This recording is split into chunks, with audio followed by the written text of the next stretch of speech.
Chapter 665. When the voice sounded on the crouching dragon mountain, countless people looked in the same direction. When the voice sounded on the crouching dragon mountain, countless people looked in the same direction.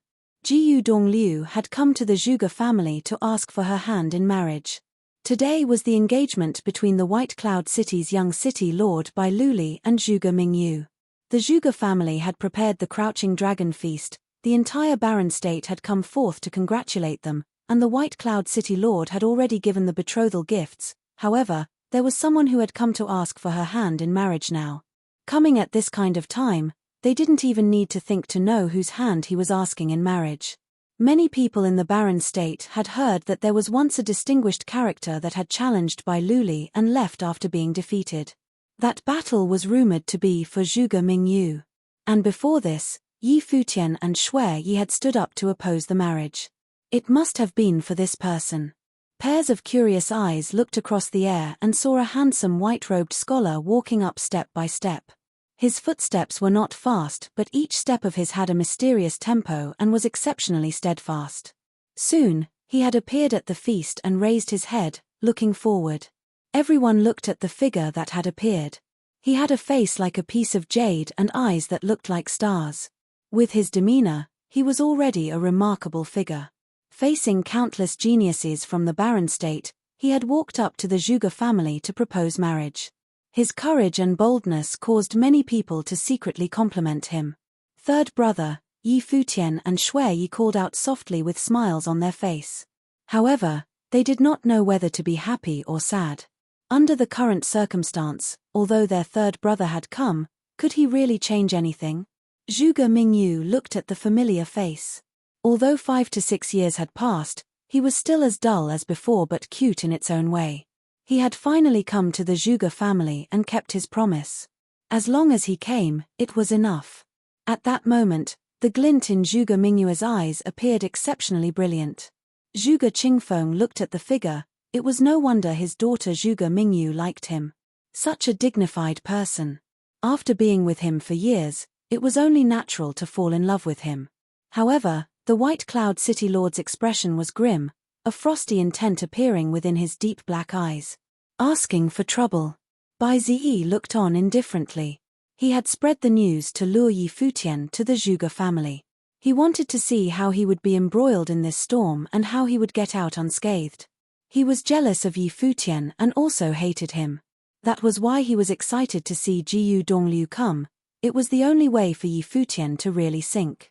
In today's situation, whoever wanted to ruin the wedding ceremony was looking for trouble. Even if Yi Futian was the first on the law rank, he could not get away with it.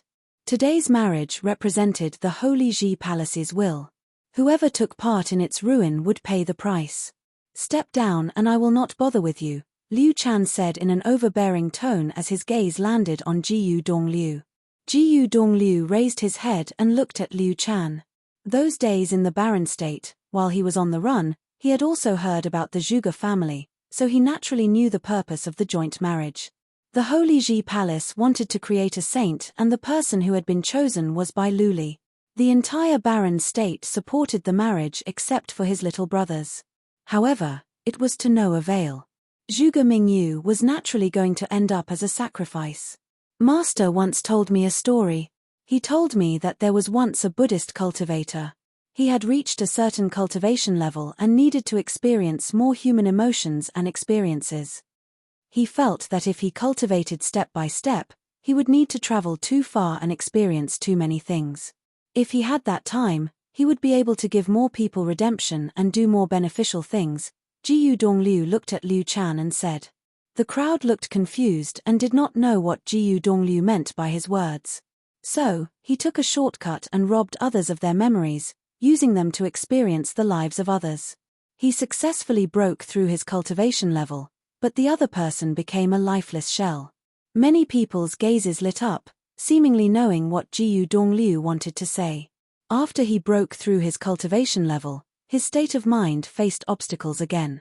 He needed insight over more mortal affairs. Only by traveling a longer path could he strengthen his enlightenment. He felt that it was still a waste of time. At his current cultivation level, he could help more people with his abilities, So he plundered the memories of 100 people to put his righteousness to practice. As his cultivation level got higher, he started to dedicate himself to the plundering of others.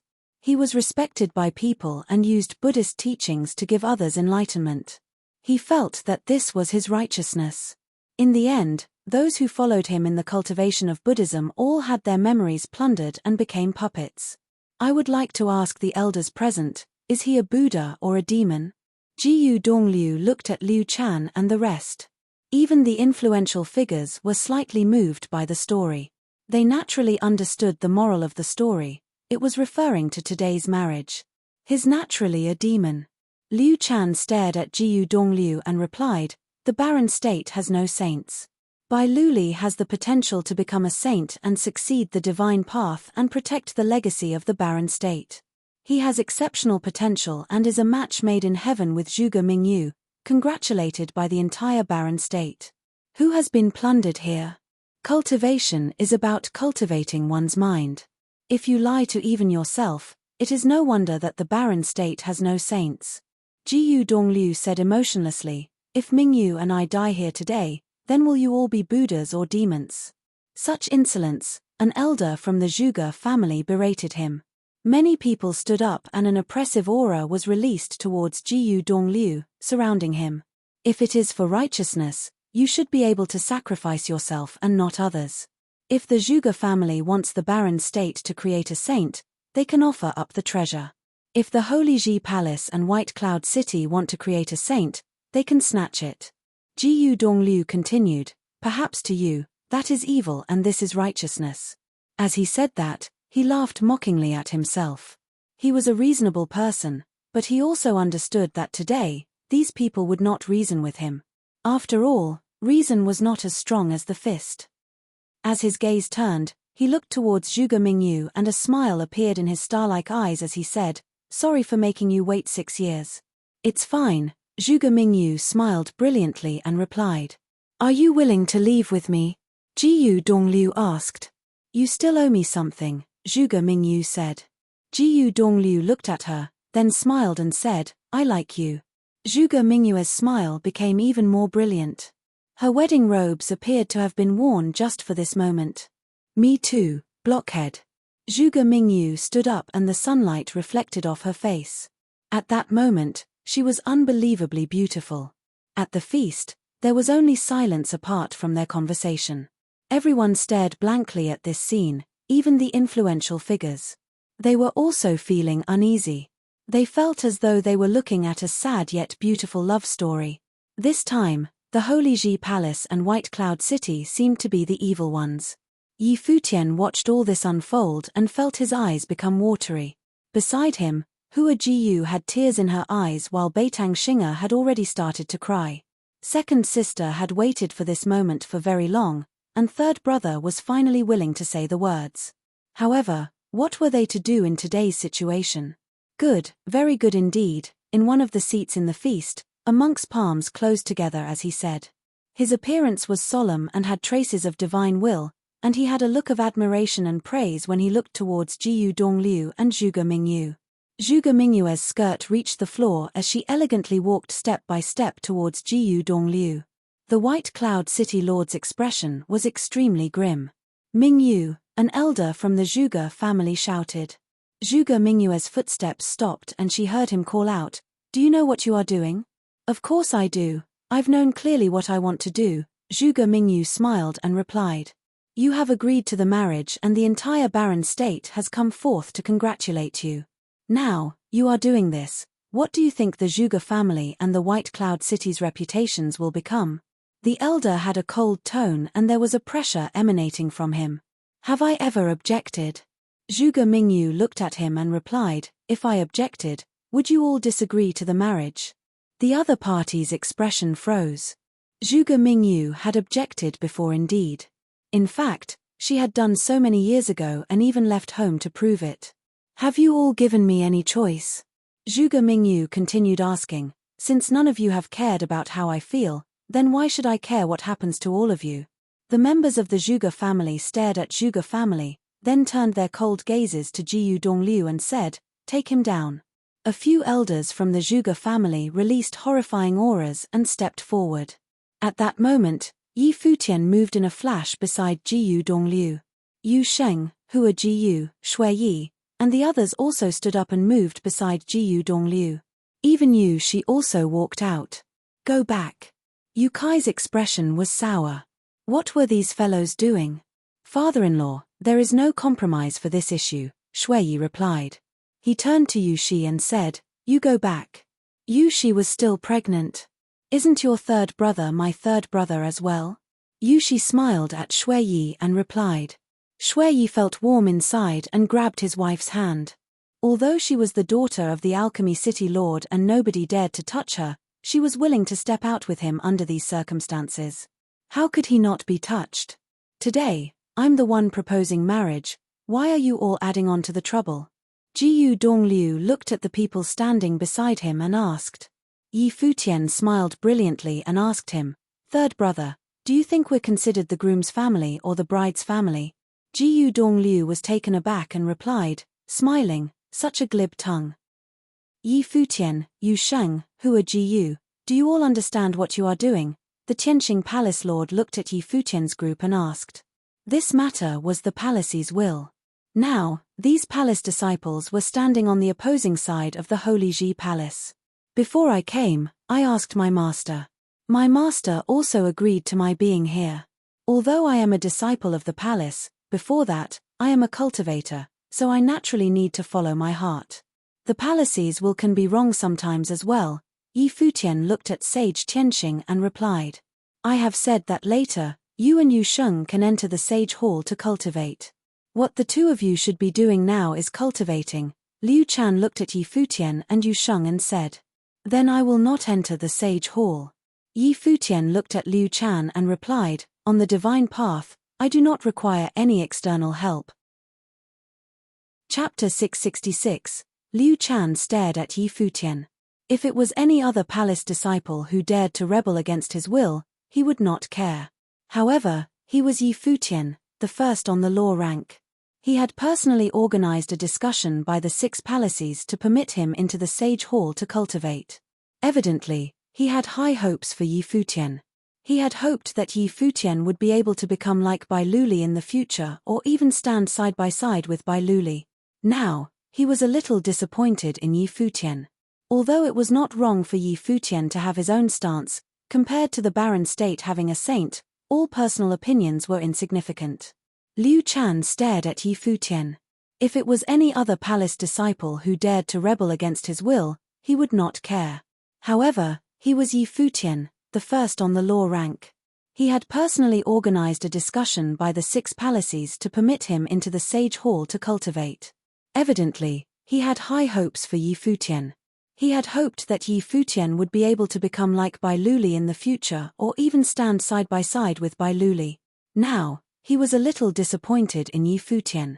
Although it was not wrong for Yi Futian to have his own stance, compared to the barren state having a saint, all personal opinions were insignificant. The Holy Ji Palace is the barren state's holy land of cultivation.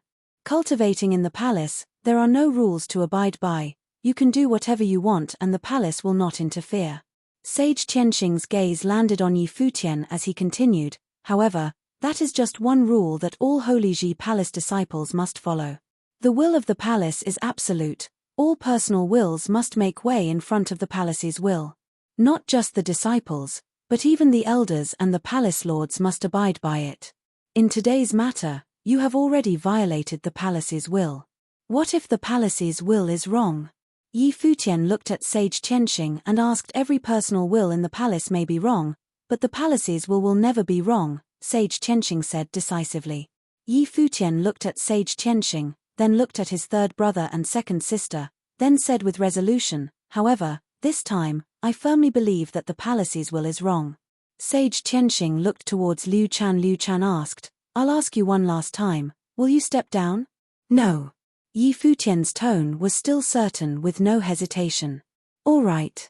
Liu Chan replied, Tianqing Palace Lord is in charge of the punishments in the palace. What is the punishment for violating the palace's will and confronting one's elders? Expulsion, the Tianqing Palace Lord replied.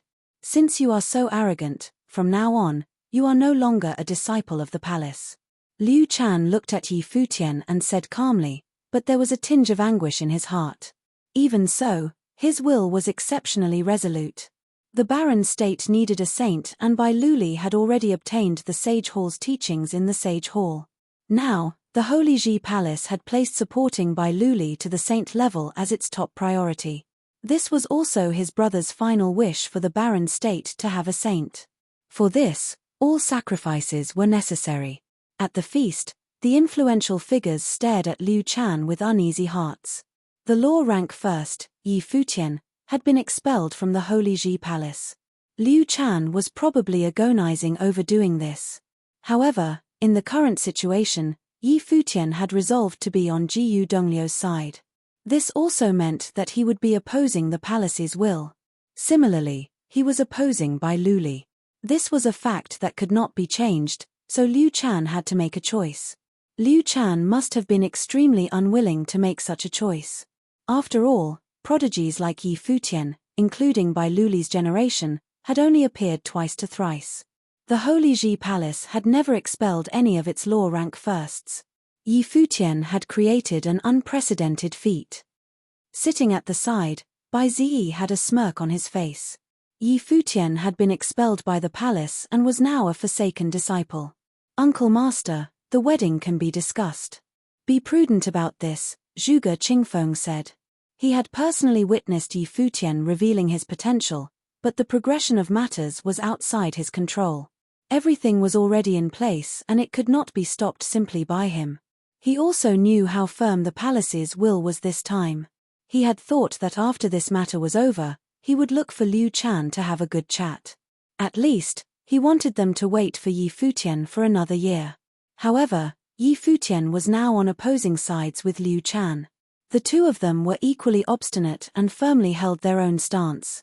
They were both unable to convince the other, so today's scenario had been created. Yi Futian had been expelled. Zhuge Qingfeng naturally understood what it meant. I have already asked him 3 times, Liu Chan replied. He had expelled Yi Futian not just because Yi Futian had violated the palace's will, but also because today's incident meant that he would be on opposing ends with Bai Luli. The Holy Ji Palace needed to be accountable to Bai Luli. Who was hurt the hardest when all this happened? Without a doubt, Bai Luli. He was a genius, 10th of the Barren Sky ranking, but today, Jiyu Dongliu had stepped onto the Crouching Dragon Mountain to ruin his marriage. Zhuge Mingyu had agreed to leave with him in front of everyone without a shred of hesitation. What about you all?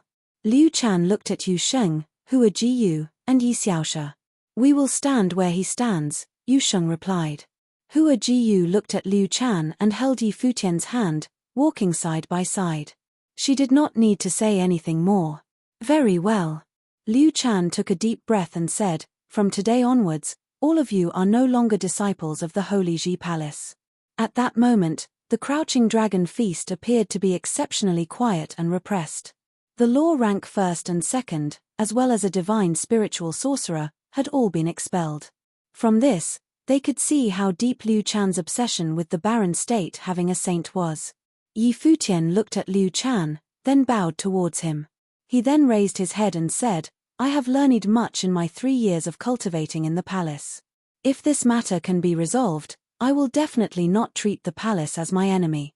In the 3 years of cultivation, the palace had left lasting memories on him. Even if he was expelled, he had no grudge against the palace apart from this incident.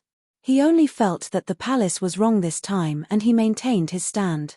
The crowd heard Yi Futian's words and was moved.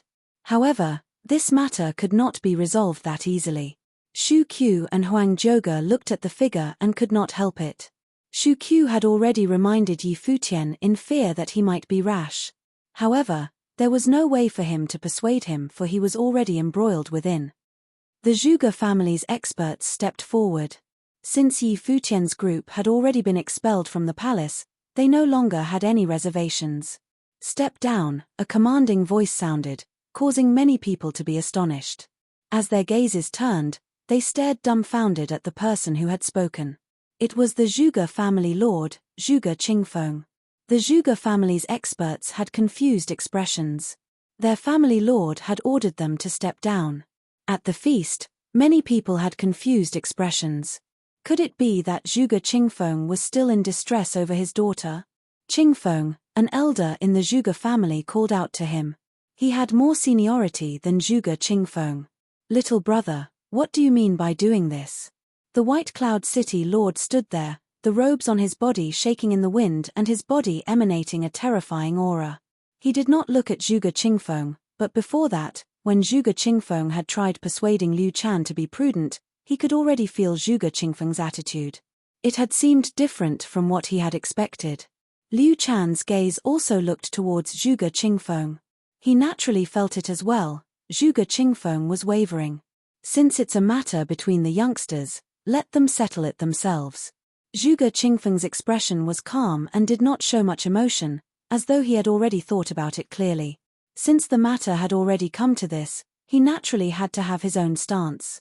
Under such a scenario, any decision of his would change the lives of many people. His daughter Zhuge Mingyu, Yi Futian, Jiyu Dongliu. Every one of these people's lives were now in his hands. He was the only one who could cause a change in the situation. This was Crouching Dragon Mountain, and he was the owner of Crouching Dragon Mountain. Perhaps, this was the reason why Yi Futian had looked for him yesterday. He had understood, and so had Yi Futian. After Yi Futian had said what he wanted to say yesterday, he had left. The final decision was still left up to him. "Luli, what do you think about this matter?" Zhuge Qingfeng looked at Bai Luli, who had been sitting there all the while. At that moment, countless gazes landed on Bai Luli. He was the star of today. Zhuge Mingyu should have been engaged to him, but Jiyu Dongliu coming to Crouching Dragon Mountain and the conversation between the two of them had caused Bai Luli to lose all his reputation. At that moment, Bai Luli stood up and slowly walked forward. Under everyone's gazes, Bai Luli looked at Zhuge Mingyu. "If you were not willing, you could have disagreed previously. Why did you have to do this?" Bai Luli asked. His master, father, the Holy Ji Palace, and the White Cloud City all hoped that he would end up with Zhuge Mingyu. He understood the responsibility that he had, and he also liked Zhuge Mingyu. That was why he naturally agreed to the marriage. "Did you ever ask me if I agreed?" Zhuge Mingyu looked at Bai Luli and asked. Bai Luli shook his head. He had never asked the question. "You are the Barren State's genius of the generation, everyone has high hopes for you. You are 10th on the Barren Sky ranking and are unrivaled in the state, so everyone feels that this marriage is only natural. You are too perfect, but everything in existence has its flaws, so I don't like you. Even if the entire Barren State feels that I should marry you, I dislike you. Even if he did not come, I would not marry you," she continued saying. Bai Luli quietly listened to Zhuge Mingyu words, then silently replied, "I understand now." As he said that, he had a self-mocking smile. The marriage that the entire Barren State supported was nothing but a farce from the beginning. "You're right, everything in existence has its flaws. I am also not a perfect person." Bai Luli looked at Zhuge Mingyu and continued, "So, even though I can understand you, I cannot forgive you." As he said that, he started walking forward. As he took a step forward, he said, "That is why I, Bai Luli, insist on taking you as my wife." As his voice landed, he looked towards Jiyu Dongliu and said, "As for the person who ruined my marriage, I naturally cannot forgive him." A tyrannical aura emitted from Bai Luli as he stepped in Jiyu Dongliu's direction. The Zhuge family's elders all gave way as they saw this scene and created a path for him. Feeling the pressure from Bai Luli, Yi Futian's group all had stern expressions. At that moment, Jiyu Dongliu stepped forward and shielded them. He faced Bai Luli's gaze head-on and replied, "Let's go up."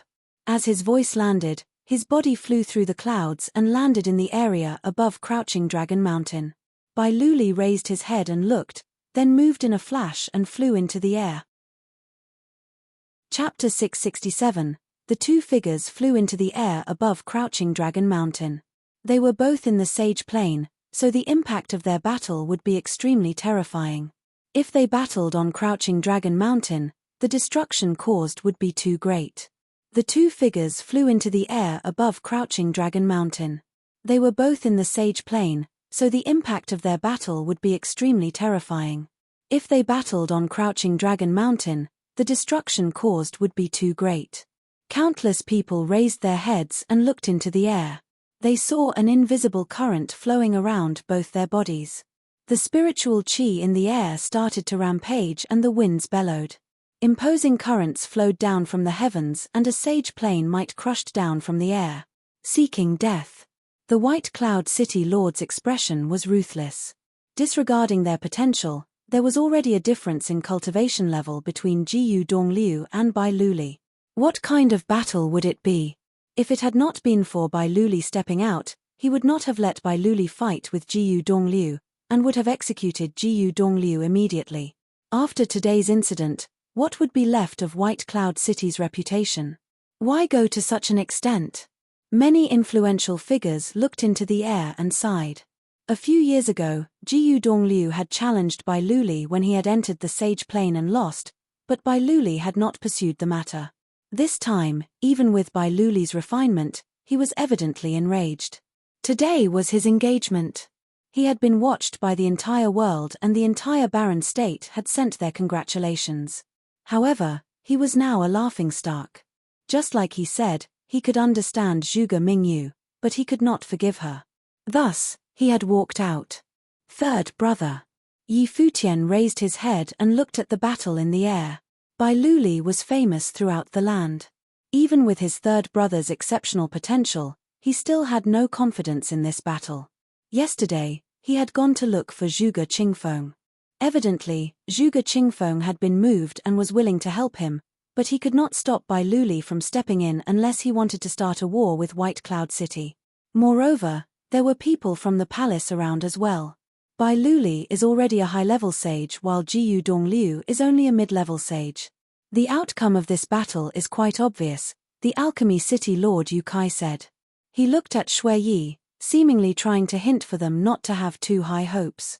Yi Futian clenched his fists. The sage plane was split into 3 levels, sage, magi, archmage. Every level was then split into low, mid, and high level. Bai Luli was a high-level sage while his third brother was only a mid-level sage, so there was already a divide in cultivation level. Back then in the Eastern Barren Territory, Jiyu Dongliu had defeated Lu Nantian, a grade 1 noble when he was only a grade 2 noble. However, although his opponent was also one of the Eastern Barren Territory's geniuses, his opponent this time was much stronger, the Barren State's Bai Luli. In the air, Bai Luli's eyes turned grey. In an instant, the vast area was enveloped by an invisible rule power. Everything in the heavens appeared to be controlled by Bai Luli. The Eye of Devastation. Yi Futian recalled the time when he had battled Bai Zi in the palace's admission examination. Bai Zi's life spirit was the Eye of Devastation and the spell scroll. Bai Luli was evidently much stronger than Bai Zi. At that moment, an invisible grey hand lashed out towards Jiyu Dongliu, attempting to invade his spiritual will and take control of his body. However, at that moment, Jiyu Dongliu's eyes also became especially brilliant. An overbearing eye sorcery light gleamed. The light actually created a divine spiritual will that blocked off Jiyu Dongliu's spiritual will attack. Jiyu Dongliu and Bai Luli were both spirit elemental cultivators and both excelled in eye sorcery. Back in the Eastern Barren Territory, when he descended on the Qin dynasty, he had rendered the Qin dynasty's experts immobile with just a glance. In the air, the two of them created a terrifying force field around them. The winds billowed as their spiritual wills formed force fields and the entire Crouching Dragon Mountain could feel the might of the force field. The invisible grey hand appeared to become corporeal and smashed towards Jiyu Dongliu's body, covering the skies in an unstoppable fashion. Suddenly, a brilliant light appeared behind Jiyu Dongliu. It was an ancient character, Lin. The giant ancient character had a sacred glow, like a celestial light. It shone on Jiyu Dongliu's body, causing his spiritual will to become even more powerful. Rays of spiritual light clashed with the giant hand and it finally exploded into nothingness. However, the overbearing pressure was still permeating the air. Under the Eye of Devastation, it had become a deathly space. Back then, when Bai Zi released his life spirit, his opponents could not even cast spells. Bai Luli's would only be scarier. However, at that moment, Bai Luli stretched out both his hands and divine lightning struck down from the skies. Countless lightning rays scattered down and Bai Luli bathed within, then the lightning started to move in 8 directions. Instantly, the lightning rays gathered like snakes in the skies toward 8 locations, sealing off the 8 directions. Then, they turned into a shadow of the thunder god, standing in the air, as though the real thunder god had descended. Bai Luli's outstretched arms had lightning intent on them, flowing through the air, guiding the 8 thunder gods to seal off the area, with Jiyu Dongliu in the center of the area. Feeling the destructive power in the skies, Yi Futian's heart pounded vigorously. Was this the strength of a sage plane expert? Their spells were too powerful. Hua Jiyu and Zhuge Mingyu also looked at the air, worrying for Jiyu Dongliu. Bai Luli was simply too strong. Even the influential figures from the elite factions looked into the air. Bai Luli, the most prodigious person in the barren state, had the potential to become a saint. His talent had overshadowed the entire state. Di Gang, Li Futu, and the others of the younger generation figures all looked into the air as well. Bai Luli was the benchmark for all of the barren state's teens. He was the symbol of their generation, so they naturally wanted to watch him in action. This gentle and refined genius. How imposing would he be when he was angered? The terrifying lightning sealed off the air and the moving lightning rays had even turned pure white like light. However, there was a dark color hidden within them. It was the power of destruction. It was evidently not a simple lightning element spell, but one that had strong rule power fused into its offense. Jiyu Dongliu's gaze was as calm as always. Although he knew how strong Bai Luli was in his heart, he had already experienced it in their battle a few years ago. Otherwise, he would not have left the barren state and gone to the other states, crossing countless regions. It was only until a few years later that he had wanted to return and secretly check on Zhuge Mingyu. However, the news that awaited him upon his return was the marriage that the entire barren state was anticipating. Jiyu Dongliu released his life spirit behind himself and a celestial shadow appeared, surrounded by 9 words: Lin, Bing, Do, Zhe, Jie, Zhen, Lai, Qian, Xing. Each ancient character released a divine glow and had its own unique, powerful aura. Jiyu Dongliu raised his head and looked into the air. Around his body, figures of war gods appeared. The 9 war gods were summoned and surrounded his body. Standing in 9 locations, each war god had one of the 9 words on them. Next, the 9 war gods actually resonated and a devastating force emanated from them. The 9 war gods resonating created an absolutely divine sight, surrounding the entire area with countless ancient characters surrounding a light screen. Divine, strong, absolute. 1,000 directions strike, Bai Luli said in a cold voice. The 8 thunder gods struck out with strong attacks, and at that moment, unlimited destructive light rushed towards a single direction towards Jiyu Dongliu's body. However, Jiyu Dongliu's body had resonated with the 9 war gods that he had summoned, and the protective light screen created by the 9 words released a blinding light. Then, the ancient characters flew into the air towards the destructive lightning spell in an endless wave. Rays of destructive light were emitted, and in an instant, countless ancient characters were reduced to dust. However, when the spell landed on the light screen, it only caused a crack to appear on it and could not break through. What a strong defense. Many people could feel the offensive strength and were shocked. With Bai Luli's strength, they could imagine how forceful the 1,000 direction strike he cast was. Even those in the same cultivation level as him would probably be defeated in one hit, but Jiyu Dongliu had blocked his attack with only the cultivation level of a mid-level sage. His potential was also among the barren state's elite geniuses. Many people thought about Yi Futian, Zhuge Mingyu, and Shui Yi. They were all disciples from the same master and were all prodigies. Back then, the Eastern Barren Territory's cottage was indeed a mysterious place. The cottage's master was probably also a prodigious figure, otherwise, the great emperor's men would not have personally descended to bring him away. In the air, a terrifying glow lit up all of Crouching Dragon Mountain. At that moment, there were countless figures outside the Crouching Dragon Mountain who had all wanted to witness the barren state's most anticipated marriage but did not have the right to enter the Zhuge family. However, at this moment, Countless people outside Crouching Dragon Mountain were watching the scene in the distance in awe. In the air, a shocking battle had erupted and they could feel the dominant aura clearly even from an extremely far distance. "That's Bai Luli," someone said, astounded. What happened on Crouching Dragon Mountain? Today was Bai Luli and Zhuge Mingyue's engagement, but he was actually battling someone. It was evidently not a simple spar. Who is Bai Luli's opponent? Many people looked at Jiyu Dongliu, the handsome white-robed scholar with glaring light around his body. He was also a prodigy, or he would not be able to battle with Bai Luli. "Jiyu Dongliu," someone replied. Previously, someone had heard a voice at the foot of the mountain. Jiyu Dongliu entered the Zhuge family to propose marriage. "Who is Jiyu Dongliu?" someone asked. There was someone trying to ruin the marriage at this juncture. Back then, he had challenged Bai Luli for Zhuge Mingyu. Moreover, he is also the brother of the Holy Ji Palace's law rank first, Yi Futian, somebody who knew the details explained. The news spread at a breakneck pace. Not long ago, Xuanwu City had a rumor that Yi Futian did not approve of the marriage. It seemed like it was because of his brother. Now that such a conflict had erupted, what was the law rank first Yi Futian going to do? More and more people rushed towards the Zhuge family on Crouching Dragon Mountain, watching the battle in the air. Over there, thunder gods stood tall among the heavens and Jiyu Dongliu had summoned 9 war gods and was surrounded by 9 ancient characters. What a breathtaking sight! Most people would hardly come by a battle of this level in their lifetime. Chapter 668, In the air above Crouching Dragon Mountain, Bai Luli and Jiyu Dongliu fought. The 1,000-direction strike fell straight down and cracks became more and more apparent. The light of 9 words carried intense mystical powers, so much so that it was capable of repairing the cracks. More and more spiritual chi flowed into the light of 9 words from the surroundings, enabling it to shine with undying light.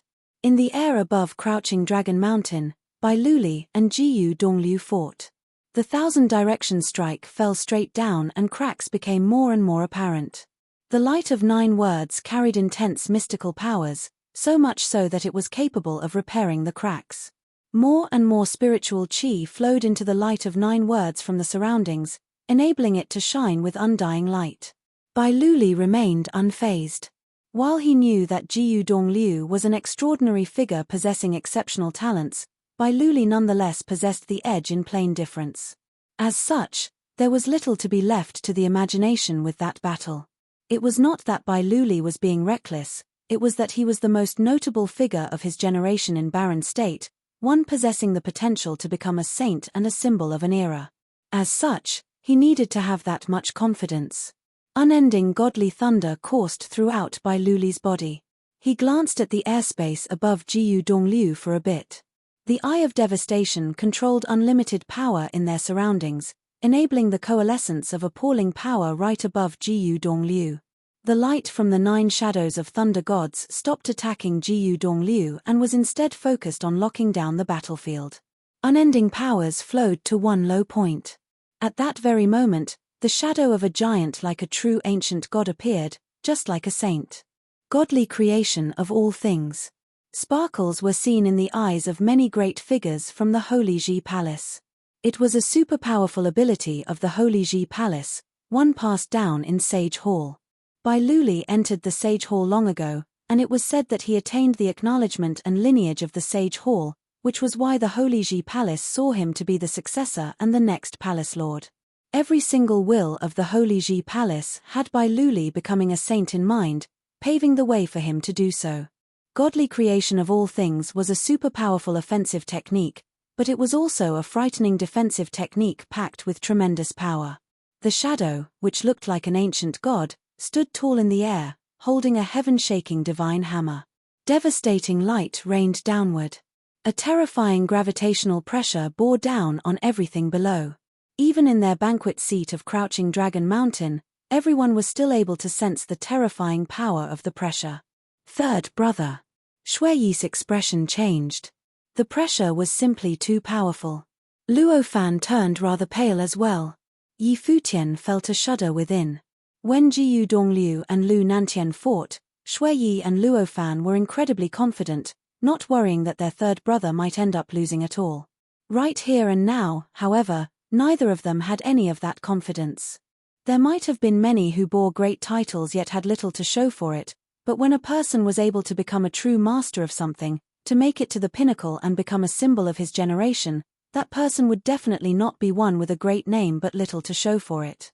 Such a person would truly possess immeasurably terrifying solid skills and powers. And Bai Luli indeed possessed the power of the lineage of a saint. Jiyu Dongliu felt the terrifying might. Light of the 9 words coalesced in a crazed manner around him. Fearsome sword will burst from within his body. Endless sword will coalesce as if the energies between the heavens and the earth gushed at him. A terrifying sword image appeared around him, which looked like a great sword. Streaks of sword will whipped about, circling his body. A giant sword appeared right before Jiyu Dongliu. The light of the 9 words flowed in a crazed manner at the giant sword. The rules of its surroundings resonated with it. The giant sword was 100 meters long. It pierced through the air and shot for the heavens. Jiyu Dongliu was also one who was versed in multiple disciplines. Spiritual arts, summons, sword, mudra, and speed, he was versed in all of them. The sword can easily cut through a common mid-level sage. The great figures below all felt the terrifying energies within the sword as they commented. Jiyu Dongliu was a figure like no other at the moment. However, it was unfortunate that he met Bai Luli on that day. Bai Luli, who attained the lineage of the Sage Hall, was peerless throughout the barren state. Among the younger generations, only Yi Futian possessed the potential to fight toe-to-toe with him. While Bai Luli was just in the sage plane, his combat capacity at the moment allowed him to fight some magi. The power of the heaven-shaking divine hammer felt frightening in the skies. The ancient, godlike shadow moved and brought the hammer down. At that very moment, everyone felt as if they were being put under lockdown by some unbearable pressure, and it seemed that even speed would not have helped much in escaping that pressure. A rainbow pierced the heavens and the giant sword was brought to bear with endless divine might. The weapon was brought down in an instant without any regard for the distance between it and the target. The air around the sword seemed as if it was being split apart. The strike brought appalling might with it. However, when the hammer of that ancient god struck, blinding halos burst in the air. Everyone kept their eyes on the scene in the air. They saw the giant sword literally falling apart. The divine hammer continued to be brought down to bear on its surroundings with unstoppable force. There was little to nothing to be seen from the changes in Jiyu Dongliu's expression. Covered with holy light, the 9 gods of war surrounded the ancient word while lashing out with palm prints. The Junlin Mudra, Jingang Mudra, Potian Mudra, Dojan Mudra. 9 mudras were lashed out at the air before them, taking the form of 9 incredibly huge palm prints. Boom, boom, boom. The heaven-shaking divine hammer destroyed everything in its path. All mudras fell apart. The hammer was then brought down on the screen of the 9 words, and multiple cracks formed on it under that tremendous pressure. It was soon completely shattered. The hands of the 9 gods met the hammer itself eventually, stopping its advances. However, Jiyu Dongliu fell down like a bolt of lightning. Bam!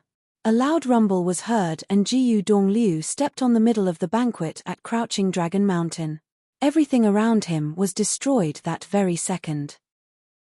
Many great figures set up defenses of light, stopping the shockwave of the move from spreading too far.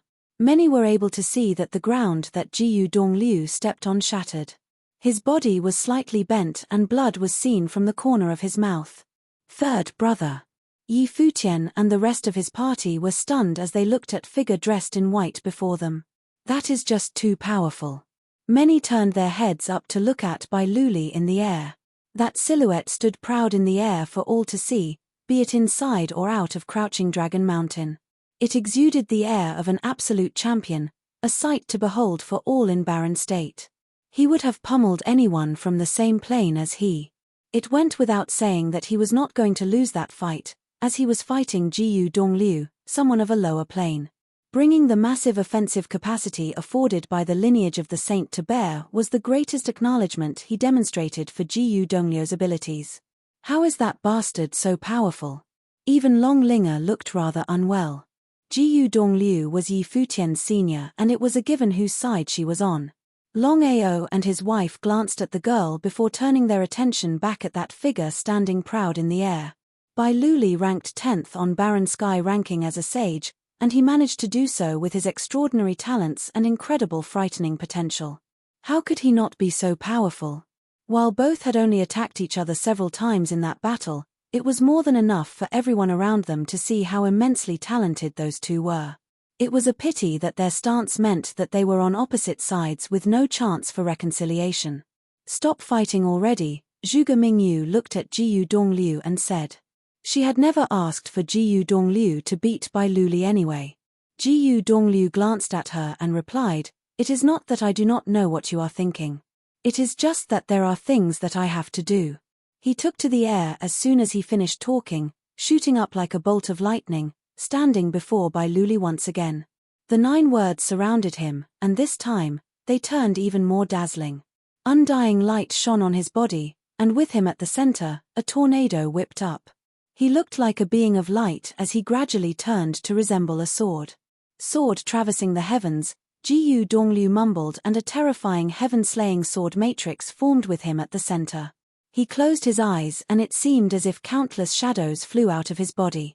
Every single shadow seemed to resemble him and yet look like a sword. They circled around the vicinity and they howled about. Every sword resonated with the heavens and the earth, as they headed for Bai Luli. Bai Luli unleashed his eye of devastation life spirit. His eyes looking incredibly eerie, demonic, and dark, grayish dimensional storms appeared. Those swords, which came with full intentions of killing him, were surprisingly unable to get near him. They simply bent and moved aside as they got close. However, those swords did not truly leave, they reversed instead. Both controlled their own spells with an insanely powerful spiritual will. More and more swords appeared as they blocked out the skies and occupied all space possible in the vicinity. Bai Luli stood at the center of everything, yet he looked incredibly calm and composed. There was no fluctuation to be seen from his expression. He went to simply watch everything around him in silence. Undying lights flowed about his body, and yet another shadow of an ancient godlike being appeared. It was an incredibly imposing god clad in gold. It brought its sword down on its target's defenses. There was no way to stop it. "This is just too powerful," everyone on Crouching Dragon Mountain mumbled to themselves. The super spell, godly creation of all things, was mastered to the utmost perfection at the hands of Bai Luli. That is truly the #1 genius in all of the Baron State, members of the Zhuge family thought to themselves. Their eyes on Jiyu Dongliu turned even colder still. The marriage arrangement that had the entire Baron State hyped up was being destroyed by him. What is that Bai Luli is using? People from outside the Crouching Dragon Mountain thought as they were still feeling the shock. They knew little about the power he inherited from the Sage Hall of the Holy Ji Palace. They simply felt that Bai Luli truly had no match in all of the Baron State. Liu Chan was very calm. As Bai Luli's teacher, he knew his student better than anyone else. Due to such understanding, he came to know well of Bai Luli's potential and went to pave his student's path. The will of the Holy Ji Palace was a unanimous one, so much so that even a top-notch genius like Yi Futian was unable to stop Bai Luli's journey to sainthood. Jiyu Dongliu, however, maintained his stance. He continued to bring his sword aura to bear. The number of sword aura increased over time, gushing forth like a torrent and went on to cover the space around them. He extended his right hand, unleashing pinching sword techniques. His eyes remained closed, yet his spiritual will was never used to such an extent. He stepped forward and uttered, "My will is the will of the sword." He vanished as soon as he finished. The gushing downward torrent of sword will resonated all of a sudden, as every single shadow that flew out manifested at will. Endless sword wills and the rushing torrent of swords coalesced in that very moment. The river of swords melded into one sword. An incredibly refined sword flash appeared in the sky, piercing the golden god shadow encasing Bai Luli. At that very instant, sword aura rampaged in the air as the shadow of the golden god cracked, bursting with blinding golden light. Bai Luli extended his hand, and an incredibly huge palm of the ancient god was brought to bear. With a loud boom, Everyone saw Jiyu Donglyo's body being sent flying through the air as he spat out blood. The golden brilliance around Bai Luli shattered as well, as he was sent gliding backward. Chapter 669. The battle atop Crouching Dragon Mountain stopped as both sides were thrown off. Jiyu Donglyu was injured while Bai Luli was thrown aside. The battle atop Crouching Dragon Mountain stopped as both sides were thrown off. Jiyu Donglyu was injured while Bai Luli was thrown aside. It was apparent that Bai Luli had an absolute advantage. Even so, however, Jiyu Donglyu was surprisingly capable of fending Bai Luli off under the powers of the godly creation of all things still. It was nonetheless a feat that impressed many. Such a pity. Many looked at Jiyu Donglyu and sighed. Such a person would have become a legend among their peers. While he had only appeared in the barren state twice and was nowhere near as renowned as Bai Luli, that battle on Crouching Dragon Mountain would have made him famous throughout the barren state overnight. The battle that made Bai Luli a figure renowned far and wide all those years ago was one that was fought when he was at the pinnacle of the noble plane. He, as a noble at his pinnacle, defeated a mighty one who had broken into the sage plane. It was indeed a battle that made him something akin to a god. As such, he quickly rose to be ranked 10th as soon as he broke into sage plane. It was a prestige like no other, and Jiyu Donglyo's current plane level would have meant being swiftly crushed. It was totally unexpected that he was able to hold out for so long. That alone served as a testament to his immense talent, and that he would have been a god among his peers as well. Regardless of that impressive feat, however, Jiyu Donglyu was deemed to be at his limit, and fending off Bai Luli was the most he was able to do. Even if Jiyu Donglyu had talent on par with Bai Luli, the difference in plane levels meant that he would still have eventually ended up as the loser. Many felt it a pity for two of figures of such godlike talent and capability to be on totally opposite sides. The current generation to have emerged in the barren state seemed to be one where legends would have been made once again. Bai Luli glanced at Jiyu Donglyu calmly, and there was little to be made out from his eyes. He extended his hands once again, unleashing his eye of devastation life spirit. A powerful aura field was conjured as violet lightning bolts and golden flashes struck from the heavens. Streaks of dazzling lights filled the air like lines of spell runes. The runes quickly flowed to seal the space around Jiyu Donglyo's body. Many turned their heads up from below. Huge matrices that sealed off the air appeared around Jiyu Donglyu. The countless runes were practically all over him. 8 shadows emerged from every direction around him to control the huge matrix in the air. Endless lights permeated the air in the matrix as if countless threads were thrown all across the space Jiyu Donglyu occupied. In that very instant, that space seemed to be locked down by absolute sealing powers. No spiritual chi was able to be gathered as the space was put under lockdown. Caught in the middle of all that, Jiyu Donglyu remained calm as he unleashed his spiritual will. However, in the very next moment, his will felt thousands of threads all around him, and every thread felt like the sharpest blade that ever existed, tearing at his will. He was astonished to find that he had absolutely no control over the powers around him. An incredibly huge symbol saying seal appeared in the air. Jiyu Donglyu was caught in it, and he seemed to have been rendered completely imprisoned within. What kind of sealing technique is this? Many found their jaws gaping as they felt the terrifying sealing power infused within it. The sealing of all creations. It was a derivative skill that Luli created from the powers of godly creation of all things, Sage Jusong explained. Be it godly creation of all things or sealing of all creations, there was no doubt that both were godlike skills, and such powers were derived from spiritual will like no other. When a cultivator reached the sage plane, the cultivator would have developed the power to communicate with their surroundings using their spiritual will alone, enabling the use of powers of rules. When the spiritual will power was put under lockdown, however, it became a devastating blow like no other. The one to be subjected to such a predicament would have their combat capacity decimated. That battle was practically over. With Jiyu Donglyo's spiritual will being put under lockdown, he was only capable of communicating with the limited amount of space immediately around him.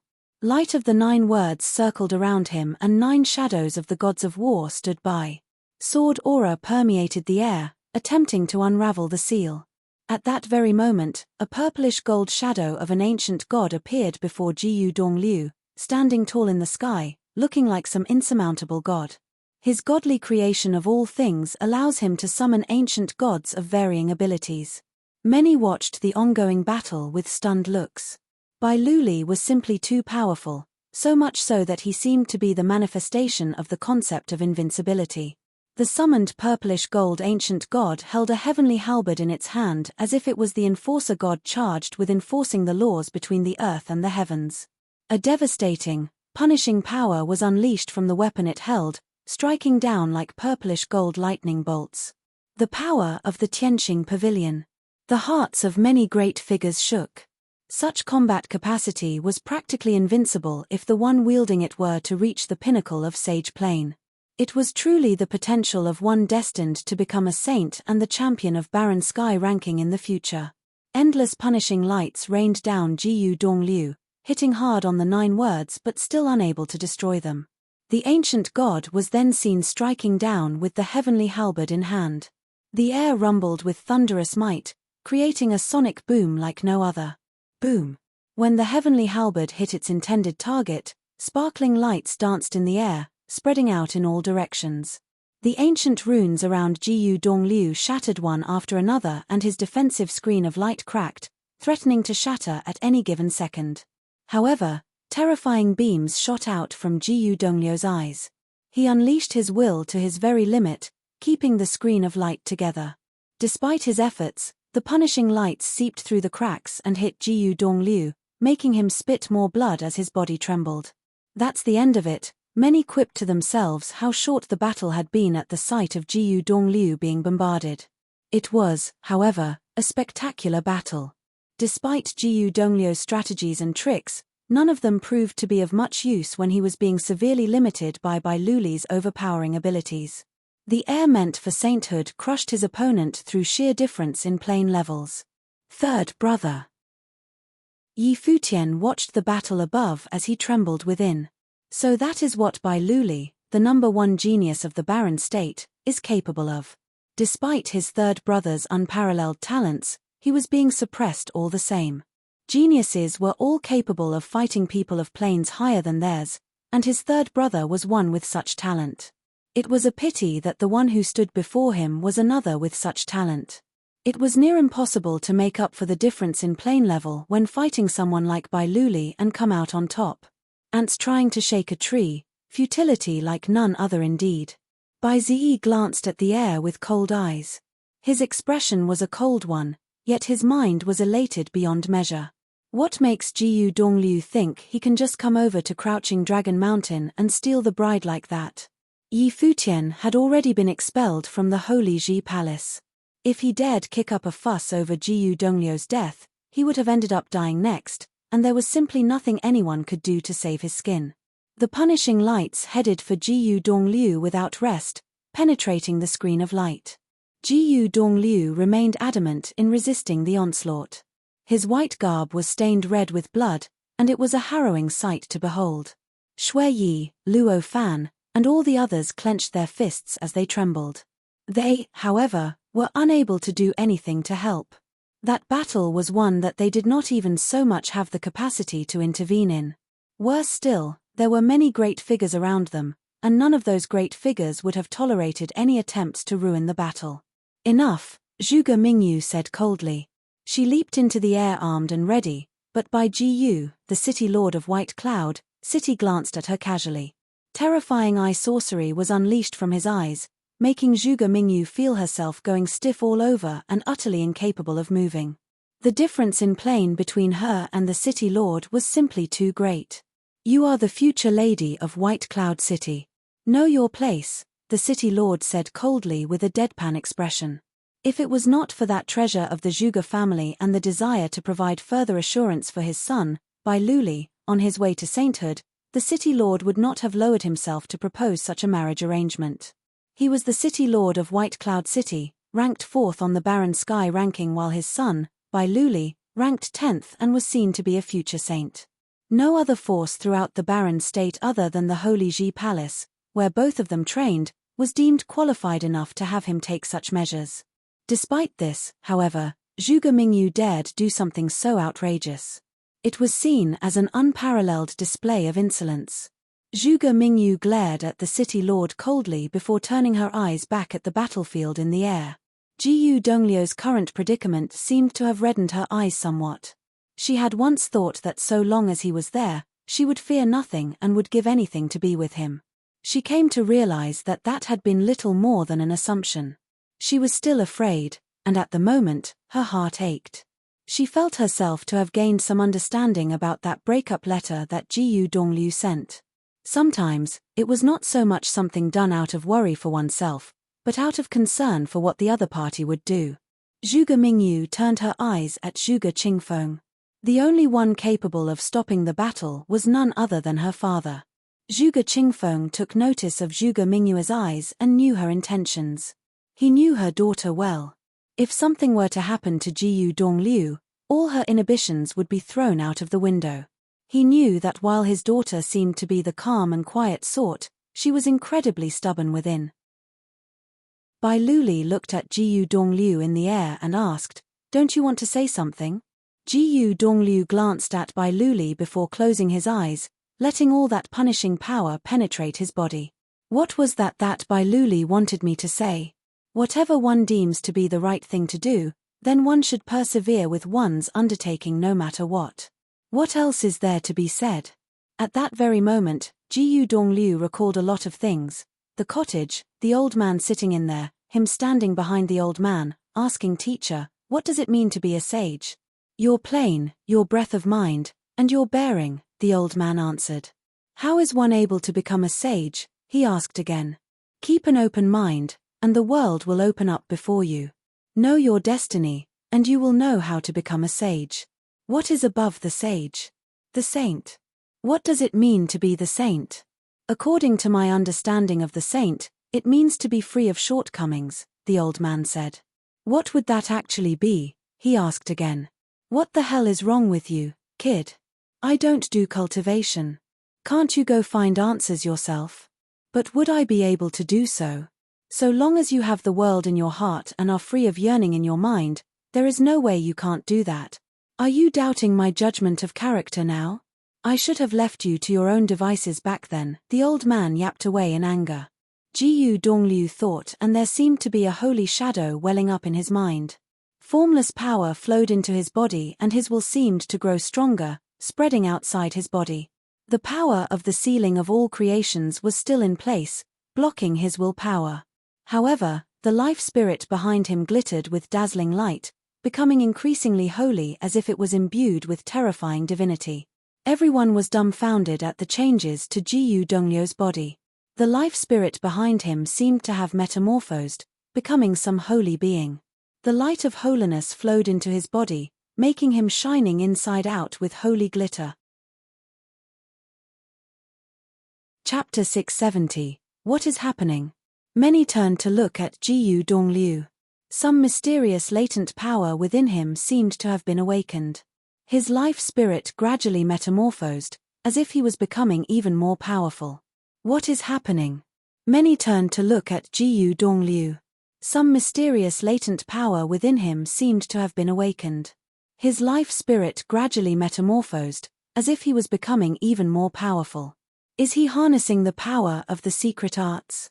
The punishing force continued to reign on him. Jiyu Dongliu had no time to slowly comprehend the changes occurring in his body.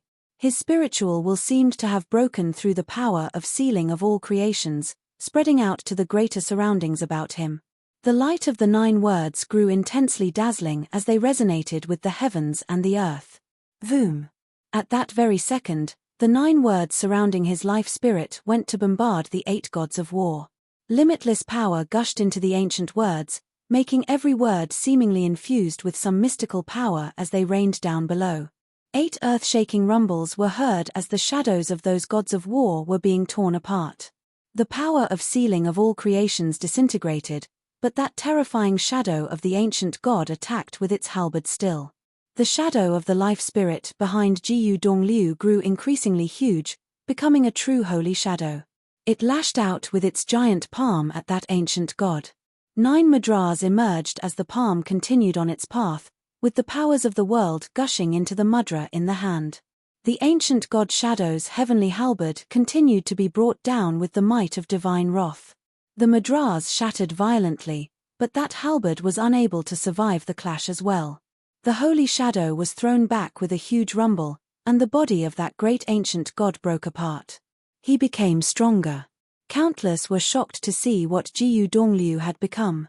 Mystical powers seemed to have emerged from within him, bringing the limitless power of the world in and fusing it with his body. However, Jiyu Dongliu's eyes remained closed all that while. Having the world in his heart and being free of yearning in his mind, the greater world had indeed opened up to him, enabling him to sense the heavens and the earth at a vastly greater capacity. The power of the heavens rushed at him. One shadow after another was seen leaving his body at that very moment, and all of them were illusory shadows of Jiyu Dongliu himself. The shadows morphed into blinding lights and powerful flashes as they traversed the air, appearing before Bai Luli and went straight into his body. They were the manifestations of Jiyu Dongliu's will, and the manifestations were so real that they looked tangible. Bai Luli remained standing proud in the air with his eyes looking forward. Countless shadows of Jiyu Dongliu appeared between Jiyu Dongliu and Bai Luli, heading for the latter, bringing the might of the world to bear. Such powerful spiritual will. Everyone watching from below was able to feel the power permeating the air above. Jiyu Dongliu was fighting a battle of wills with Bai Luli. Such battles were even more perilous, as any missteps would leave the wielder's will crumbling, turning them into beings little more than vegetables. Despite the mystical nature of the power welling up from within Jiyu Dongliu, the man himself was still of a lower plane compared to Bai Luli, and his crazed antics were deemed unthinkable. A pair of gigantic eyes seemed to have appeared behind Bai Luli. The eye of devastation unleashed tremendously terrifying light. Bai Luli's eyes themselves turned demonic. Everything in the world seemed to have been put under his will before, yet at that very moment, the will that was heading his way was something totally out of his control. A shadow of will of intense holiness walked out of Jiyu Dongliu's body as if his very own will had left his body. All life signs in his body ceased as all that holy brilliance gathered about the shadow of the spiritual will walking out. Thousands of others like it walked at the same time, bringing with them the resonance with the powers of the heavens and the earth. They seemed like the sharpest blades to ever be made in the world as they walked towards Bai Luli. This guy is insane. Everyone watched Jiyu Dongliu with stunned expressions. The consequences of that very move he pulled could have very probably led to utter destruction. Once one's own was completely destroyed, the person in question would be rendered a useless cripple, if they were able to even survive. Watching Jiyu Dongliu walking towards him, Bai Luli was able to tell without a doubt that his opponent carried incredible willpower. At that very moment, he felt like there were endless sword wills hanging in the air, ready to penetrate his body. Fearsome will emerged from within Bai Luli as well. A great will of an ancient god appeared, encasing his body. At that moment, Bai Luli looked like a god himself. My spiritual will has already been made flawless when I trained in the Sage Hall. Your plane is lower than mine. Do you think you have a chance at winning this? Bai Luli looked at Jiyu Dongliu and continued, have you ever thought about what will happen to you if you lose? With my mind flawless and my will steeled, I do not see how I will end up losing, Jiyu Dongliu replied. That is your idea of flawless, Bai Luli said. If you fight, you will definitely lose. What is victory and what is defeat? Jiyu Dongliu's gaze was locked onto Bai Luli. The lights of the 9 words shimmered around his body as the endless shadows melded into one and moved forward. He extended his finger and pointed forward. Power gushed at the extended finger in a frenzy, as a devastating storm whipped about where the finger pointed at, penetrating everything as the mighty finger remained extended. The eyes of the shadow of the ancient god turned completely grey. A devastating will out to tear everything apart invaded Jiyu Dongliu's mystical, divine body, yet he was totally unfazed as he continued to move forward. He headed straight for that devastating storm, and with his finger lowered, the powers of the heavens and earth seemed to have melded at the tip of his finger before raining down on the body of that ancient god. At that very instant, countless streaks of light appeared on that body, resembling an ancient god, forming like cracks. I walk the great path alone and my mind remains adamant. So long as I remain firm in the righteousness of my actions, I will not be defeated. Jiyu Donglio's voice penetrated everything. The hearts of many trembled below, yet Bai Luli remained standing where he was, looking at Jiyu Dongliu. The ancient god shadow formed by Bai Luli's spiritual will looked increasingly cracked. Streaks of devastating light leaked from within as if the construct itself would shatter soon. The expressions of Liu Chan and the city lord of White Cloud City turned somewhat in response. A moment was stretched to feel like an eternity. Bai Luli stared at Jiyu Dongliu. While Jiyu Dongliu seemed to be at the verge of destruction, it seemed, at the same time, that he was not going to be destroyed. Jiyu Dongliu's eyes remained forward as he said, "My mind is flawless." His divine body clashed with the shadow of the ancient god shortly after. Appalling might encompassed the air above. Everyone below and outside Crouching Dragon Mountain watched in astonishment, the battle raging on. They had no words to describe what they were seeing, and the appalling nature of the battle was felt only in their hearts. A powerful beam of light shot out, and the body of the ancient god seemed to have been penetrated. The holy shadow dissipated and withdrew into Jiyu Dongliu in an instant. Blood spouted from his mouth, as the seemingly lifeless body of Jiyu Dongliu opened his eyes, falling down onto Crouching Dragon Mountain below. "Third brother!" Yi Futian and the others shouted. Zhuge Mingyu leaped into the air as well. The city lord did not bother with her actions this time. He had no time for her, turning his eyes on Bai Luli instead. Zhuge Mingyu held Jiyu Dongliu's body as she fell together with him. She ended up sitting on the ground. Her skirt trailed as she cradled the blooded body in her arms. Streaks of tears poured out from her eyes. "You cried." Jiyu Dongliu smiled as he looked at Zhuge Mingyu. "You smiled." Zhuge Mingyu gazed at Jiyu Dongliu. "The idiot can smile too. You look beautiful today." Jiyu Dongliu was still smiling. "I knew you would show up," Zhuge Mingyu replied. Yi Futian and the others dared not interfere with the conversation between the two, and simply went to stand beside them. On the other side, Bai Luli's eyes were shut as his body fell straight down from the air, hitting the ground hard. The life signs of his body were intact, but they turned weak at frightening speed as if Bai Luli was incredibly exhausted. Cultivators were always filled with vigor, and exhaustion was something that was deemed impossible. It became apparent that Bai Luli was severely injured as well. Jiyu Dongliu, as a mid-level sage, had actually managed to damage Bai Luli. What did he do that enabled him to awaken that mystical power within? Bai Luli's eyes opened soon. "Are you all right?" Liu Chan asked Bai Luli. Bai Luli shook his head lightly as he turned his eyes at Jiyu Dongliu.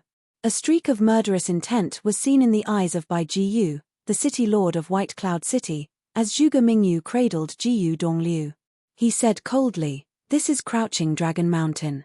Are you trying to force my hand here?" Some members of the Zhuge family wanted to move against him but halted as they turned to look at Zhuge Qingfeng, who ordered everyone to stand down. Yi Futian turned his eyes at Bai Jiyu, as he remained at the side of Zhuge Mingyu and Jiyu Dongliu, staring at the city lord coldly. Many great figures looked at Zhuge Mingyu and Jiyu Dongliu. Their sentiments for each other were something to be empathized on, yet those same sentiments were apparently seen to be unforgivable to White Cloud City. Their predicament remained intact and difficult. "City Lord Bai, the events have turned. There is no need to cling to it," a clear, enlightened, and composed voice was heard. Many turned around and saw the one who spoke the words. It was an old monk. Monk Qingdeng of Qingdeng Temple, a powerful monk who ranked 11th on the Barren Sky ranking. His cultivation was performed in line with the Buddhist way. "Master, the Buddhist way is said to be the way void of vanities. What made you come here today?" the city lord asked the monk. "My student requested me to visit an acquaintance of his." Monk Qingdeng put his hands together. "You take students too, master? Is that person here? How are they doing?" the city lord asked. "He is right before you." Monk Qingdeng continued, "And he is doing well." Many sported peculiar looks on their faces as they turned to look at those before the city lord. It was Jiyu Dongliu and the rest around him. Who would that person be? I suggest you best have that acquaintance of your student leave my sight, master, Bai Jiyu said. City Lord Bai, why cling to something that doesn't belong to you? Monk Qingdeng put his hands together and asked. Give it a rest, Bai Jiyu. Another voice was heard somewhere else. Bai Jiyu turned his eyes and found himself looking at Yu Kai, the city lord of Alchemy City. He said coldly, I suggest you get your son-in-law out of the way. Please, just let it end here. Many were shocked to hear those words, and their eyes were soon frozen at the one who said them. The city lord of White Cloud City himself was stunned as he looked at the one who spoke, Luli. Bai Luli walked forward and looked at Jiyu Dongliu and Zhuge Mingyu, before saying, You were right. Your mind remained adamant, and so long as one remains firm in the righteousness of one's actions, one will not be defeated. You were not defeated, and I was not defeated in today's battle as well, for what I did was righteous too. He then turned his eyes at Yi Futian and said, You were right too. If one has the talent of a saint and the potential to achieve sainthood, there is no need for borrowing help from external forces. I also think that I can achieve sainthood within resorting to using help from external forces. However, the Holy Ji Palace has high hopes for me.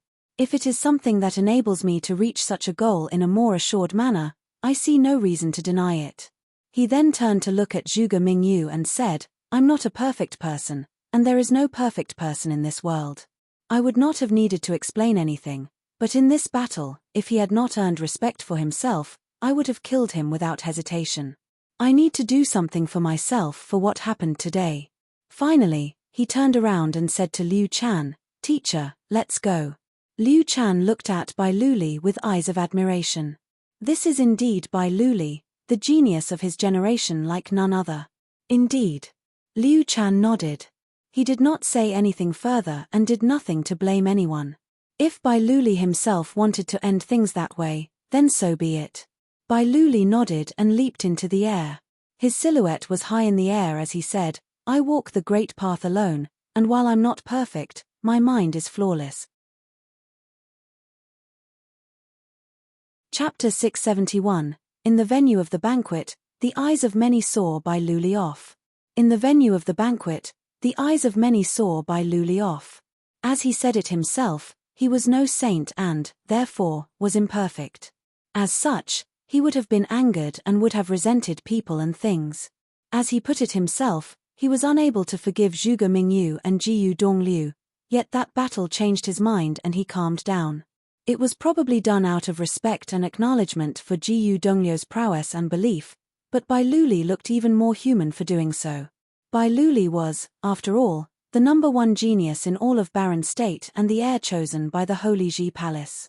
As such, his temperament would have been that with a comprehensive moral compass. Bai Luli was a person worthy of respect and so was Jiyu Dongliu. Jiyu Dongliu would probably be yet another Bai Luli, and everyone in the Baron State would learn his name after that battle. I walk the great path alone and my mind remains adamant. So long as I remain firm in the righteousness of my actions, I will not be defeated. Many turned their eyes at Jiyu Dongliu.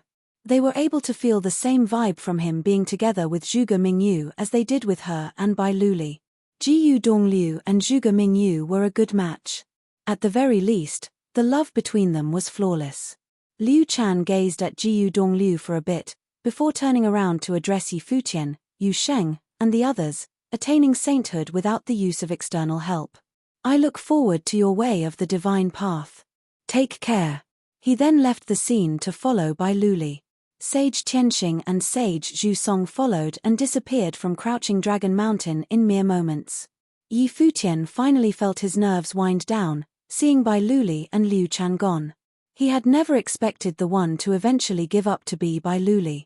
If Bai Luli had not made his stance clear, the Holy Ji Palace would have still sided adamantly with him, and their predicament would have remained. He knew clearly that both Bai Luli and Liu Chan were adamant in their stances, and none felt themselves to have done the wrong thing. Cultivators also trained to cultivate their minds, after all. If they thought something to be wrong, they would not have done so in the first place. The entire Baron State looked forward to the marriage between Bai Luli and Zhuge Mingyu. The Holy Ji Palace and White Cloud City both hoped Bai Luli to do so and did all they were able to prepare everything for him. Bai Luli said it himself as well, he liked Zhuge Mingyue's temperament. As such, he did nothing to resist the arrangement. If it had not been for Jiyu Dongliu's emergence, the wedding that everyone in Barren State looked forward to would have probably been flawless. However, there were few who cared what Zhuge Mingyu thought about the arrangement. The pressure from the Holy Ji Palace and White Cloud City was intense. This pressure had been shouldered by Zhuge Mingyu. As such, she agreed to it, and everything unfolded as it had today. As for Liu Chan, he probably knew Zhuge Mingyue's attitude and stance on the whole arrangement, yet he did not see himself to be doing the wrong thing. In Liu Chan's eyes, the priority of having a saint emerge from the barren state superseded everything else. It was a great endeavor, and Zhuge Mingyue's personal wishes were insignificant in comparison. Furthermore, Liu Chan may have thought it to be a good thing for Zhuge Mingyu to be able to marry Bai Luli. As such, that further reinforced his beliefs of him doing nothing wrong. However, Yi Futian was the junior of both Jiyu Dongliu and Zhuge Mingyu, and he was just as entangled in the predicament as those two. He too had his own stance and stuck to it. As such, in his eyes, both Liu Chan and Bai Luli were, without a doubt, wrong. Anyone who arranged and encouraged for the wedding to happen was all wrong. That was because he knew that if there were to be even some slight changes to how the events unfolded today, his second sister and third brother might have been eternally doomed. Liu Chan's position was a flawless one. He had nothing to rebuke Yi Futian and even allowed the young man entrance to the sage hall, free of all selfish thoughts. Even when Yi Futian ended up being expelled from the Holy Ji Palace, he had nothing to say about it and held no grudges. The wedding was the only thing that Yi Futian did not agree to. It was fortunate that the ending was not an irredeemable, sour one. The one to have felt most displeased was the city lord of White Cloud City. He remained where he was with a cold expression and said, Luli devoted himself to the great endeavor, yet despite having agreed to the marriage arrangement, something like this happened with the Zhuge family. Don't you think you owe me reparations in some form, Junior? Many were able to tell right there and then that the city lord of White Cloud City was still immensely displeased with the whole thing. Senior, if Luli is able to let go and wish them both happiness, don't you think you should let go of the matter as well? I will find a suitable time after this to apologize personally at your place, Zhuge Qingfeng said. Bai Gu's expression remained cold. It became apparent to him that Zhuge Qingfeng had decided to simply let the matter slide. If that is the case, save your efforts. Bai Jiyu then said plainly, farewell. He waved his hands aside and leaped into the air. The people of White Cloud City began to leave one after another. Bai Zedi's expression was an utterly disgusted one. He glared at Yi Futian coldly, finding it puzzling as to why his brother decided to give up at the very last minute. If his brother had insisted, Jiyu Dongliu would have been dead. If Yi Futian dared stand in his brother's way, Yi Futian would have died as well. However, everything had come to nothing. He stood and left with the people of White Cloud City. Many great figures of the barren state looked at the scene and thought that the relations between White Cloud City and the Zhuge family had just taken a turn for the worse. The city lord of White Cloud City had always been a very overbearing person. His talents were peerless and he had made quite notable achievements when he was young. He was probably even the most exceptional figure of his time, and he had never been caught in such an awkward predicament.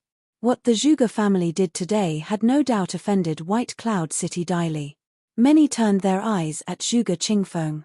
The stance of the clan leader of the Zhuge family had definitely budged.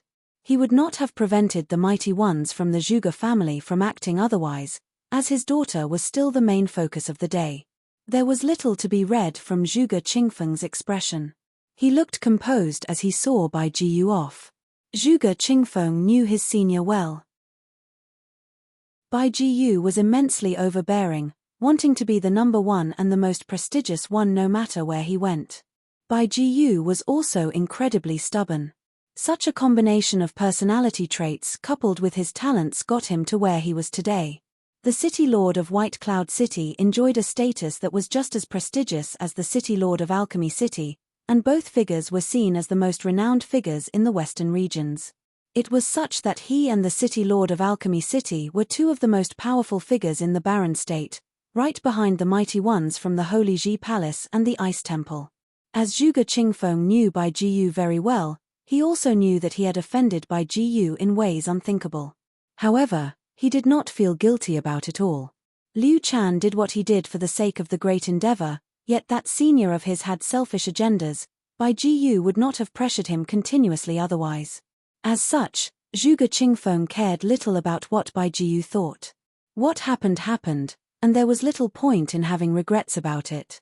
Furthermore, despite having lost quite a bit, Zhuge Qingfeng had a lot to gain that day. What there was for the taking needed to be taken.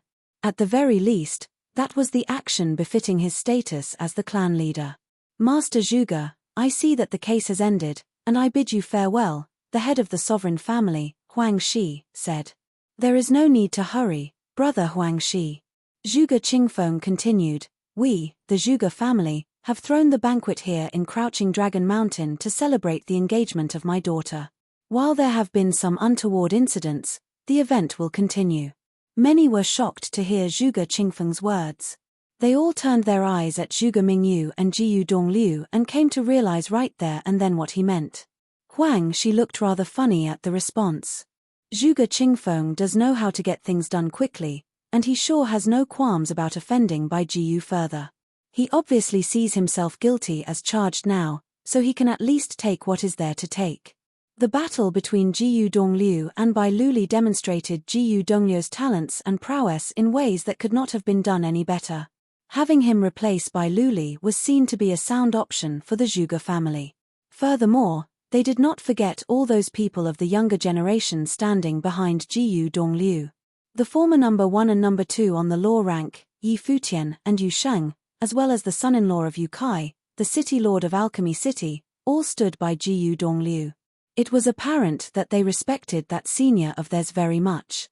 If Jiyu Dongliu were to become a son-in-law of the Zhuge family, rallying behind Jiyu Dongliu and Zhuge Mingyu meant that Yi Futian and the rest of them were made their family as well. Zhuge Qingfeng literally wasted no time with his new decision. Even those old farts from the Zhuge family would have been rendered speechless at that point. Zhuge Mingyu lifted her head to look at her father, then lowered her head to look at Jiyu Dongliu and smiled. Yi Futian and the others smiled as well, looking forward to it all. However, Jiyu Dongliu's expression changed somewhat and he said, no. The smiles of many were, as expected, frozen in place. Zhuge Mingyue's smile disappeared as she looked at Jiyu Dongliu. Father actually wanted us to get engaged, and you, Jiyu Dongliu, object instead? What the hell are you thinking? Mingyu, we'll talk about this later. I need to leave. Jiyu Dongliu struggled to get up as he seemed to have recalled something. His expression was of the utmost seriousness. The expressions of everyone in Zhuge family turned ice-cold. That bastard ruined Bai Luli and Zhuge Mingyue's wedding just to bail right afterward. We are visitors from Yu State, here to pay our respects to the Zhuge family, a voice was heard from outside Crouching Dragon Mountain.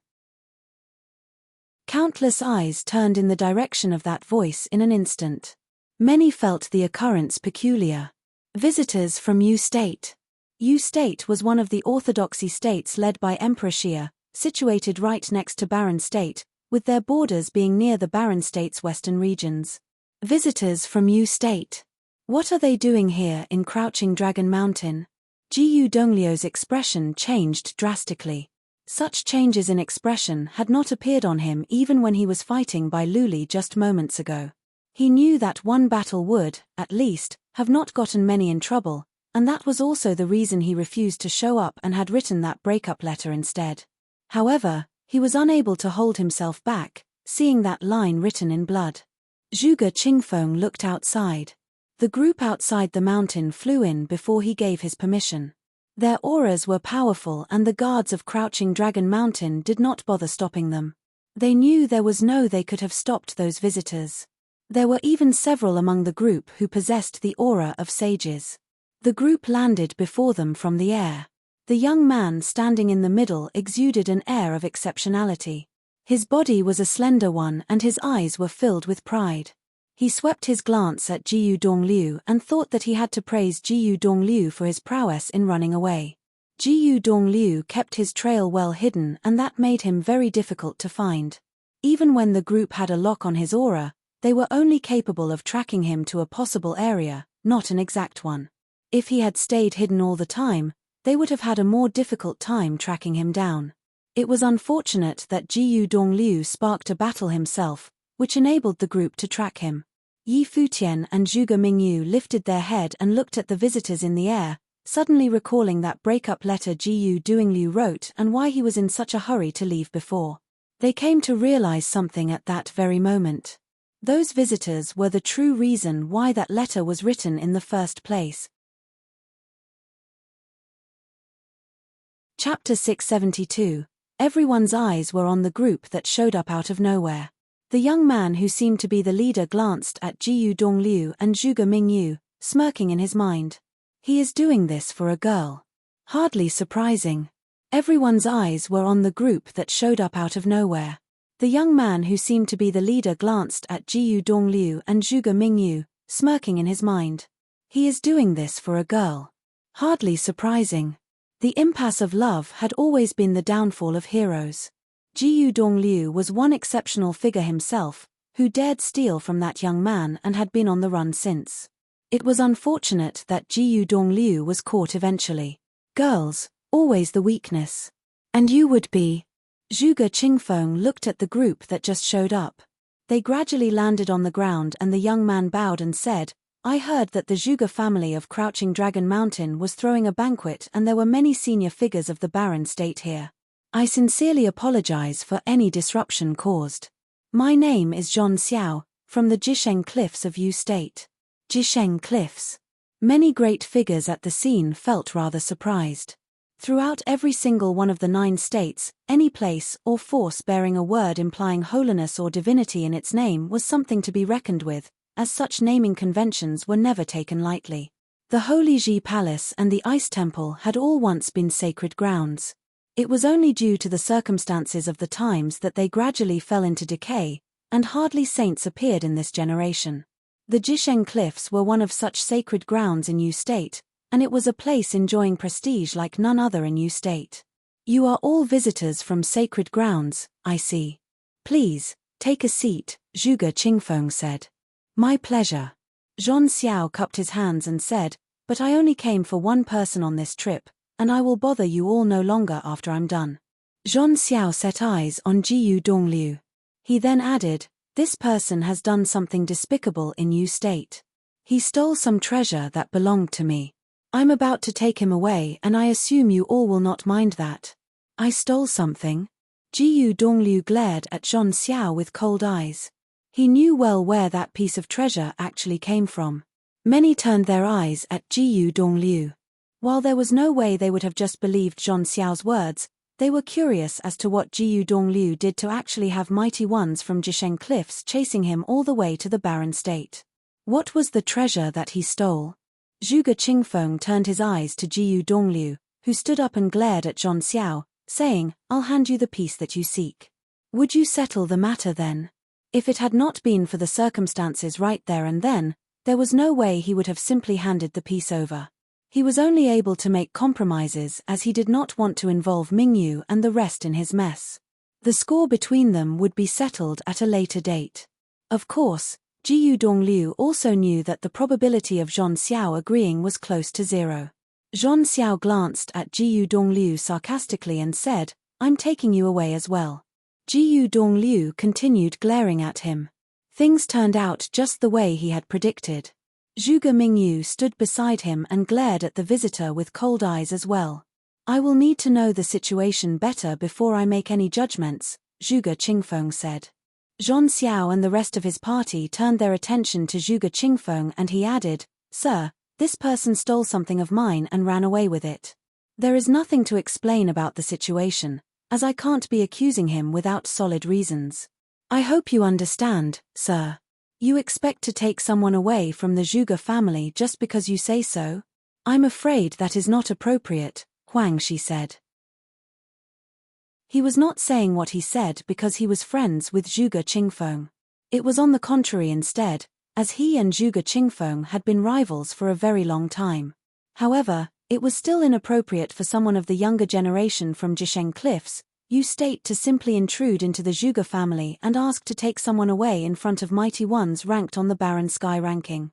Furthermore, the visitor's attitude was a rather harsh one, and it was deemed to be a rude thing to do in front of one's seniors. Zhuge Qingfeng did not say anything further, as if he was acknowledging Huang Xi's stance. Does this person have some kind of relationship with all of you seniors? Zhon Xiao looked at everyone present and asked. He then continued after hearing no response, in that case, pardon my intrusion then. That person behaved in a vile manner and stole something from me. I will be taking him away. Farewell. The group turned around and left as soon as Zhon Xiao finished without any hesitation. Coldness was seen in Zhon Xiao's eyes as he turned around. They went investigating the happenings around the area after tracking Jiyu Dongliu to the Zhuge family estate. Many top-notch individuals were found there, and the clan leader, Zhuge Qingfeng, was a figure ranked 6th on the Barren Sky ranking himself, which spoke of his capabilities. While the group hailed from Jisheng Cliffs, they seemed rather shorthand, given the situation they found themselves in. Since the opposing party insisted on keeping Jiyu Dongliu around, it was apparent that they were not allowed to simply just take who they came for. Quite a surprise that you got someone so powerful to back you in the Barren State. Head back to Jisheng Cliffs and tell my junior that I will be looking into that sacred item with him. Zhon Xiao transmitted his voice to the one beside him, causing the mighty ones at his side to react abruptly. The person knew well who Junior Zhon Xiao meant. There was no one else but him who would be able to move someone whom the top-notch figures in the Barren State insisted on keeping with them. When the group of visitors left, the air on Crouching Dragon Mountain changed. While the visitors from the Jisheng Cliffs were dismissed, their words meant that the matter was far from over. Jiyu Dongliu was probably made a target by the Jisheng Cliffs. Yi Futian stood there and he was at his wits' end. He knew third brother was in trouble when he read that letter, and that was why he went to reveal his secret to Zhuge Qingfeng when he went to see the clan leader. He knew that if third brother indeed showed up, the one who would be able to break the deadlock was none other than Zhuge Qingfeng. How much of what he said was true? Zhuge Qingfeng asked Jiyu Dongliu. Jiyu Dongliu turned around and looked at Zhuge Qingfeng.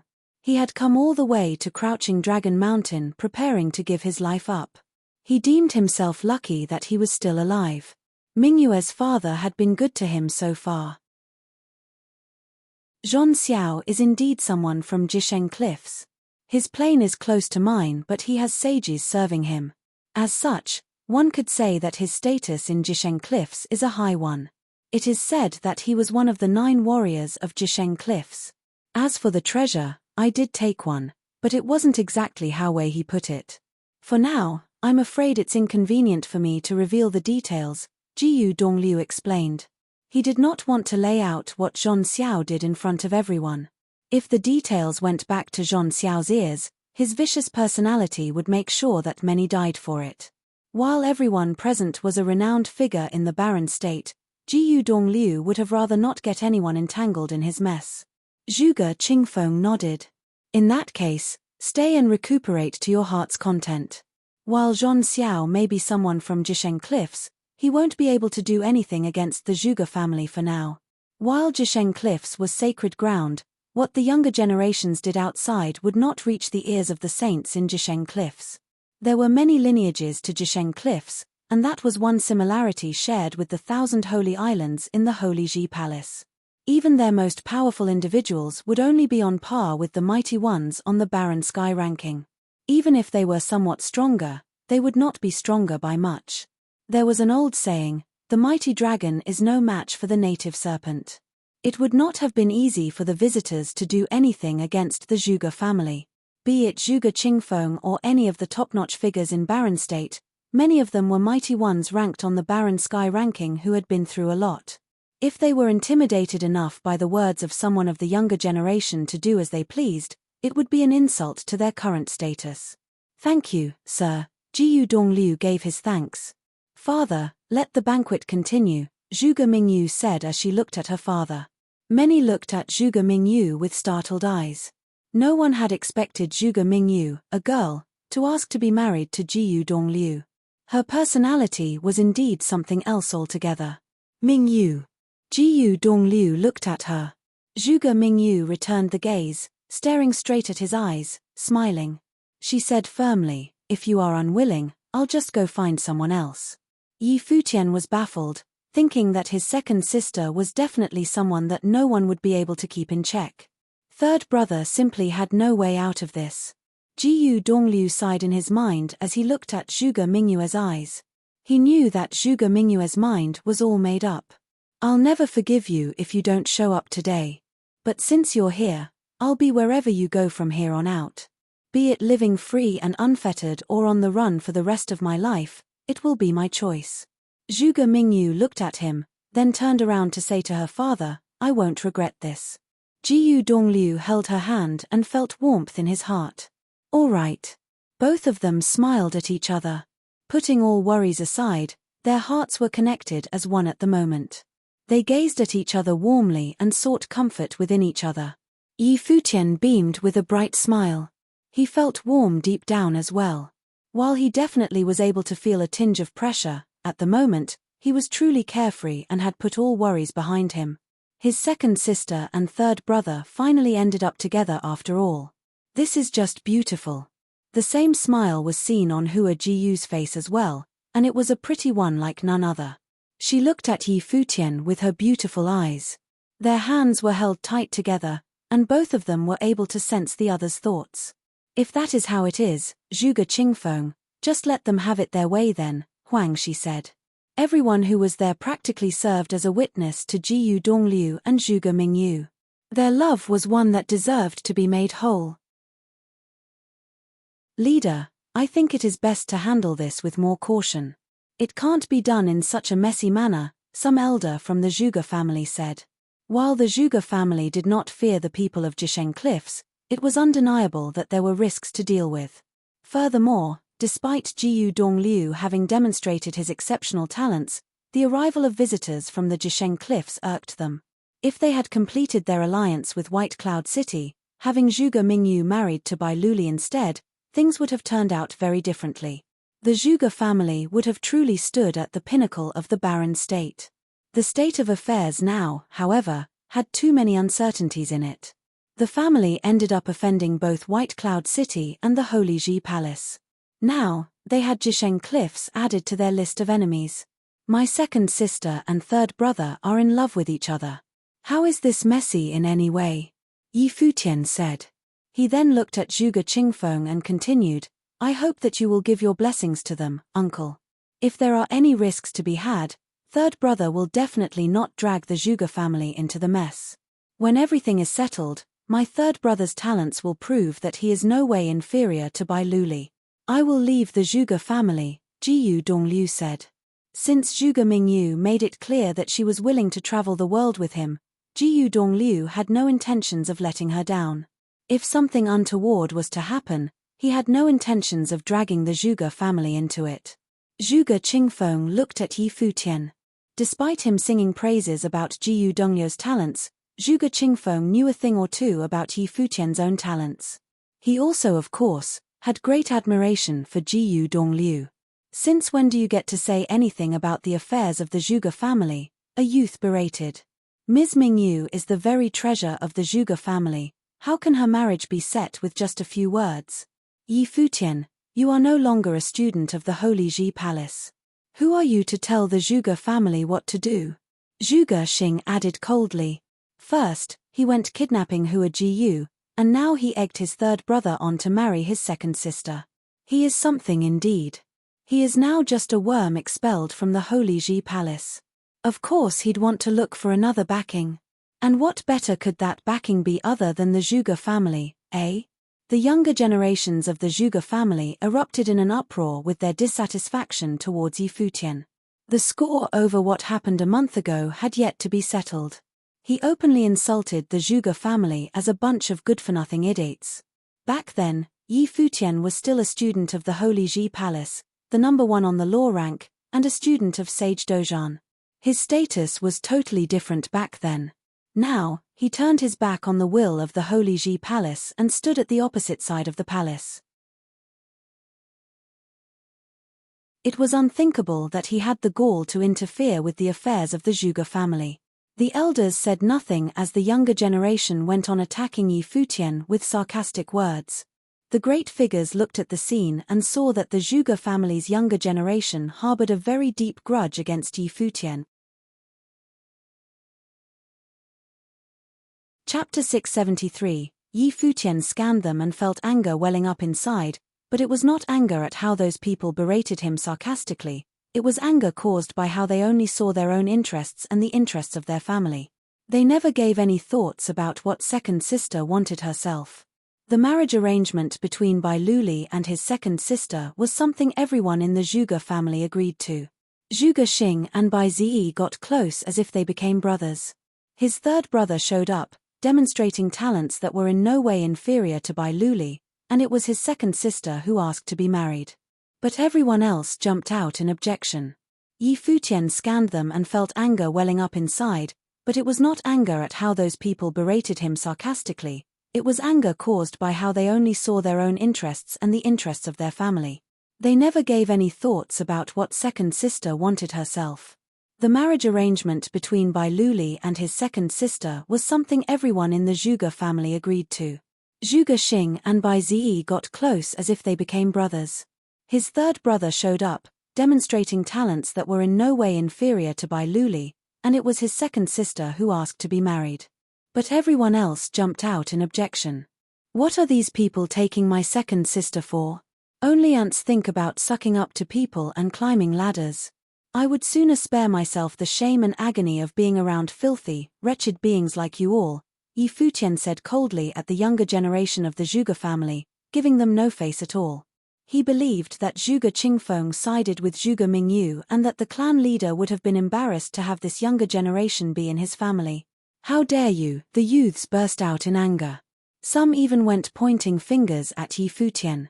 It was the day of the grand banquet in the Zhuge family, yet the discarded filth of the Holy Ji Palace actually dared humiliate them like that. You want to have a go? Yi Futian scanned all those pointing fingers at him and said, any of you below the sage plane are welcome to take me on all at once. You.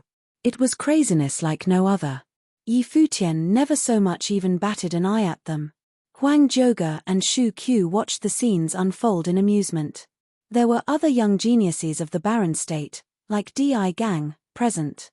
Yi Futian's glorious history with battles was such that even if all the cultivators below the sage plane were to actually take him on, their chances at beating him would have been slim still. What he said, boy, that was some roasting indeed. I'd like to see for myself how powerful the former number one on the law rank actually is. A cold voice was heard and a figure was seen standing up. The members of the Zhuge family turned in his direction. It was none other than Zhuge Qing, a youth of immense talent at the pinnacle of the noble plane.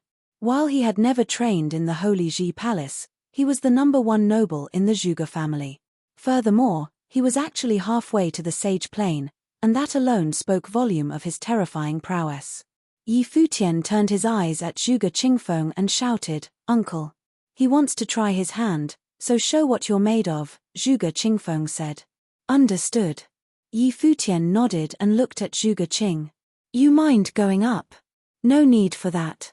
There are many seniors here. The damage won't be too great, Zhuge Qing said plainly. He took one step forward as soon as he finished his sentence. Lightning fell from the sky at that very second and a terrifying was soon seen all over the place, imbued with devastating power. Many great figures went to isolate the area right outside where both of them were. Zhuge Qing's eyes turned especially demonic. Extremely terrifying lightning will invaded Yi Futian's mind right there and then. Zhuge Qing's body turned into thousands of mirages in the very next second, and lightning bolts headed for Yi Futian. Crackling, devastating forces bombarded Yi Futian's body. Yet he stood there completely unfazed, taking on the lightning bolts with nothing but his own body. Yi Futian glanced at Zhuge Qing with plain eyes. One look was all it took to slow the thousands of streaks of lightning to almost a standstill. The mirages were almost frozen in place. Everything at that moment seemed to have stopped altogether. Get lost. Yi Futian lifted his palm and vibrated it in the air. Meteors streaked the skies, shattering the mirages, which then coalesced into a single being, Zhuge Qing. Zhuge Qing was being bombarded heavily at that very moment.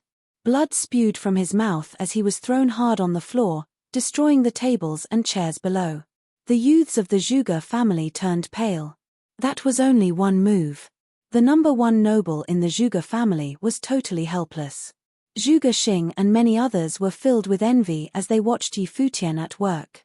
No one in their generation was even able to match Yi Futian blow for blow. The great figures of the barren state present at the banquet were all shocked. They had long heard that the young genius from the Holy Ji Palace was a powerful being like none other, but they did not have any idea how powerful he actually was.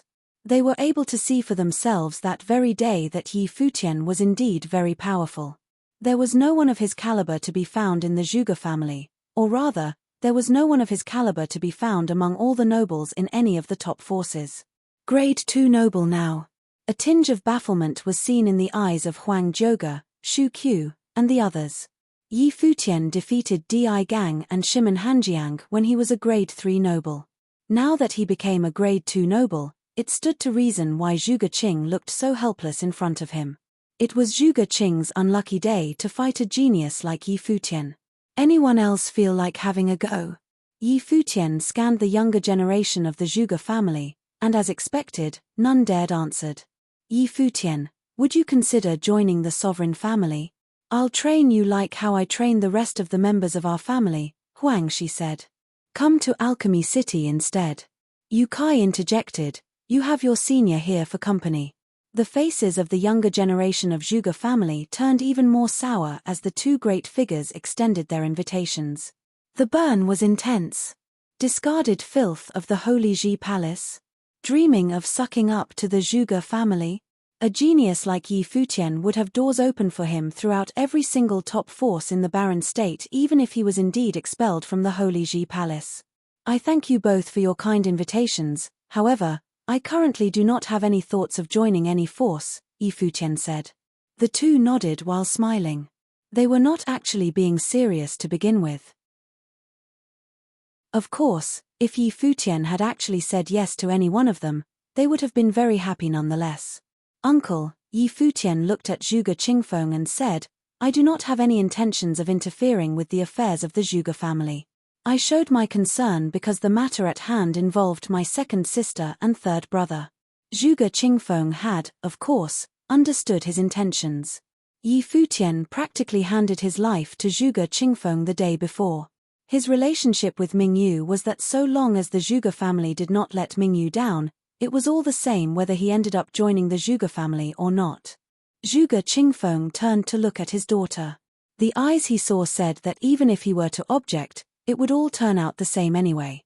The girl would have ended up running away with Jiyu Dongliu regardless. She had done the very same thing all those years before, after all. Very well, the marriage will have my blessing, Zhuge Qingfeng smiled and said. Jiyu Dongliu and Zhuge Mingyu were stunned for a bit, before turning to smile at each other. Many great figures at the banquet smiled as well.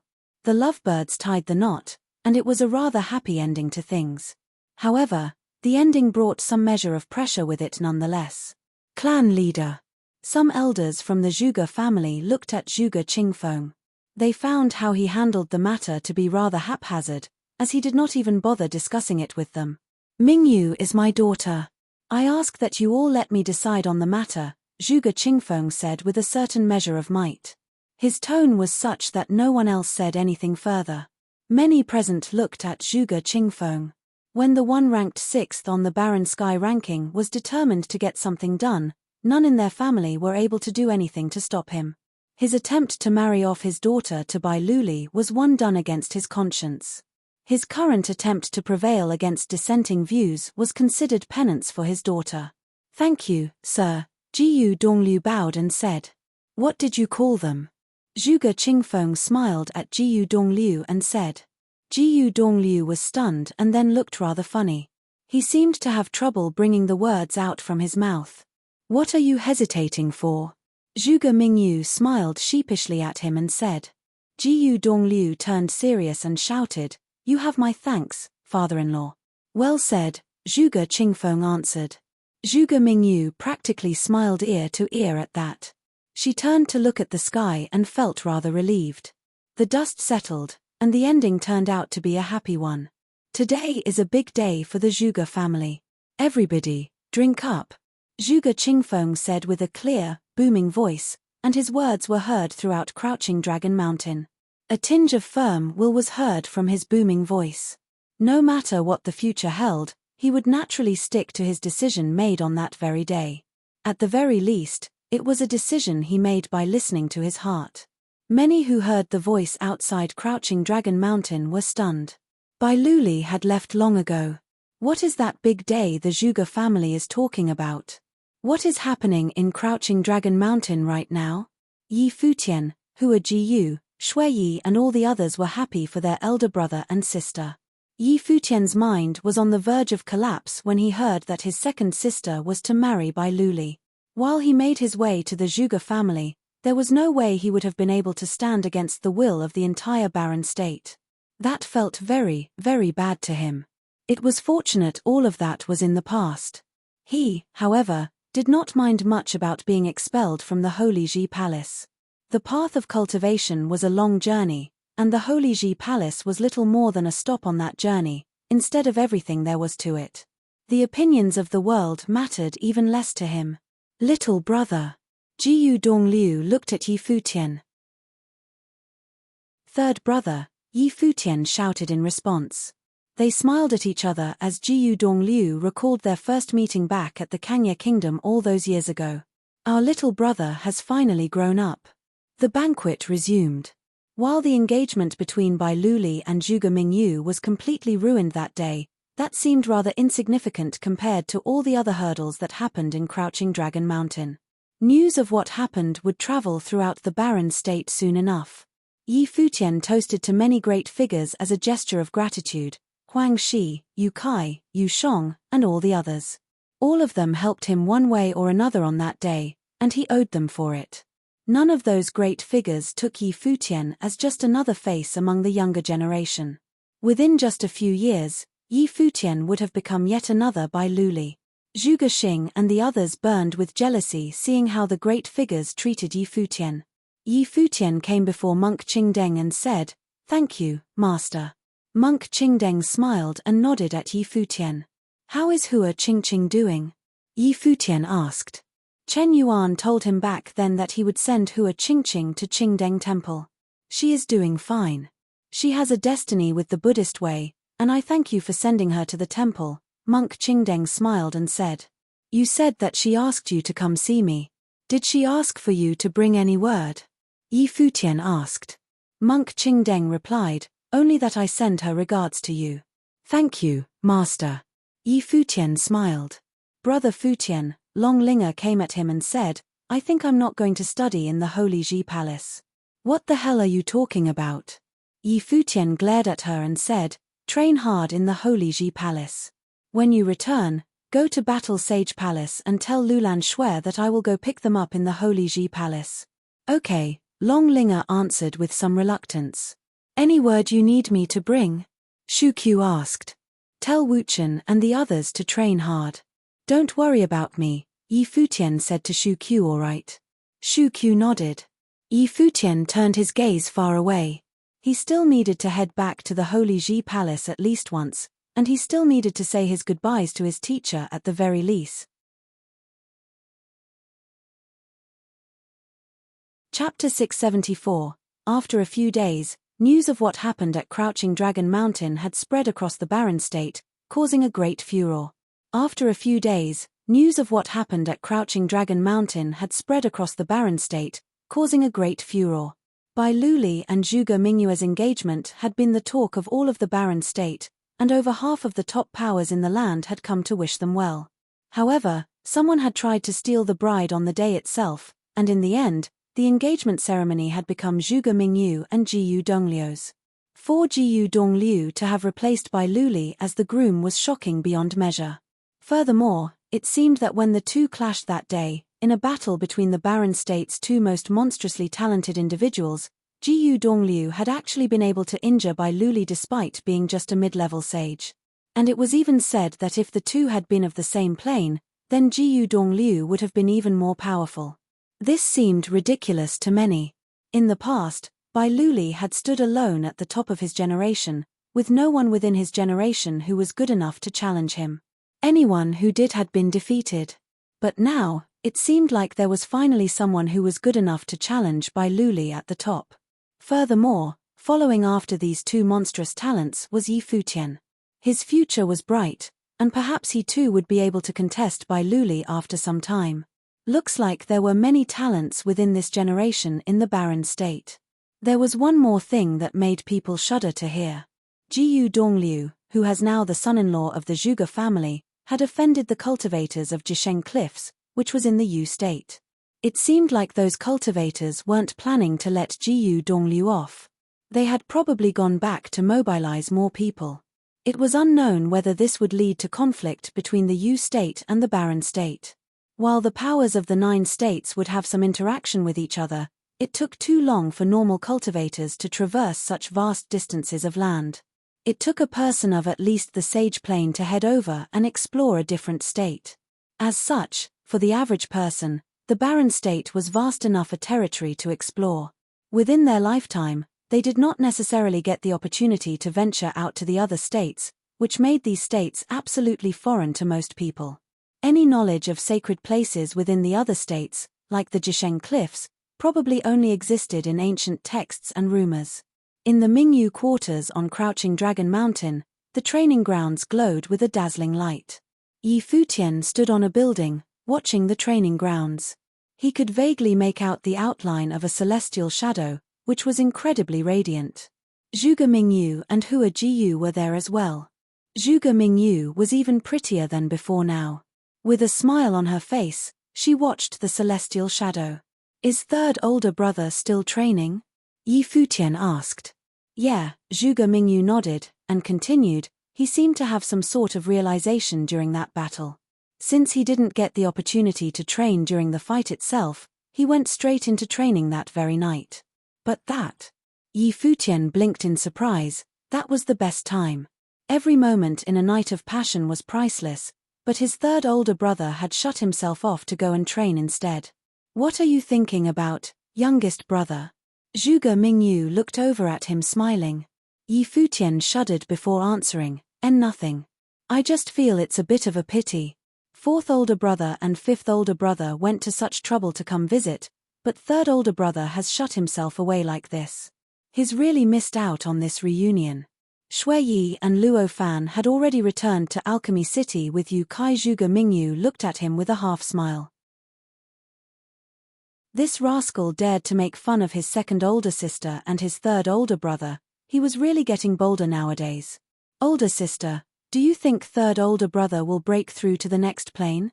Yi Futian asked. He was excited about the prospects of that happening. If his third older brother were to break through to the next plane, he would be at the same level as Bai Luli. If they were to battle again then, who knew how things could turn out this time? Maybe. But according to him, something has changed in his life spirit, Zhuge Mingyu replied. Right, Yi Futian nodded, looks like third older brother is going to be training on his own for a while. I won't wait for him then, I'm planning to make a trip back to the Holy Ji Palace. Do you want me to get my father to send some people along with you? Zhuge Mingyu asked. There's no need to. I'm not a child, and in any case, I'm the strongest person under the sage level now. Yi Futian shook his head and chuckled, not being humble at all.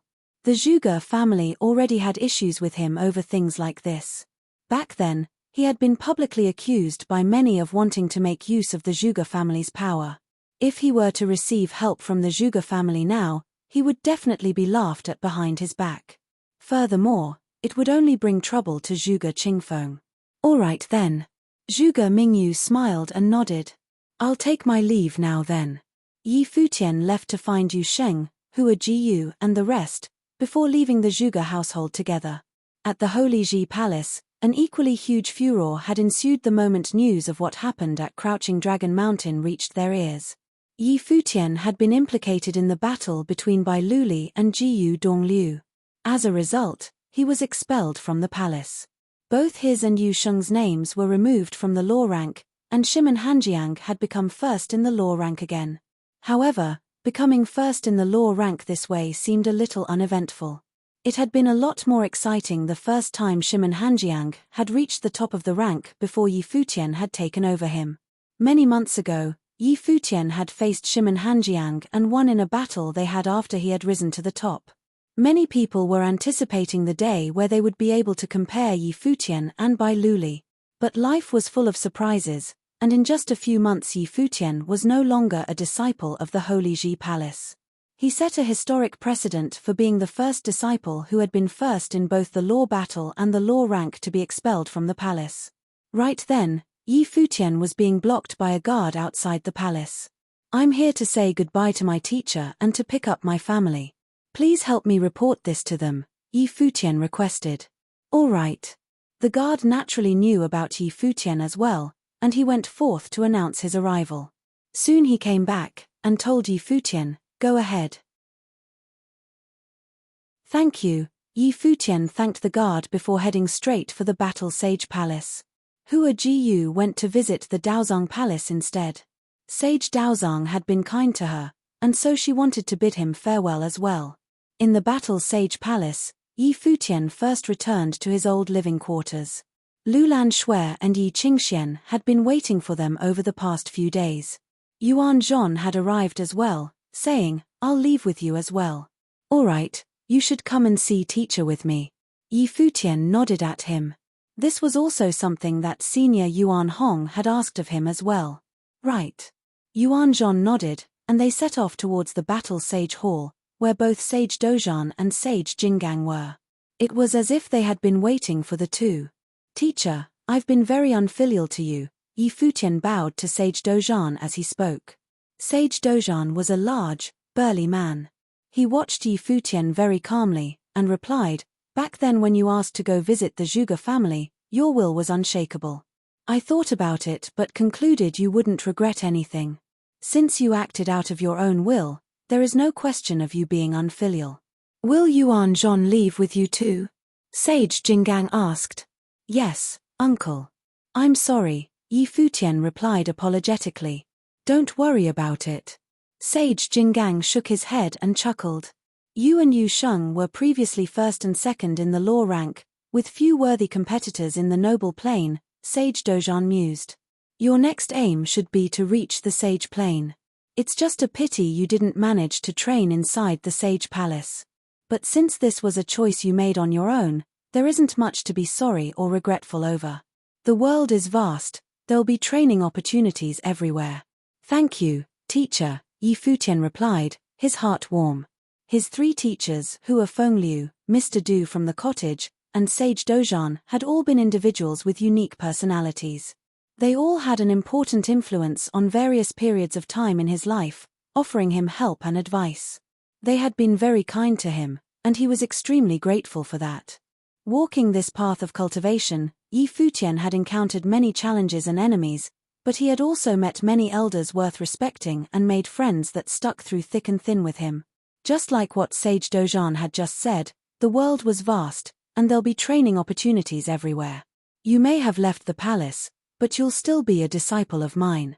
The barren state isn't the limit of your cultivations. Many people struggle to leave this vast land throughout their entire life. Some manage to leave but are forced to come back in the end. But I hope your names will become famous not just in the barren state, but throughout the 9 states, Sage Dozhan told Yi Futian. He had high hopes for the two of them.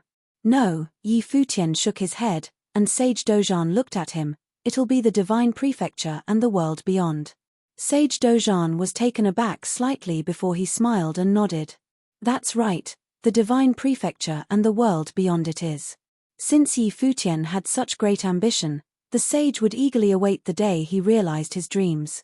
He hoped he would live to see that day. "Teacher, I'll take my leave now," Yi Futian said. "Go ahead," Sage Dozhan replied casually. He stood there, his back proudly straight. Yi Futian turned and walked out of the Battle Sage Hall. He then looked back at the building, before bowing once towards the hall and leaving for good. Yu Sheng too bowed towards the hall, and the group walked out of the Battle Sage Palace. "Younger brother, take care of yourself," Qi Jie called out from aside. "Older brother, you take care too." Yi Futian waved casually at him. Many people had gathered outside the battle sage palace. From the sword palace, there was Yi Wuchen, Liu Chenyu, Zui Qianqiu, and Shu Qiu. Many people had come from the Daozong palace as well. There was Hua Jiyu, Yun Shuaisheng, and Phoenix. Even Xiong Zhiqin had come as well. Mu Zhiqiu and Zhong Li were here too, and many people stood watching from afar. There were people who had received guidance from Yi Futian, like Yang Qingwu and many other disciples from the palace, who had come to say goodbye as well. Wuchen, Yi Futian called out to Yi Wuchen, "You got my message from Shu Qiu, right?" Yi Wuchen nodded, and asked, "What are your plans from now on?" "I don't know yet," Yi Futian replied. "You just carry on with your training in the palace and aim for the sage plane. I urgently have to break through to the next plane. I think I'll train on my own for a while. If the time is right, I may go on a trip somewhere far away. When that happens, I'll let you know." "All right." Yi Wuchen nodded. However, everything Yi Futian had said was but plans he had made, and ideas in one's head often don't turn out as one imagines. "You're going to leave just like this?" Zui Qianqiu asked. "What else can I do?" Yi Futian shrugged. "I'm just training somewhere else.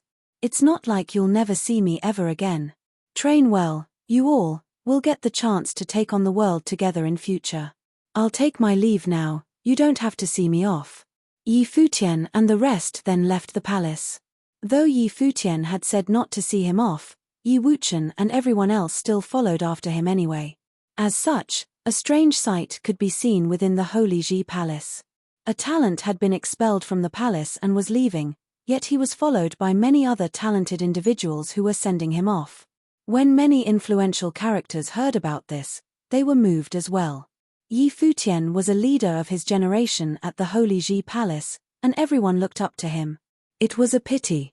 In a part of the Wanxiang Pavilion, stars dotted the sky, lighting it up with a soft glow. The constellations seemed to revolve around the world. This was the Wanxiang Hall, and a figure sat amidst the endless starlight. Just when Yi Futian left the palace, the figure grunted, his face pale.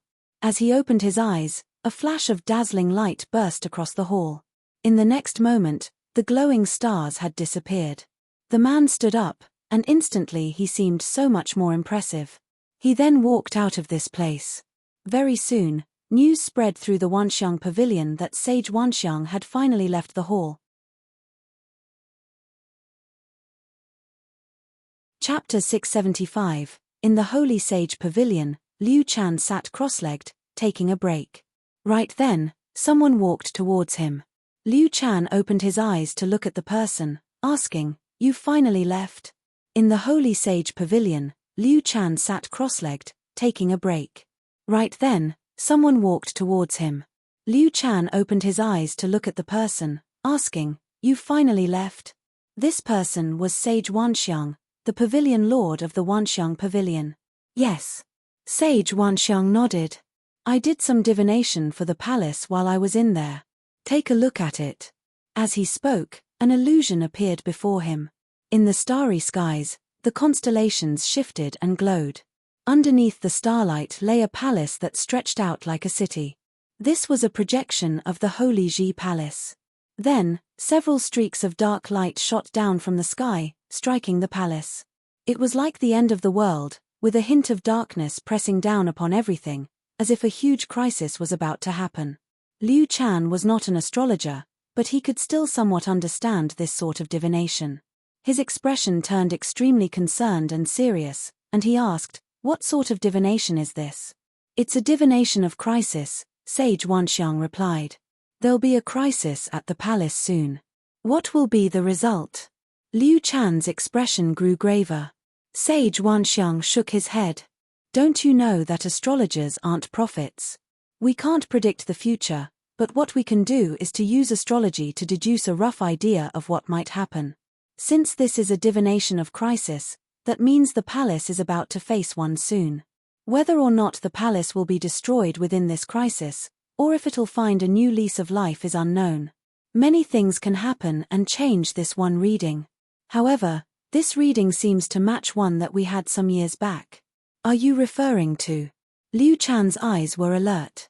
I thought that would have been a crisis related to the divine path. Could it be a crisis related to the palace instead? His heart heavy, Liu Chan continued, people from the Jisheng cliffs of the Yu state came by the barren state not long ago. Could that have all been a sign? People from the Jisheng cliffs came to the barren state?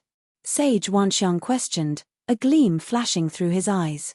The 9 states all coexisted under the rule of Emperor Xia. However, as this generation of the barren state appeared weaker, the other states were beginning to position themselves in a way that would eventually push the barren state out of the picture and have its sacred learning grounds replaced. As such, those from the Jisheng cliffs were definitely not in the barren state just to train. This was definitely not a good sign at all. Yes, there was an incident several days ago. Liu Chan nodded. Could this crisis be related to there being no saint in the barren state? I can't say for sure, but that is definitely possible. Sage Wanxiang sighed. As there is no saint in the barren state, the Holy Ji Palace could be replaced at any time. Luli is currently aiming for the Meigai Plain. We should help him as much as we can, such that at the next battle for supremacy, he'll be at a place where he can aspire towards sainthood, Liu Chan said. His gaze grew determined. There wasn't much time left for the barren state. The black-winged condor soared through the sky above the 1,000 holy islands. Yi Futian, Yu Sheng, Hua Jiyu, Yuan Zhon, Yi Xiaoshe, Lulan Shui and Yi Qingxian were all there. Long Linger had come along too. The girl had insisted on sending them off. The many islands in the Divine Sea made for a beautiful sight. The island cities hung above the mountain, and weaving through them was like going through a magical celestial world. Despite the beautiful view, Yi Futian was still somewhat downcast. He wasn't too affected by his expulsion from the palace, but he still felt a sense of reluctance in saying goodbye to a place where he had trained at over the past 4 years. Furthermore, he had made many friends at the palace, all of whom he had to bid farewell to as well. Linger, you take good care of yourself now that Jiyu and I won't be at the palace anymore. If anything happens you can always go to your older sister Phoenix and Yun Shuaisheng, Yi Futian told the girl. All right, big brother Futian. Long Linger let out a mischievous expression. Okay, we've gone past the 1,000 holy islands already. You should go back, Yi Futian said. Let me go with you all a little further, Long Linger protested, reluctant to leave them. It's not as if we'll never see each other ever again. Yi Futian patted her head. Long Linger was all grown up now, but she was still so clingy. But I can't bear to watch you all go, just let me follow you for a while longer. Long Linger grinned at him. Yi Futian gave up on persuading her, and the group went past the 1,000 holy islands to enter a mountainous region as they traveled straight ahead. Right then, Yi Futian's brow creased slightly. The mountainous area ahead of them was filled with brown sand, giving it a barren feel. With his sharp senses, Yi Futian couldn't help but have the feeling that they were being watched. May I know which senior has arrived?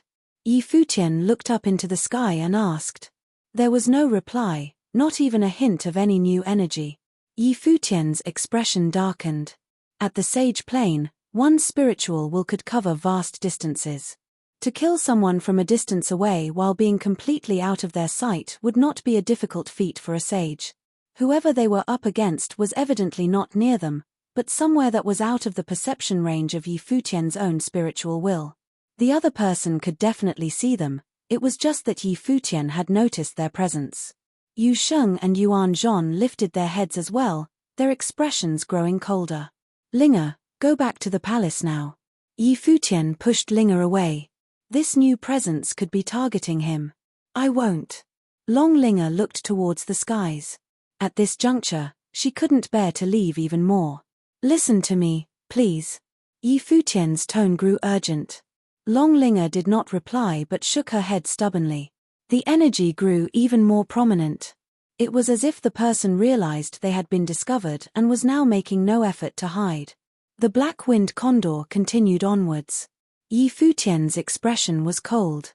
He had only just left the palace, but here he was, already caught in an ambush. He wondered who it was that wanted to attack him. Could it be the Holy Ji Palace? Looking at Liu Chan, While he was insistent on nurturing Bai Luli to help him achieve sainthood, there was no need for Liu Chan to kill Yi Futian.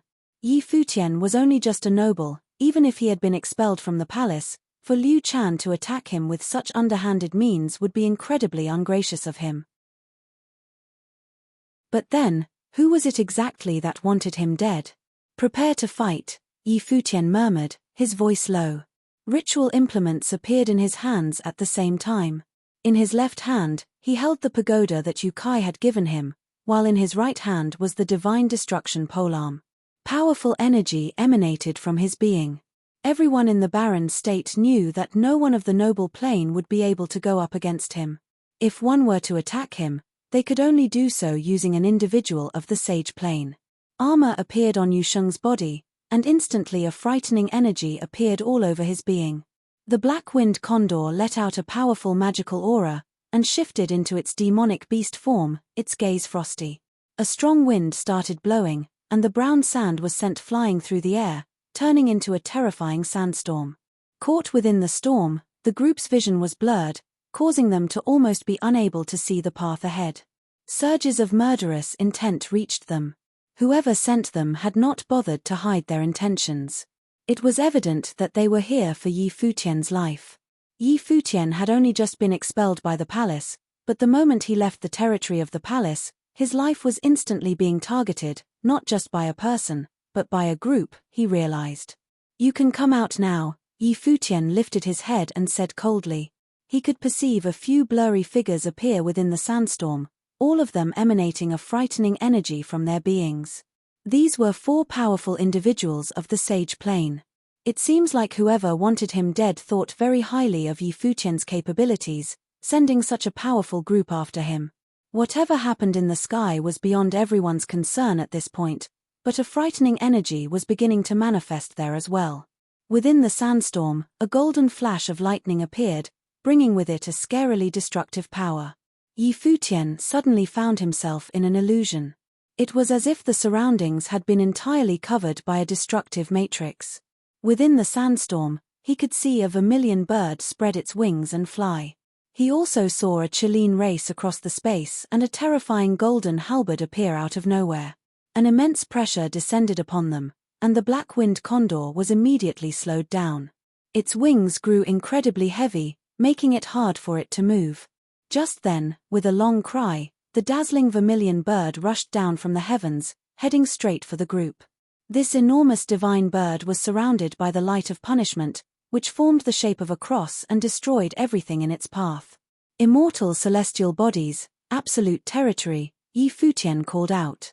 With a flash of divine light, the divine destruction polearm in Yi Futian's hand let out a blinding glow, and he was surrounded by starlight. A gust of frightening willpower was created, and the group was surrounded by the light from the stars. It was an incredibly dazzling sight. With a loud crack, the terrifying cross-shaped light of punishment made contact, shattering the immortal celestial bodies and shredding apart the absolute territory. The destructive light and the vermilion bird then continued its trajectory towards the group. The power of a sage contained the natural order itself. They were on a completely different level. As such, even the strongest noble would not be able to go up against a sage. Even someone as strong as Bai Luli had to be at the peak of the noble plane before he was able to defeat a lower-level sage. That was the battle that had sealed his reputation as a godly existence. However, Yi Futian and the rest were currently up against 4 sages. Without any hesitation, Yi Futian released his divine ape life spirit, before activating his Dozhan body. The gigantic divine ape stood proudly in the space, and as Yi Futian held on to the divine destruction polearm, a greater defensive energy was released. The group now seemed to be surrounded by an actual star itself, and as the frightening cross-shaped light continued its descent, only cracks appeared in the star. It was not torn apart by the light.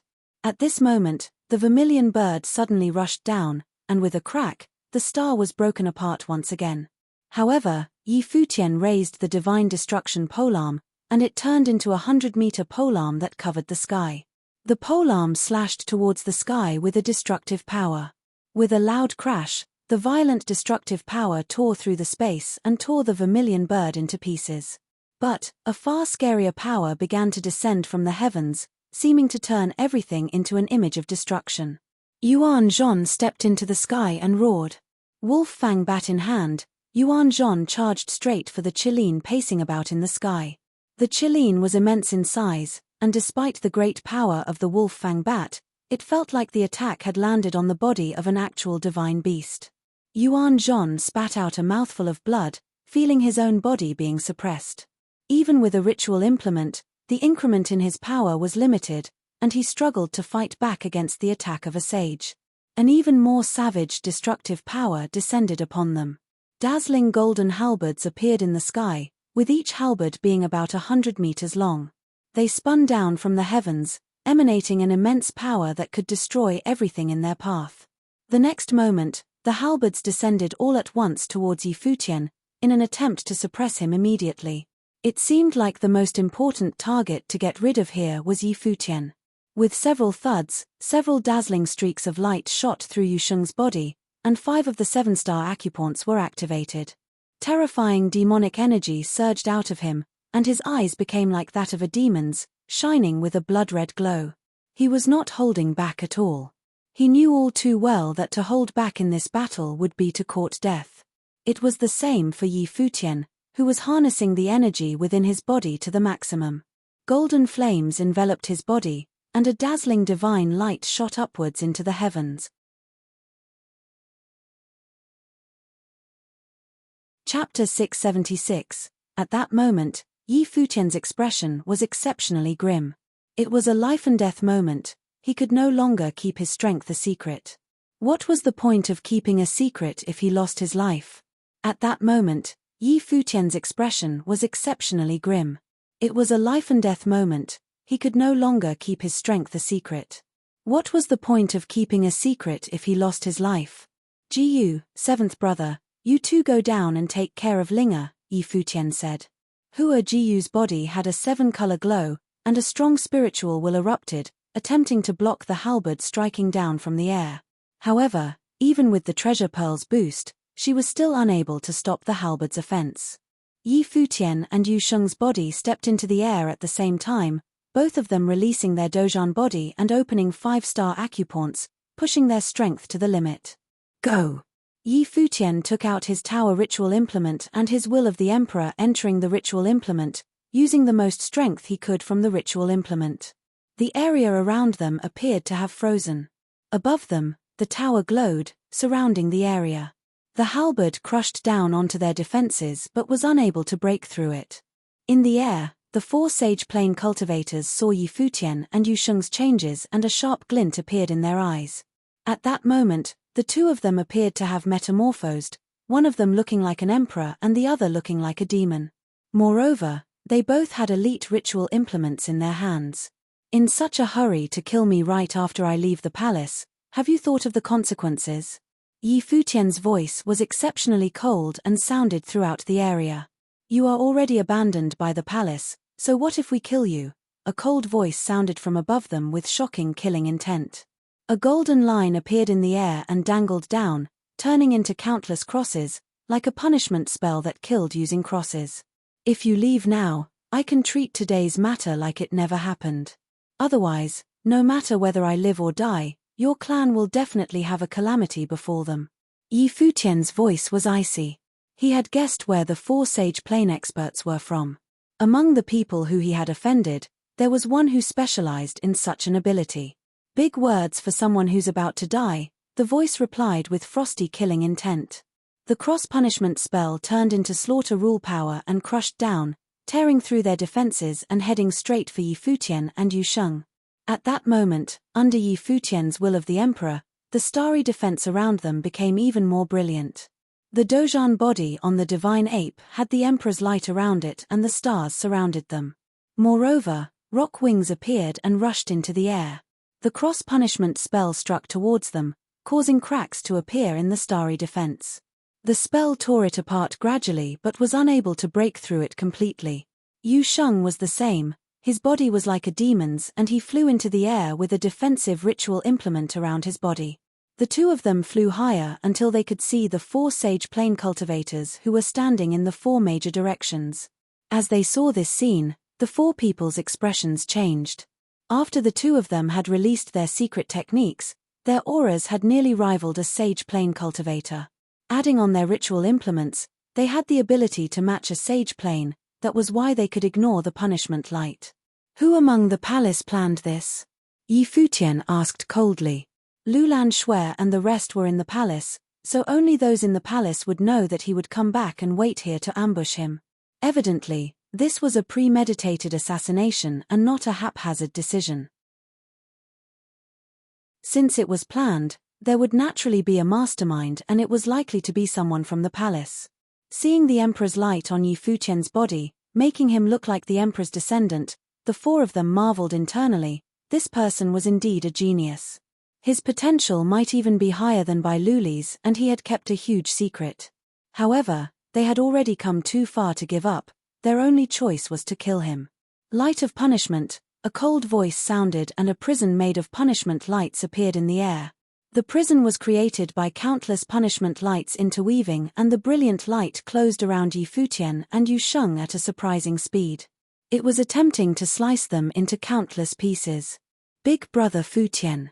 On the ground, Long Linger had a pale expression. Hua Jiyu and Lulan Shui also had worrying looks, but this was not a battle they could interfere with.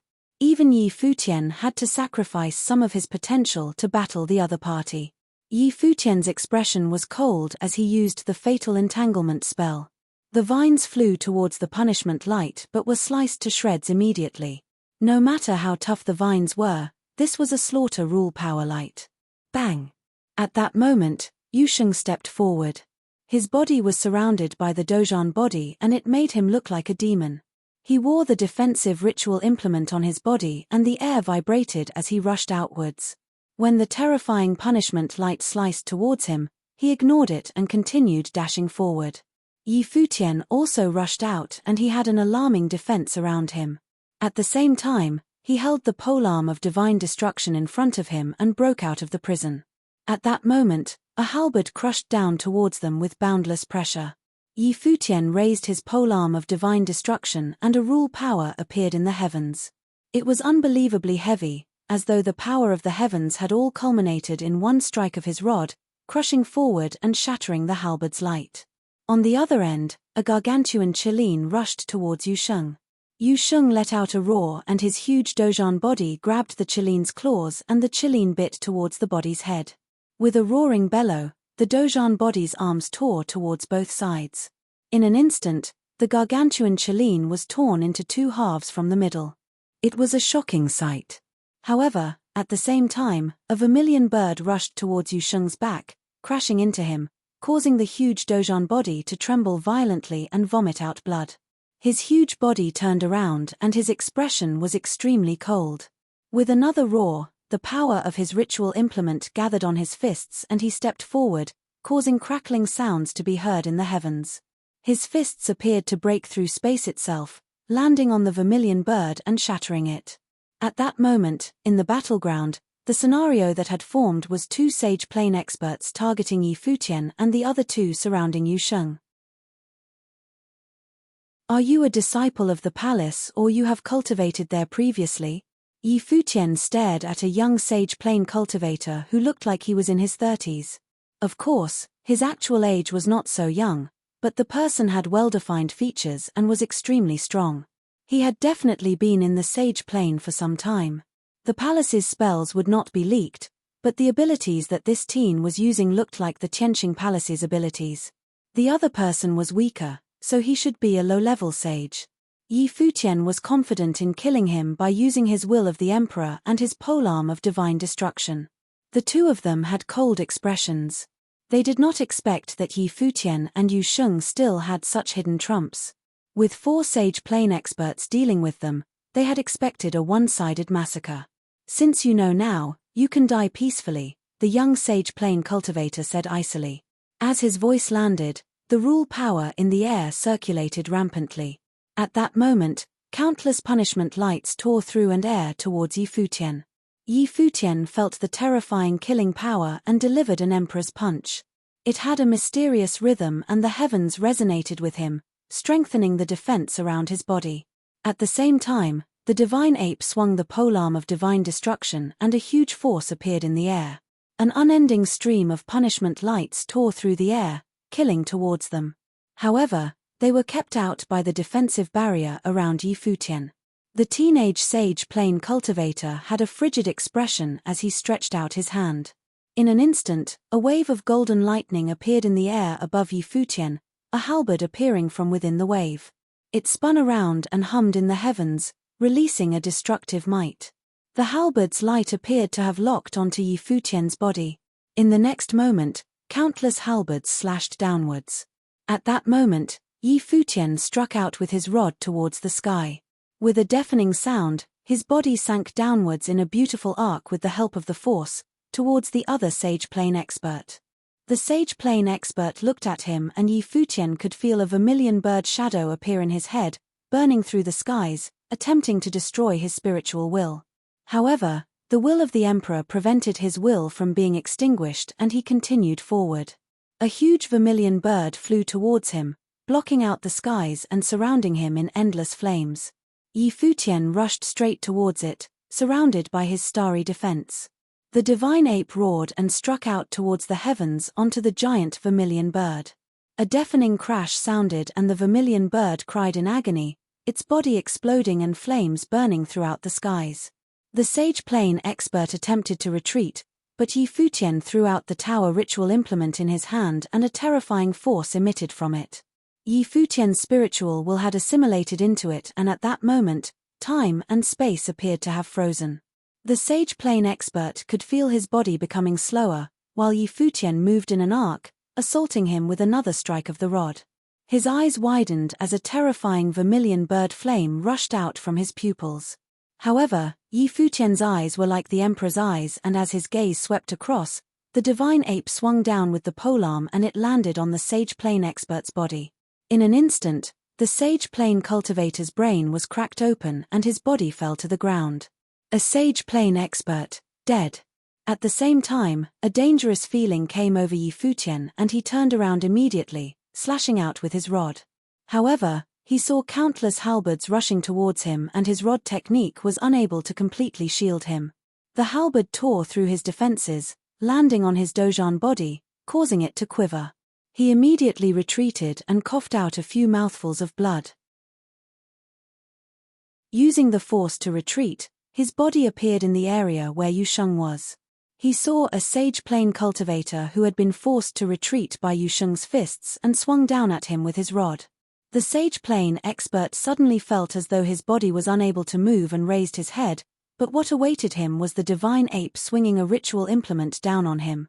With another thunderous crash, the second sage plane cultivator fell to the ground, dead.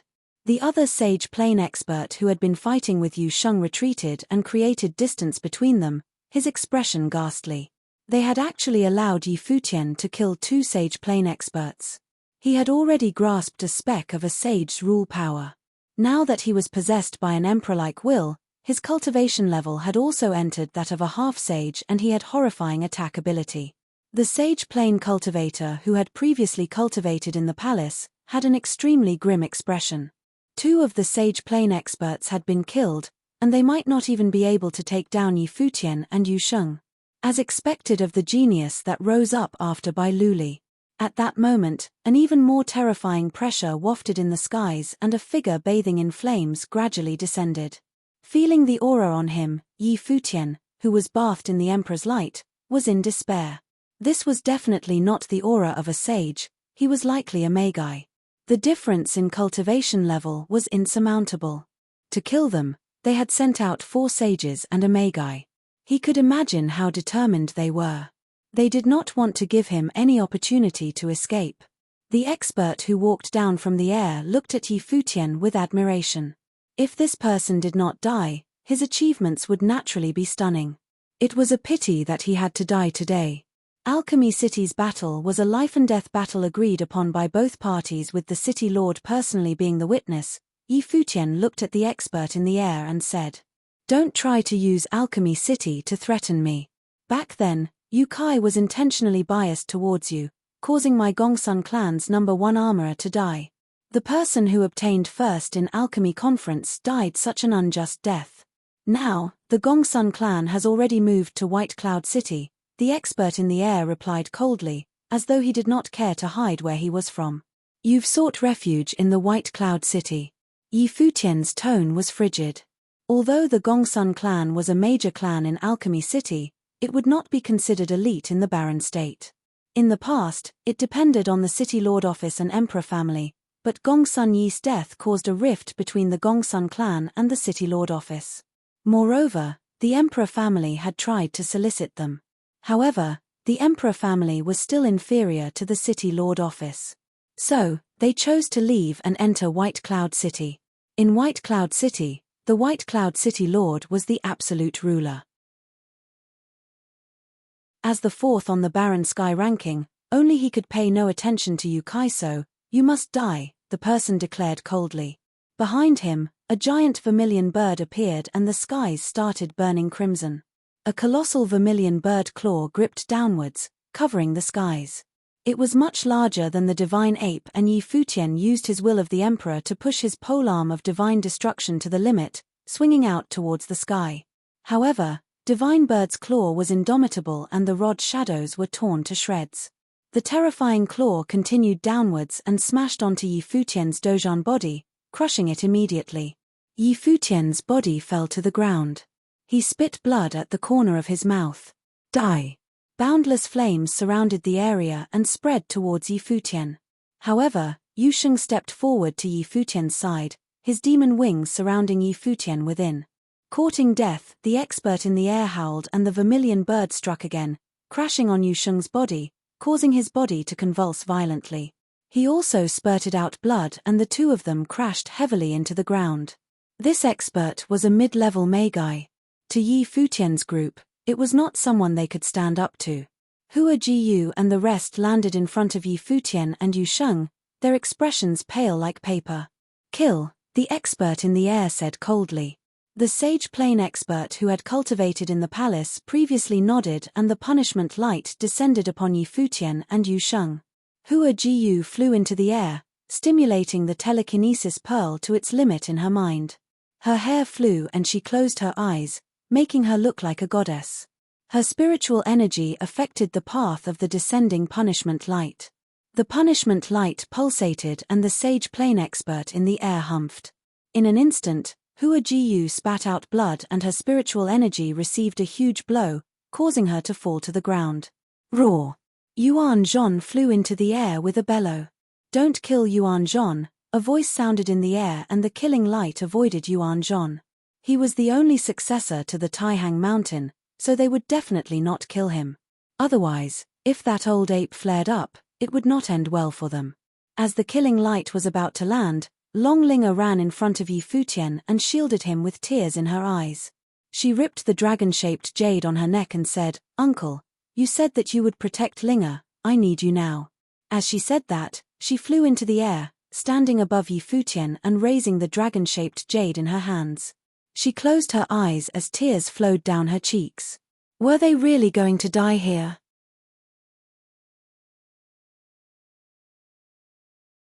Chapter 677. Linga. Yi Futian raised his head and called out to the delicate figure in the air, a pale expression on his face. Although the teenage girl still looked weak, she stood there firmly, allowing the rampaging wind to billow on her body. Her clothes fluttered and her hair blew wildly while the youthful girl's face had tears streaking down it. Evidently, she was scared. She was not even 19, how could she not fear death? However, even though she was scared, she still stood there, like a duckweed in the wind that could be blown apart easily. Linga. Yi Futian raised his head and called out to the delicate figure in the air, a pale expression on his face. Although the teenage girl still looked weak, she stood there firmly, allowing the rampaging wind to billow on her body. Her clothes fluttered and her hair blew wildly while the youthful girl's face had tears streaking down it. Evidently, she was scared. She was not even 19, how could she not fear death? However, even though she was scared, she still stood there, like a duckweed in the wind that could be blown apart easily. As the figure burned itself into Yi Futian's head, at that moment, Yi Futian suddenly remembered the time they first met. At that time, Long Linga had been willful and unruly, and he could barely stop himself from beating her up. However, After more interaction with her, he found out that she was simply too lonely. Although she was the only daughter of the West Mountain Dragon clan, her young heart had many worries that she could not tell anyone. He remembered the little girl crying under the moonlight as she thought of her uncle. Now, she had finally grown up and had come to the Holy Ji Palace to cultivate. However, such a calamity had befallen her because she had come to send him off today. As the light of punishment descended, time felt like it had stopped. Futian had tears falling from the corner of his eyes. He had thought that he would never cry again, but many things were beyond his control. As he watched the destructive light about to devour Longlinger, Futian watched all this unfold in pain, but he was powerless to stop it. Not only Longlinger, but Yusheng and Jiyu would also become victims of this calamity. However, at this moment, a mysterious power descended upon the area. Time really stopped and a light of punishment landed on the dragon-shaped jade. The pendant suddenly let out a brilliant glow and an imposing matrix appeared in the sky above Longlinger's head. The matrix was formed by countless lines interweaving and there appeared to be a dimension within the matrix. A terrifying aura emanated from the dimension. Next, rays of brilliant light glowed and a divine purple-gold dragon emerged from the pendant's matrix under everyone's astounded gazes. The purple-gold dragon was humongous and its gaze was imposing as it stared at the vermilion bird in the air. Dragon soul, the Magai's expression changed as he uttered. This sudden reversal stunned Futian as well. He did not expect that the jade pendant that Linger wore had a dragon soul within it. The giant purple-gold dragon had a dominant aura and on its head. They could faintly see a middle-aged man with his hands behind his back. This caused a huge visual impact on the onlookers. Longlinger was equally stunned as she raised her head and looked at the dragon. "Uncle Long," Longlinger mumbled as her heart raced. This was her uncle's dragon. She often rode on it when she was younger. As she looked further up the purple-gold dragon, Longlinger could no longer hold in her tears as they streaked down her face. She shouted out softly, "Uncle, have you returned?" The middle-aged figure turned and looked at Longlinger. He was dressed in green robes and had hair that was black like ink. His expressive eyes appeared to have the galaxy in them, and he looked at Longlinger with a doting gaze, then smiled and said, "Linger, you've already grown this big." "Uncle." Longlinger could not stop her tears as she replied, "I'm not dreaming, am I?" "Uncle promised to protect you," the middle-aged man smiled and replied. He then turned around and looked at the three sage plane experts in the air, his expression turning cold abruptly and his eyes filled with killing intent. "Senior, this is a misunderstanding," the Magai in the air explained. He could already guess who the person who had appeared in front of them was. He was the prodigy who had once appeared in the top ranks of the Barren Sky ranking like a shooting star, the previous clan leader of the Barren State's West Mountain Dragon clan, Long Etienne. "You dare touch my dragon clan's little princess." Long Etienne stood with his hands behind his back and his tone was stone cold. The purple-gold dragon flew into the air towards the vermilion bird and opened its mouth, swallowing the vermilion bird. The three sages' expressions turned pale and the person at the front shouted, "Retreat." Long Etienne's expression was cold as an ancient guqin appeared. He strummed the guqin's strings and the heavens resonated with it. The dragon he was on resonated with the heavens as well and in an instant, there were three large dragon shadows rushing towards the three sage plane cultivators. The three sage plane cultivators were shocked and they turned around to unleash their strongest defenses. However, what awaited them was the dragon shadow rushing directly into their heads and shattering their spiritual wills. The three of them then fell to the ground powerlessly. Three sage plane cultivators, one of them who was a Magai, were killed in one blow. Although it was unknown how much of his peak battle ability Long Etienne could unleash now, he must have been an elite sage plane cultivator. The difference between him and the three people was probably the same as Futian and a fresh noble plane cultivator. The ancient guqin disappeared and Long Etienne turned around to look at Longlinger. Longlinger descended directly onto the purple-gold dragon and walked to Long Etienne's side. "Uncle, I missed you so much." Longlinger pounced into Long Etienne's embrace and he rubbed her head with a doting expression. "What a silly lass, you're already so big. Why are you still crying?" Long Etienne asked gently. The demeanor he had when he killed the 3 sage plane experts was all gone, and he now looked just like a kindly elder. Then, will Uncle stay from now on? Long Linga raised her head and looked at Long Etienne in anticipation. Long Etienne rubbed her head and replied, Uncle needs to go into slumber, but I will always be beside you. Uncle, what is going on here? Long Linga asked. Go back and ask your father, Long Etienne smiled and replied, then turned to Yi Futian's group. Yi Futian also raised his head and looked at the legendary figure and said, Yi Futian thanks Elder for saving my life. Long Etienne nodded his head lightly and replied, help me take care of Linga. As he said, he raised his head and looked in the air. Could it be his mistake? A dragon's roar sounded and Long Etienne and his purple-gold dragon started to fade to nothingness. The matrix's light glowed again and the illusory figure dove into the pendant. Uncle. Long Linga's expression was filled with longing, but she could only watch as Long Etienne disappeared. The light on the pendant darkened, but it was evidently more than a normal jade pendant. Linga, we have to go, Yi Futian said. Okay.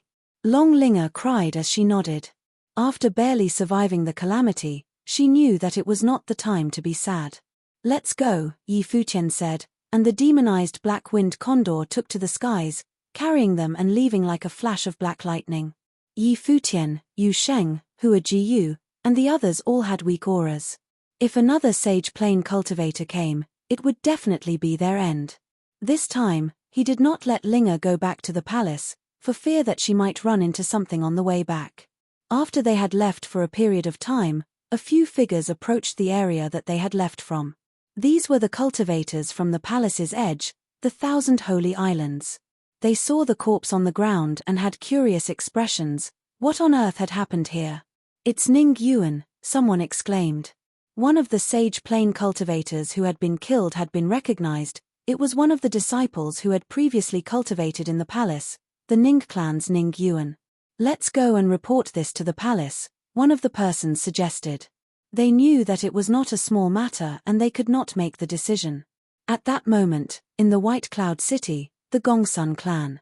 The Gongsun clan leader stared at the shattered jade totems in front of him with a grim expression. The sage plane cultivators they had sent out had died. Did this mean that they had failed? To kill Yi Futian, they had even sent a Magi. How could they have failed? This was already after considering the greatest extent of Yi Futian's abilities and even factoring in unexpected circumstances. Moreover, the assassination was not planned solely by the Gongsun clan, it had people from within the palace participating in the planning, so the plan should have been perfect. It was not just the Gongsun clan. At the same time, in the Zhengzhou city's eastern region, the same scene happened in the Ning clan. The Ning clan leader held the broken jade totems in his hand with a steely expression. They were all waiting for news. What on earth had happened? A few days later, news had spread in the barren state. On the day Yi Futian and his friends had left the palace, there had been a fierce battle in the mountain ranges outside the 1,000 Holy Islands. A few sage plane cultivators had died, including a disciple of the palace, the Ning clan's Ning Yuan. The other sage plane cultivators were rumored to be the Gongsun clan's sage plane figures. The news spread quickly throughout the barren state and caused a huge uproar. Many people guessed that Yi Futian might have been the target of an assassination. There were people who walked the holy road with Yi Futian claiming that back then, Yi Futian and Yu Sheng had killed the Ning clan's genius, Ning Huang. Ning Huang was reputed to be the elite genius of the Ning clan in the current generation. However, he died a tragic death before he had even entered the palace. Similarly, the Gongsun clan's number one in the younger generation and the first in the alchemy conference, Gongsun Yi, was also killed by Yi Futian. So, it was not surprising that the Ning clan and Gongsun clan would take revenge on Yi Futian after he had been expelled by the palace. However, why were the 5 sage plane cultivators who carried out the assassination dead? 3 of them even had their spiritual wills shattered and were forcefully killed. This evidently could not have been done by Yi Futian. It had to be someone especially strong who specialized in spiritual will attacks. Who had protected Yi Futian and his friends? Where were Yi Futian and his friends now? It was like they had disappeared from the barren state. There was no news about them and they had not returned to the Zhuge family. In the Zhuge family, Zhuge Mingyu was worried sick and enraged. Her little brother had just left the palace and something like this immediately happened to him. This was outrageous. In the Battle Sage Palace, Sage Dozhan was equally infuriated when he heard the news and he ordered the people in the Battle Sage Palace to investigate the matter. Evidently, there was a mastermind behind this. At that moment, in the Zhongzhou city's eastern region, on the boundless Taihang Mountain, Yi Futian and Yu Sheng sat at the edge of the cliff cultivating. The spiritual qi in the air rushed into their bodies and they slowly recovered their vitality. Thump, thump, thump. At the same time, the Taihang Mountain shuddered as though a terrifying earthquake was happening. Yi Futian opened his eyes and saw many golden apes in the distance, landing in the same area. In front of them, the king of Taihang Mountain. Yi Futian stood there like a golden mountain. Crash! With a thunderous sound, Yuan Hong stepped on the ground and cracks appeared in the mountain ranges. He flew into the air and with multiple crackling sounds, the other golden apes all flew into the air out of Taihang Mountain. The ape clan was leaving the mountain.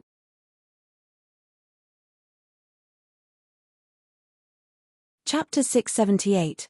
Now, if the barren state was split up into 9 regions according to the holy roads, the Dawn Road would be considered part of the same region.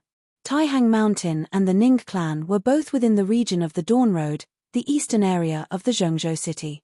Back then, both Ning Huang and Yuan Zhon had entered the holy road from the Dawn Road. As such, the Taihang Mountain was not far from the Ning clan. Now, if the barren state was split up into 9 regions according to the holy roads, the Dawn Road would be considered part of the same region. Taihang Mountain and the Ning clan were both within the region of the Dawn Road, the eastern area of the Zhongzhou city. Back then, both Ning Huang and Yuan Zhon had entered the holy road from the Dawn Road. As such, the Taihang Mountain was not far from the Ning clan. The Ning clan had also once been an elite clan. At its prime, it had experts on the Barren Sky ranking, but it was now on the decline. Now, the palace's elder Ning was already the most influential person that the Ning clan could produce.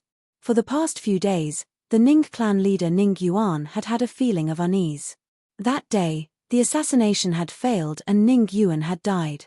Until now, they did not know who had protected Yi Futian, but it was at least a Magi, otherwise, they could not have killed Ning Yuan. If he had a person of that level protecting him, what other factions were behind Yi Futian? The reason they had dared to assassinate Yi Futian was naturally because he had been expelled from the palace and the palace would not interfere. As long as the assassination succeeded, nobody would know who had done it. Even if someone managed to find out, who would stick up for Yi Futian? Although the Zhuge family and the Alchemy City had some relations with him, that was only because his brother and sister were in these factions, but they were not the ones in power. So, the relationship would definitely not be too intimate, even if Zhuge Qingfeng and Yu Kai valued Yi Futian's potential. If Yi Futian was dead, all that potential would be pointless. Back then, Ning Huang's death was definitely a thorn in the Ning clan's heart. However, Yi Futian had entered the Holy Ji Palace to cultivate and they could not kill him in the palace. Afterward, he had become the first on the law rank and he was protected even better. The Ning clan had once thought that revenge was impossible until Yi Futian had been expelled from the palace. That was when the assassination plan had begun. However, they had failed. The corpses of the 5 Sage Plane experts were left there, so they would know who did it at a glance. Thud. A dull sound was heard and Ning Yuan frowned. What was happening? It was not only him who had heard the sound. At that moment, within the huge Ning clan residence, many people felt the ground shake. Outside the Ning clan residence, the people within the city looked dumbfoundedly at the scene before them. It was a herd of golden apes. On the ground, rampaging golden apes trampled the ground, causing cracks to appear. The golden apes had violent demonic chi around their bodies and in the front. The golden ape bodies rapidly grew to a size of 10 meters, each of them looking like a mountain, crushing the ground beyond their feet as they walked forward. There were also immensely strong golden apes walking in the air. The golden ape at the forefront appeared to be the king of the apes, its golden body standing tall at tens of meters, giving people an immovable, divine feel. Many people started escaping in all directions. They had realized that the golden apes appeared to be heading for the Ning clan residence. At that moment, there were people flying into the air from the Ning clan residence. When they saw the grand sight before their eyes, they were startled and their bodies started to shiver. It was the Golden Ape clan from the Taihang Mountain. What were they here for? There were people flying into the air in succession, and even sage plane figures appeared. Standing in the air, he looked at the king of Taihang Mountain across the air and bowed slightly, saying, "Greetings to Taihang Mountain's ape elder." "What has elder come for?" "Kill," Yuan Hong said with an extremely cold voice, completely devoid of emotion. In the next moment, the tens of golden apes beside him held razor-sharp golden spears in their hands and golden rays flew through the air. The golden spears then flew towards the sage plane expert below like golden lightning. It was too quick. Those who had thrown their spears were all strong golden apes from Taihang Mountain. The sage plane expert was horrified and retreated immediately, but the sky of raining spears rained down and he could not dodge them. Tch. With a giant sound, the giant golden spears impaled his body, pinning him to the ground. A sage plane expert, dead on the spot. In the Ning clan, countless people watched the scene with trepidation, fear filling their minds. The Taihang Mountain had sent out all its experts to kill them. "Elder Yuan Hong, when has my Ning clan ever offended the Taihang Mountain?" Someone roared, only to see a golden ape land right in front of him and crushing him with its golden palm, killing him in the air. As deafening rumbling sounds were heard, the Ning clan's main door was smashed to dust. Next, the buildings in the Ning clan's residence were rapidly destroyed and the golden apes landed on the area above the residence, their might surrounding the entire residence. "Yuan Hong," a voice shouted. The Ning clan leader, Ning Yuan, flew into the air with an extremely grim expression and howled at Yuan Hong. "I did not know that Yuan Zhon was there at that time, but I guarantee that Ning Yuan would definitely not have laid a hand on Yuan Zhon." He had already knew that Yuan Zhon had left the palace with Yi Futian. Ning Yuan naturally had his own insight and would not kill Yuan Zhon.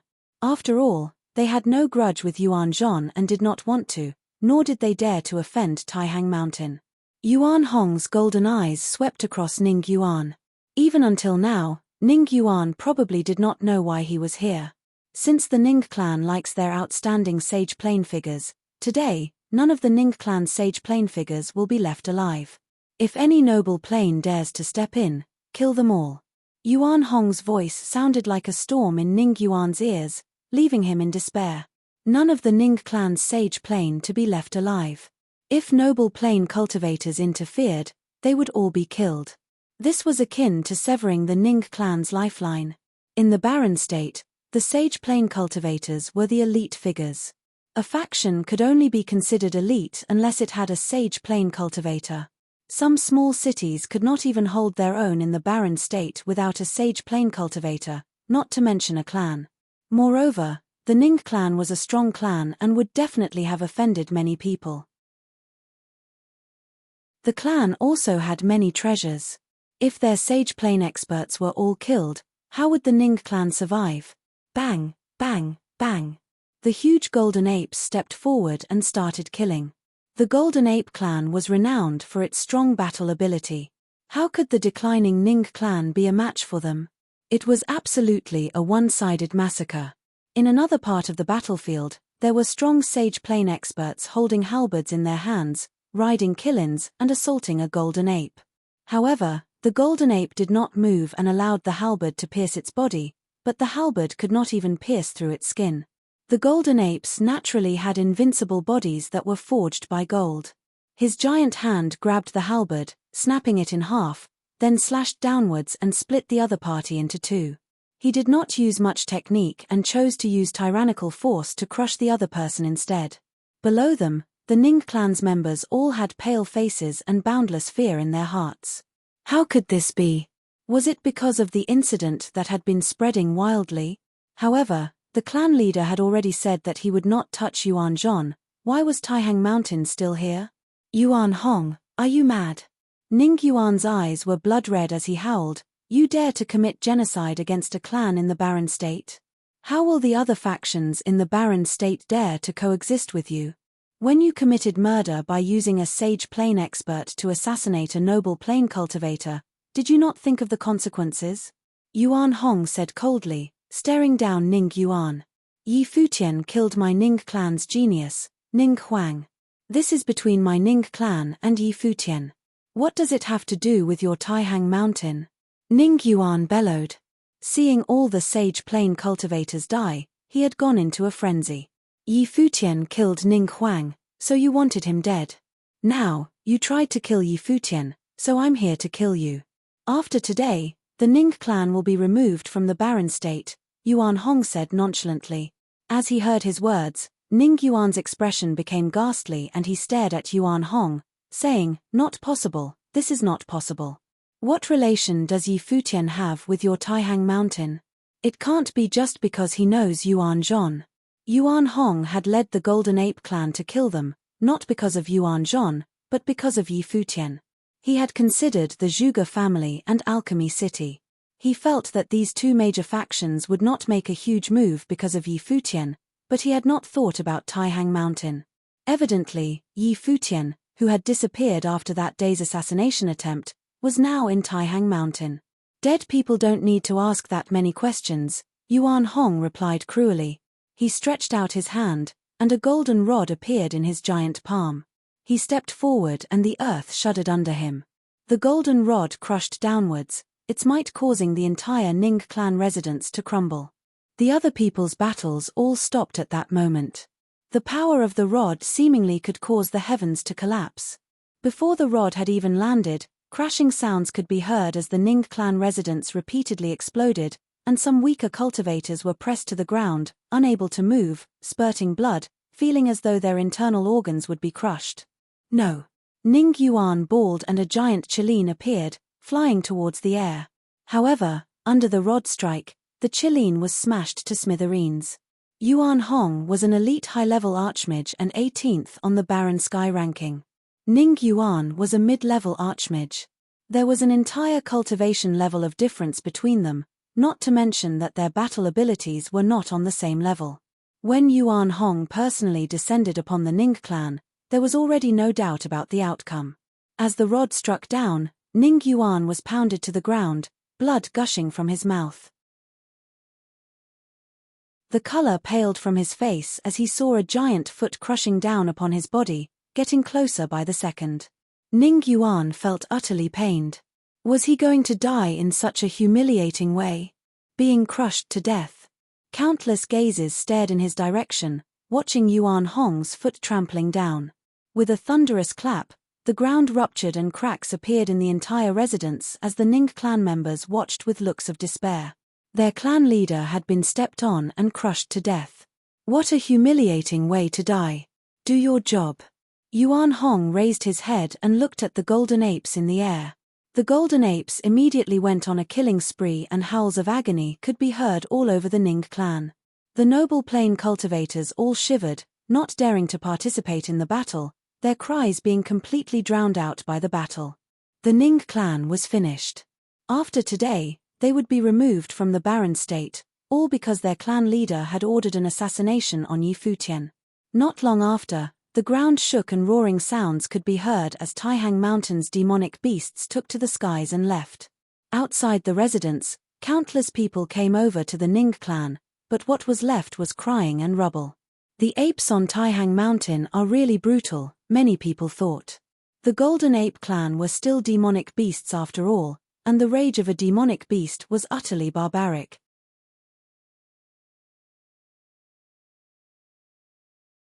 Chapter 679, White Cloud City. Chapter 679, White Cloud City. The devastation of the Ning clan caused a huge uproar in no time. The eastern region of the Barren State was the first that had caught wind of the news. All top forces were utterly shocked.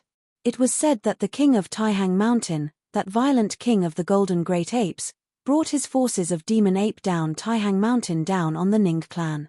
They swiftly destroyed the clan with the king himself stepping onto Ning Yuan. All of their sages were killed.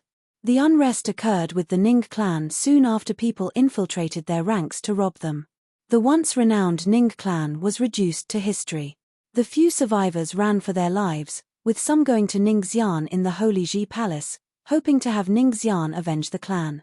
There was news saying that the very reason why the forces on Taihang Mountain went to destroy the Ning clan was because the clan sent sages to assassinate Yi Futian, not because of Yuan Zhong. Yi Futian was apparently on friendly terms with Taihang Mountain, and as such, it was hardly a surprise that Yuan Zhong himself was so close with Yi Futian. Zhuge Qingfeng of the Zhuge family was hardly surprised when he caught wind of the news. When Yi Futian revealed his secret to Zhuge Qingfeng, he mentioned something about the apes. What was unexpected to Zhuge Qingfeng was that Taihang Mountain reacted to the assassination attempt so drastically. Just how high is his status among the apes? However, the destruction of the Ning clan was probably more than enough to have whoever was scheming against Yi Futian after he was expelled from the Holy Ji Palace reconsider their plans and stop pulling off such attempts easily. The Gongsun clan was the next one to be terrified. When the news reached the Holy Ji Palace, many were shocked. No one expected Taihang Mountain forces to be the one to act in Yi Futian's favor. In one of the palaces in Tianqing Pavilion, Ningxian shattered a stone chair near him. His expression was a very, very ugly one. His veins popped and he looked ferocious, losing all the bearing a sage-level figure should have had. He just received the news that Ning clan was no more. That was his family. Even though the Ning clan had fallen on hard times, it was still his roots. The people of the Ning clan shared blood ties with him. His heart bled hearing that Ning clan was crushed by Taihang Mountain. Yuan Hong, you have gone too far. Ningxian yelled with intense anger. He wanted little more than to invade Taihang Mountain right there and then. However, Yuan Hong was a mighty one ranked 18th on the law rank. Despite being an elder of Tianqing Pavilion, Ningxian was no match for Yuan Hong. He and the main palace lord aside, the only people throughout the entire Holy Ji Palace capable of fighting Yuan Hong were Liu Chan, the assistant palace lord, and Sage Dozhan, the lord of Battle Sage Palace. Sage Dozhan had been Yi Futian's teacher. There was no way he would have avenged Ningxian as he was busy finding out who had gone after Yi Futian's head. Only Liu Chan, the assistant palace lord, would be able to avenge Ningxian since even the lord of Tianqing Pavilion would not be able to do so. However, the Holy Ji Palace never got themselves involved with outside conflicts, and Liu Chan would not have fought on behalf of Ning clan. Ningxian stood up and walked, heading to Holy Sage Pavilion. Liu Chan had, of course, caught wind of the news. When Ningxian made it to the Holy Sage Pavilion, he found the lords of Tianqing Pavilion and Battle Sage Palace present as well.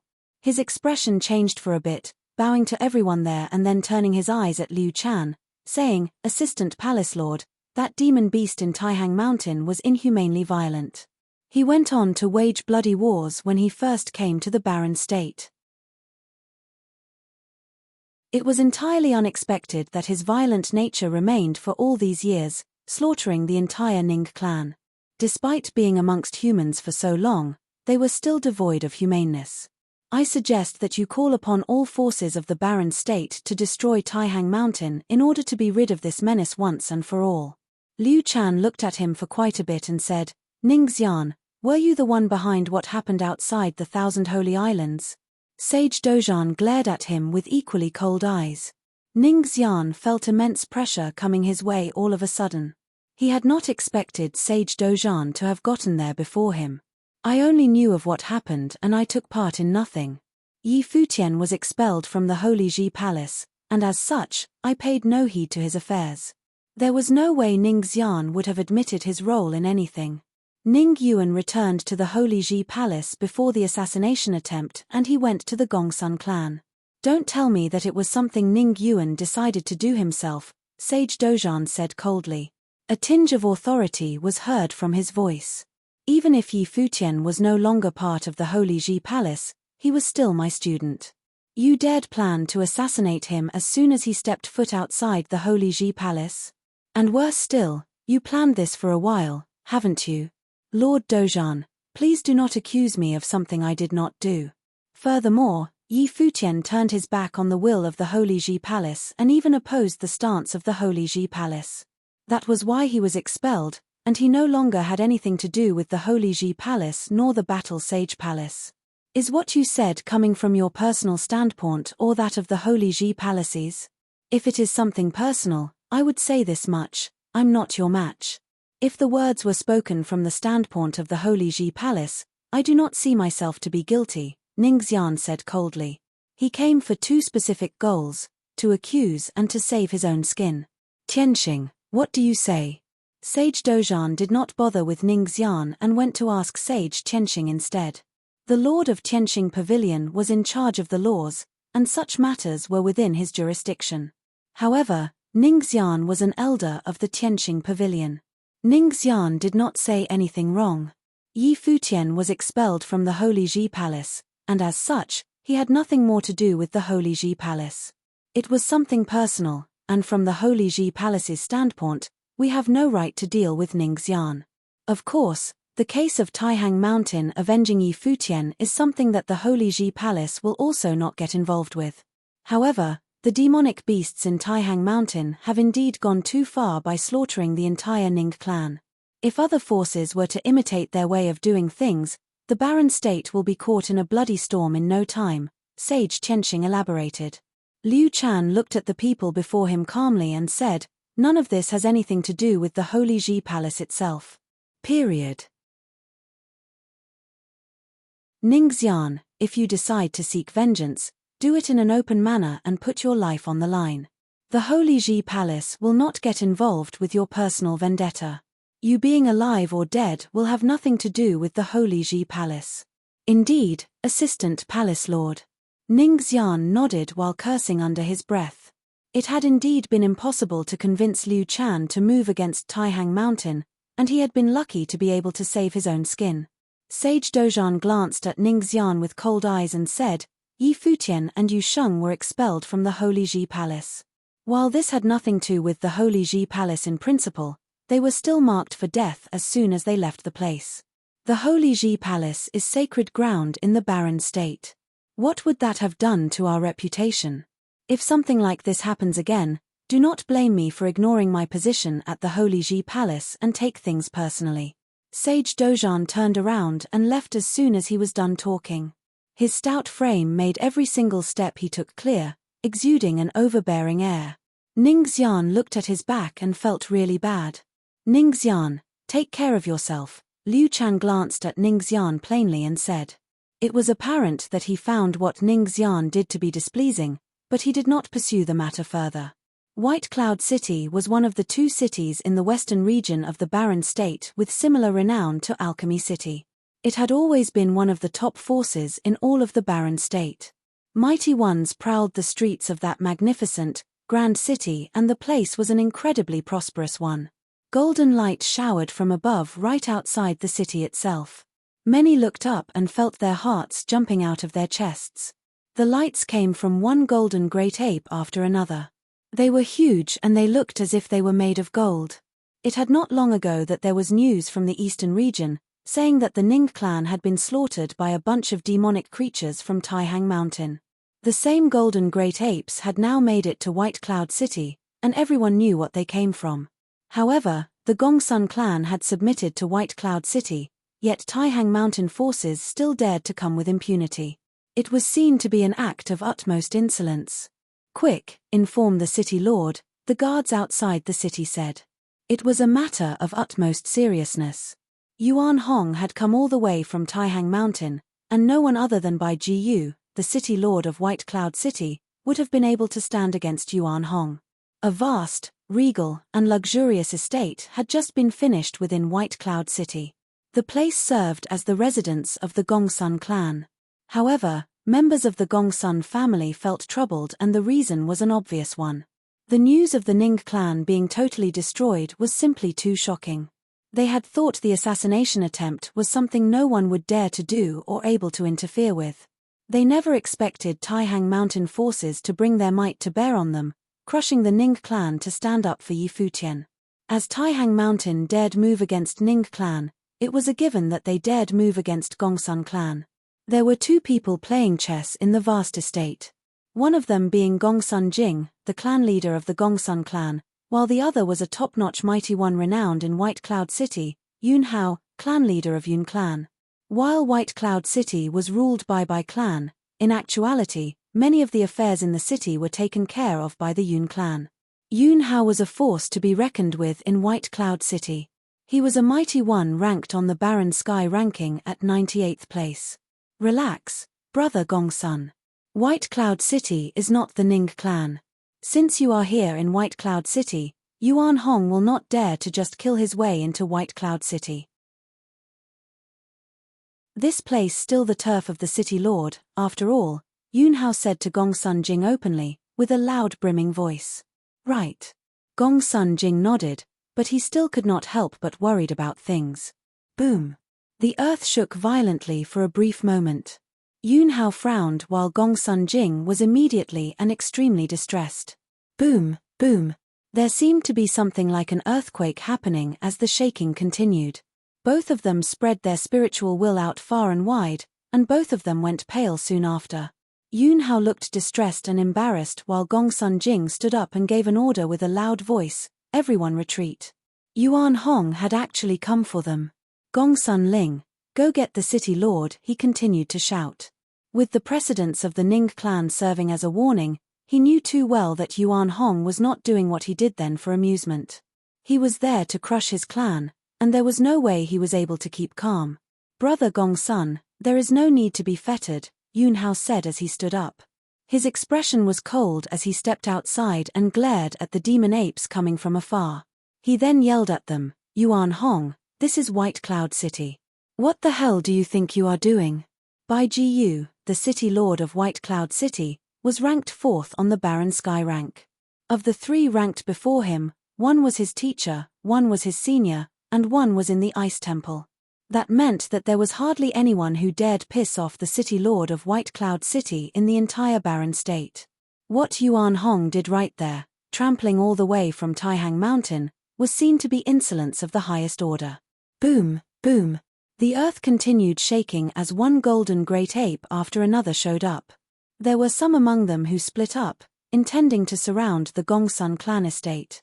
Get lost. Yuan Hong glared at Yun Hao with his huge golden eyes in a condescending manner. The one ranked last on Barren Sky ranking had no place talking to him.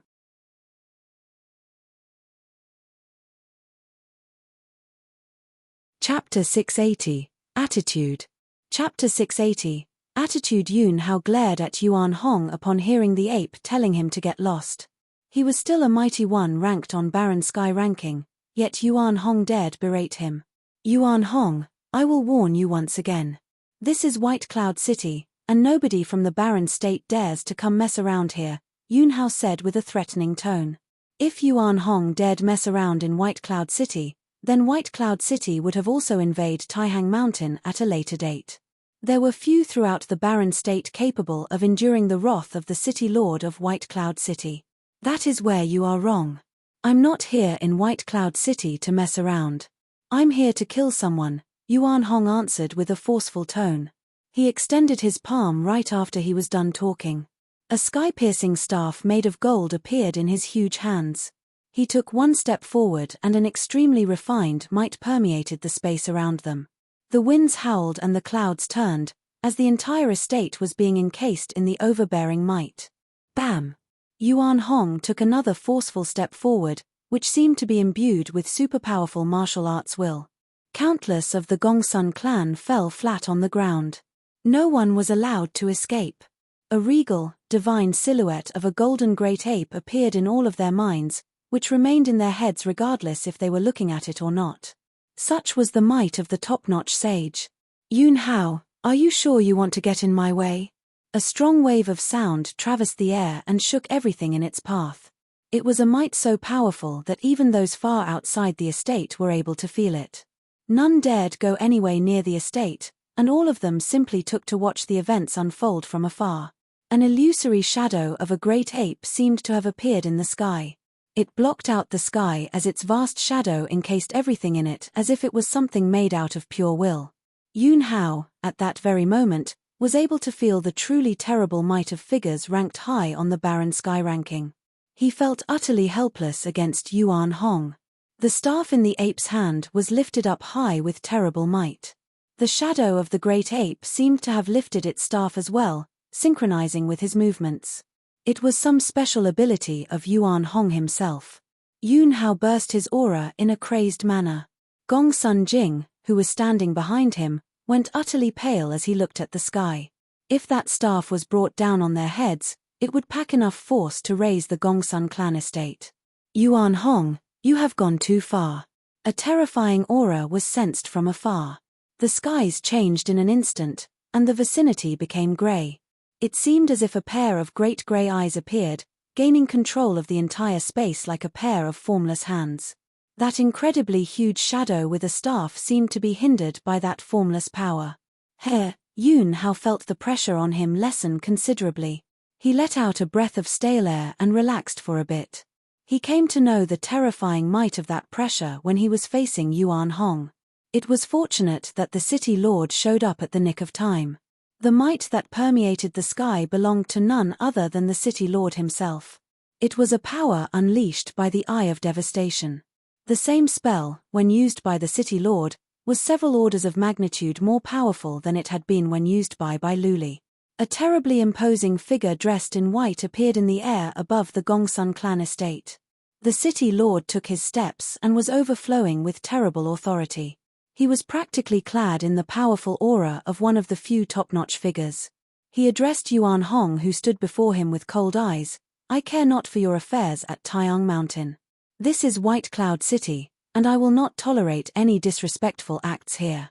Gong Sun Jing sighed a breath of relief as well.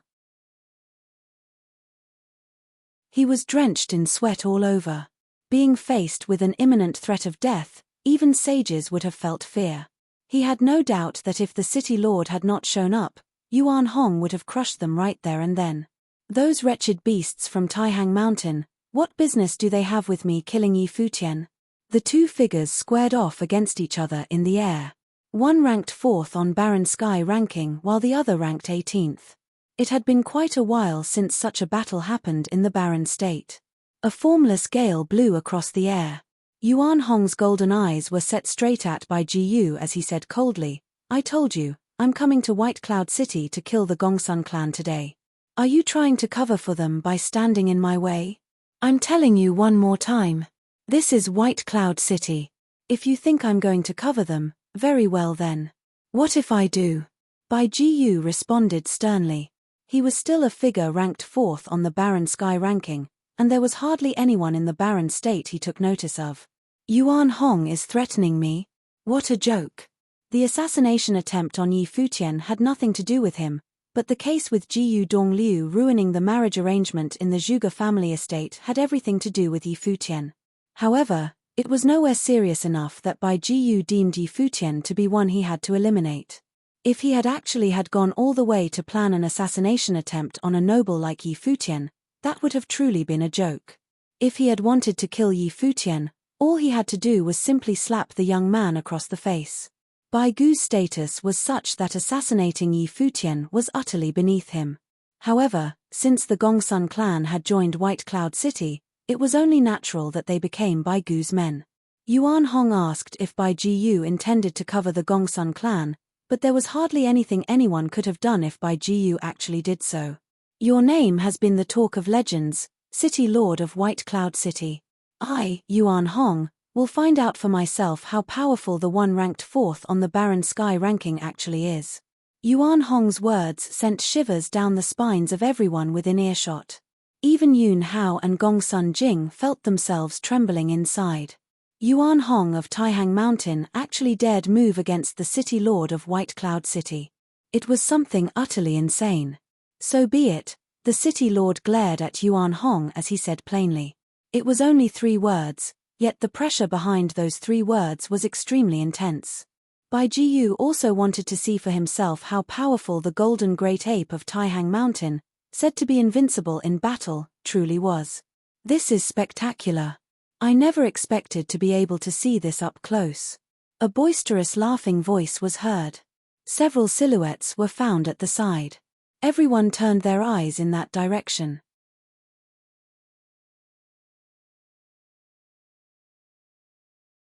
There were some among them who were not familiar faces, But to those who actually knew who those people were, their hearts trembled. Yu Kai, the city lord of Alchemy City, appeared in White Cloud City. Both White Cloud City and Alchemy City served as major symbols of the western regions of the Barren State. Both were true landmarks of the region, and at that moment, Bai Ji ranked 4th on Barren Sky ranking, and Yu Kai, ranked 8th, were found at the same time in the same place. Bai Ji and Yuan Hong did not find his appearance to be surprising, as they obviously were able to sense him. They were of the same plane, Sage Plane, and it was only natural that they were able to sense each other's presence. Yet, Gongsun Jing's face changed.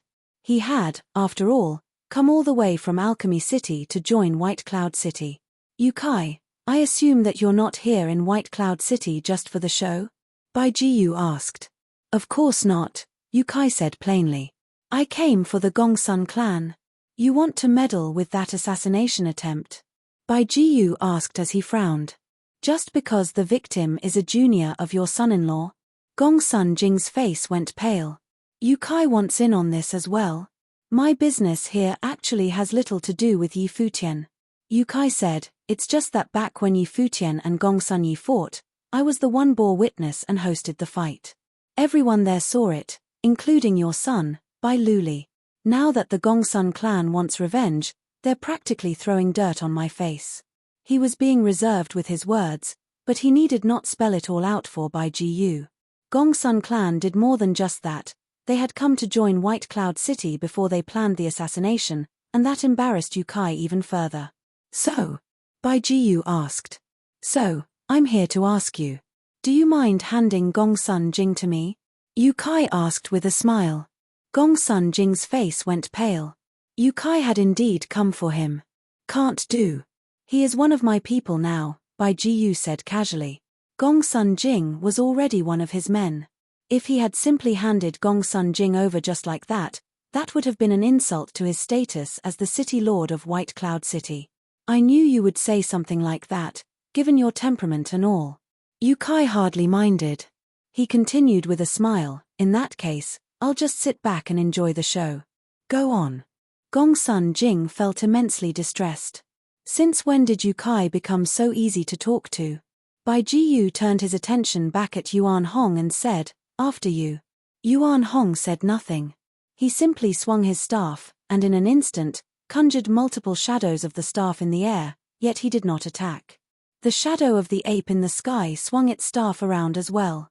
An intense might was brought to bear on everything below, and many felt unable to even stand still. The shadows of the staffs grew increasingly intense, and it seemed to be the 81 strikes of heaven-traversing staff techniques of the apes. Multiple shadows of the staff were conjured in the air as a boundless air of terror hung above. It was just the might of the skill, yet many felt themselves crumbling under its pressure as if the sky was to be brought down on them soon. The city lord of White Cloud City looked up and cast his gaze high up in the air. There seemed to be pairs of formless, grey, huge hands interrupting with the flow of the might. At the same time, an incredibly huge golden shadow formed, as if an ancient god was standing between the heavens and the earth.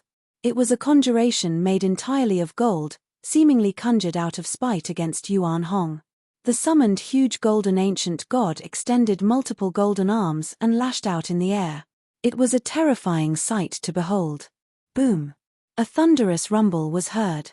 At the very next moment, the shadow of staff all over the air coalesced into one single weapon and was brought down on everything below. In that very instant, many of the mighty ones were brought to the ground by the pressure, as if the sky itself was being brought down on them. The staff went swiftly at them in the air. The golden ancient god's countless arms went on to grab the staff, but golden lights burst upon contact. Many of those arms crumbled and that ancient god leaped into the air and went straight for the staff. Terrifying will in the air seeped into the body of the ancient god as it burst for higher ground. Boom! Yet another thunderous rumble was heard and the staff was brought down once more. The ancient god crumbled from top to bottom as every inch of its body burst into bits. Yet, the might of the staff was continuously weakened, gradually brought to a halt right on top of the city lord of White Cloud City before dissipating altogether. Buildings within the Gongsun clan estate on the ground were reduced to ashes. Many had blood around their mouths. The one strike was far more powerful than what was dealt to the Ning clan. I see, Yuan Hong said plainly. The city lord of White Cloud City stared at Yuan Hong's shadow. The staff had incredible force. Yuan Hong's offensive capacity was far beyond what he had anticipated. We'll meet again when the time comes. As for you, all of the Gongsun clan, you would do well to cower forever in White Cloud City, never stepping outside ever again, Yuan Hong said as he turned around to leave. Many of the golden great apes followed. But then, Yu Kai called, Yuan Hong. Yuan Hong halted his steps and glanced at Yu Kai. What business do you have with me, City Lord Yu? Come visit Alchemy City sometime. That golden staff you conjured with spiritual chi, it was terrifyingly powerful, but the power it packed was limited. I can forge you a weapon-type ritual implement specifically for you, Yu Kai elaborated. The City Lord of White Cloud City sparked with sharp flashes. Is Yu Kai trying to mess with me here? Very well, I will visit Alchemy City sometime. Thank you. Yuan Hong turned around and left with the apes of Taihang Mountain as soon as he finished. Yu Kai glanced at Bai Jiyu and said, "That's all for me, farewell." He then turned around and left as well. Bai Jiyu, City Lord of White Cloud City, paid no heed to Yu Kai as such. Yu Kai deemed it unnecessary for him to pay much heed to Bai Jiyu. Yuan Hong naturally understood that if Bai Jiyu, the one ranked fourth on Baron Sky ranking, insisted on intervening, there was little else he could have done. However, Yuan Hong demonstrated his thoughts and attitude by showing up. He would have killed if he could, but even if he was unable to do so, he was sending a message to all in Baron State. Anyone who dared move against Yi Futian had better remember the fact that the Gongsun clan was reduced to having to spend the rest of their days in fear. Yu Kai understood it all the same, but it was unthinkable for him to simply wage a war against the City Lord of White Cloud City. Both of them were top-notch figures in the Baron State, and it would have been bad for them to simply go for each other's throats because of Gongsun Jing. However, he needed to make his stance on the matter clear, nonetheless. The Gongsun clan had deserted Alchemy City for White Cloud City and tired to assassinate Yi Futian. All that they did was seen as a severe slight against him, and he was compelled to make sure Gongsun Jing remembered that, or else everyone would think they could have their way with Yu Kai as they pleased. The forging of a weapon for Yuan Hong was a show of force. If you, City Lord of White Cloud City, insists on covering for Gongsun clan and will not show me any face, there is little I can do about that. But, I need not give face to you as well. He was interested to see if the City Lord of White Cloud City found Gongsun Jing worth keeping around, and he wanted Gongsun Jing himself as well as the entire Baron State to see that. Yu Kai and Yuan Hong both left White Cloud City. The demonic beasts of Taihang Mountain withdrew as they left behind rumble on the ground tea, but White Cloud City was far from quiet. It was especially so for the Gongsun clan. Gongsun Jing's face was ashen at that point. He began to have regrets, pondering if it had been worth it to try to assassinate Yi Futian simply because he had not been able to hold himself back. He never thought that not only did the attempt ended in failure, but it had also even kicked up such a great fuss with powerful figures. The Taihang Mountain forces went out of their way for him and Yu Kai visited White Cloud City personally for him. What would happen to Gongsun clan from here on out? Were they really going to just cower in White Cloud City forever?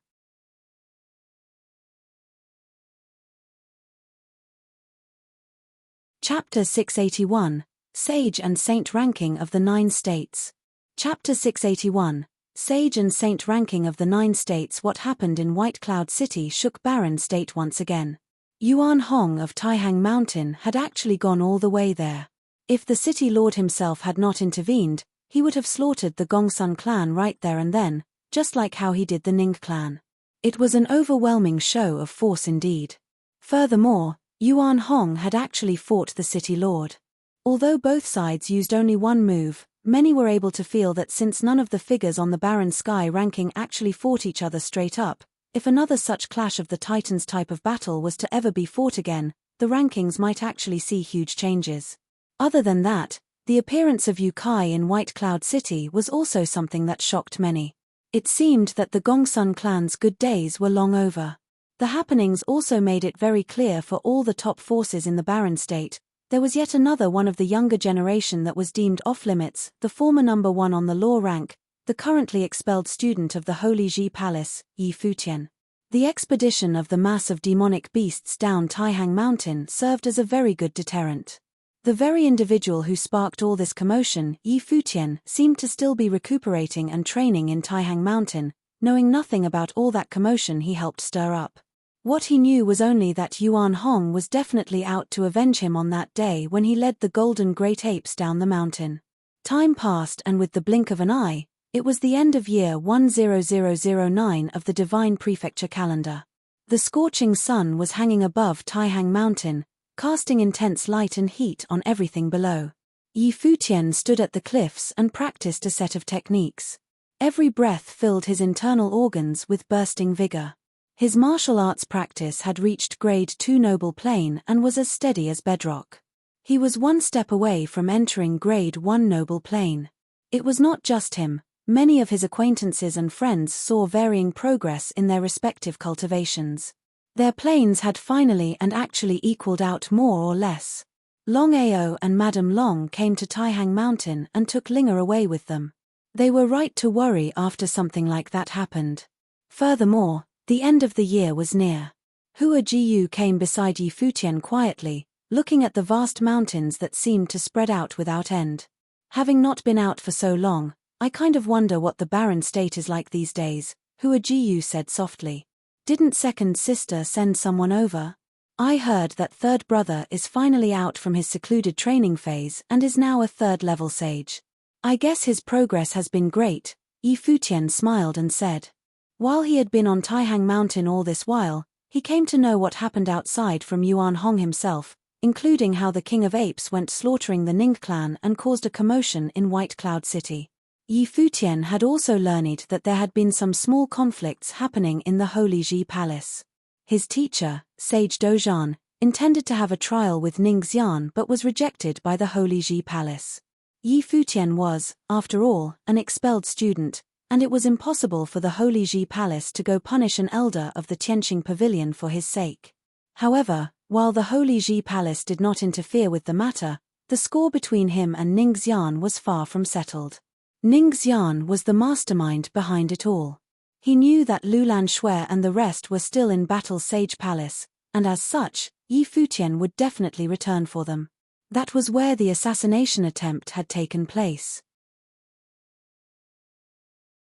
If it had not been for Long Yitian showing up, Yi Futian, Hua Jiyu, Yu Sheng, Linger, and the others would have probably died in that battle that day. It was a score that could only be settled with blood, and there was no way Yi Futian would have just let it slide. But then again, what mattered most at the moment was his training. He needed to first make it to a grade 1 noble plane before attempting to break into sage plane. Another year is almost up. Yi Futian sighed. Hua Jiyu nodded. Indeed, time flies and yet another year is about to end. Year 10009 of the divine prefecture calendar was almost near its end, and memories of the case with Yi Futian's assassination attempt had softened considerably. The Holy Ji Palace returned to its usual peaceful days. However, many students could not help but feel something was missing.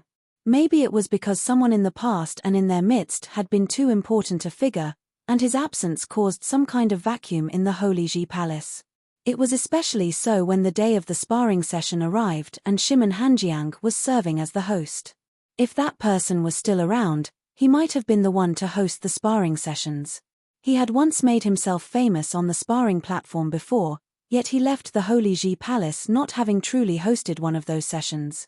On that day, all students of the Holy Ji Palace stopped training and gathered around the sparring session grounds. It was indeed a lively event. The great figures watched the event from behind the scenes. They hoped that some other geniuses would rise to take the place of Yi Futian, Yu Sheng, Hua Jiyu, and the others after since they left the Holy Ji Palace. However, the chances of something like that happening again were simply too slim. Geniuses of the likes of Bai Luli, Yi Futian, and Yu Sheng were something that happened only once in 100 years. At that very moment, there was a group of mighty ones descending from the sky. The group of people exuded an air of exceptionality. There was a young man and a middle-aged man taking the lead, while many mighty ones followed closely behind. Who are you people? The guards of the Holy Ji Palace took to the air in attempts to stop them. However, at the very instant where they unleashed their might, intense pressure filled the air, causing the guards to feel suffocated. The group of people went straight into the Holy Ji Palace unannounced and uninvited, without any regard for the guards. Someone has intruded the Holy Ji Palace, one of the guards shouted. Was there actually someone in the barren state who dared intrude the Holy Ji Palace?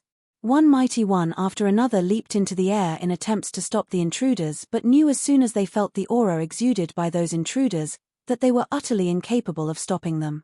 They had no choice but to inform the lords. The young man who was taking the lead glanced at the people of the Holy Ji Palace and said, "Have you told Brother Jean about this?" "I did." "We will meet in the sacred ground of the barren state," someone beside him answered. They were composed and paid no heed to the mighty ones around them. The Lord of Tianxing Pavilion arrived with a group of mighty ones to stop them. He looked incredibly serious as he questioned the intruders. "Who are you people?" He scanned the two taking the lead. The young man was calm and composed, exuding confidence in silence. It was as if he cared for nothing around him. The middle-aged man right beside the young man felt as if he melded entirely with his surroundings, bringing immeasurable might to bear. "We came from the sacred ground of Yu State, here to visit the sacred ground of the barren state," the young man said calmly. While he called the intrusion a visit, none of them bothered telling anyone about anything before they came throwing their weight about inside the Holy Ji Palace. It was obvious that they did not find the Holy Ji Palace a sacred ground on par with theirs. "Jisheng Cliffs," Sage Tianxing said. "The people of the sacred ground of Yu State came indeed, and they came right inside the Holy Ji Palace. I heard that it was Liu Chan who is in charge of the Holy Ji Palace." "Where is he?" the middle-aged man of immeasurable might asked. It was obvious that he knew of Liu Chan. Many of the students below looked up in the air and felt stunned. The mighty ones from Yu State came and asked directly for the assistant palace lord. They knew that the middle-aged man was some force to be reckoned with. "Kong Yao," a voice was heard. Many turned their eyes in the voice's direction and saw Liu Chan heading their way. His eyes were locked on the middle-aged man. He indeed knew of Kong Yarrow from Jisheng Cliffs of Yu State, and Kong Yarrow was known to be the #1 figure below sainthood in Yu State. Many of the mighty ones ranked on the barren sky ranking had ventured outside the barren state before. They went on pilgrimages throughout all 9 states, and some even witnessed the attainment of sainthood and knew many people. Kong Yarrow left a very deep impression on Liu Chan. He had once killed several top-notch sages all by himself. However, even a figure like Kong Yarrow was unable to attain sainthood, but he remained adamant in his efforts to attain it. Liu Chan never thought Kong Yarrow, a figure renowned throughout Yu State, would have been among the intruders. In actuality, Kong Yarrow's name was renowned throughout all 9 states instead of just Yu State alone. Like the barren sky ranking, there was yet another ranking with even more authority spanning throughout all 9 states, the Sage and Saint ranking of the 9 states. The Saint ranking documented the existence of saints throughout all 9 states, as every saint was someone at the pinnacle of their respective states. The number of saints in all 9 states was few and far between. As such, every single saint was documented on the Saint ranking. The Sage ranking consisted of 81 places, made so from 9 times 9 equaling 81, and the number 9 served as a standard for all 9 states. Any state with less than 9 members in the ranking was deemed weak, while a state with more than 9 members in the ranking was deemed strong. Right now, however, there was no one from barren state ranked in the Sage and Saint ranking of the 9 states. As there was no saint from the barren state, it was only natural they were unable to be ranked on the Sage and Saint ranking. As such, the right to even be ranked on said ranking was taken from them, and only the barren sky ranking was known throughout the barren state. In actual fact, however, the very ranking that was held in very high esteem throughout the barren state was seen as a lesser ranking in the eyes of other states. Liu Chan especially thought that to be quite a shame. Due to the fact that barren state had no saint, they were robbed of the right to even be ranked on the Sage and Saint ranking, and the sacred ground of the barren state, the Holy Ji Palace, ran the risk of being taken from them. It was due to such reasons that he was anxious to create saints. There were 81 sages in the sage and saint ranking of the 9 states, and Kong Yarrow of Jisheng Cliffs was one of them. He was ranked 9th and was near invincible to all below the saint plane. Throughout all 9 states, only 8 were deemed capable of beating him. Liu Chan, this is the son of Jisheng Cliffs, Qin Zhong. Kong Yarrow introduced the young man standing right beside him. I'm honored to make your acquaintance, Senior Liu Chan. Qin Zhong nodded as a gesture of respect. While he exuded plain, gentle respectability, it was unable to overpower his brimming confidence. Qin Zhong, one of the 9 warriors of Jisheng Cliffs, was known to be the one most talented among the 9. While he was only at the pinnacle of the noble plane, he did nothing to mask the admiration and importance Jisheng Cliffs showed him. Kong Yarrow, the number 1 on sage ranking, would not have been the one escorting him otherwise. Kong Yarrow himself was a figure who was standing right below the saint plane, and he was the most powerful one in the Jisheng Cliffs. There was only one explanation of having him escort a man who was his junior. This junior displayed potential for sainthood. Liu Chan nodded to Qin Zhong. He was able to tell that the youth before him was not some ordinary figure. Having Kong Yarrow by his side meant that he was probably the most exceptional one among the younger generations in Jisheng Cliffs. Sir, why is that all of the Holy Ji Palace's students are here today? Is there something going on?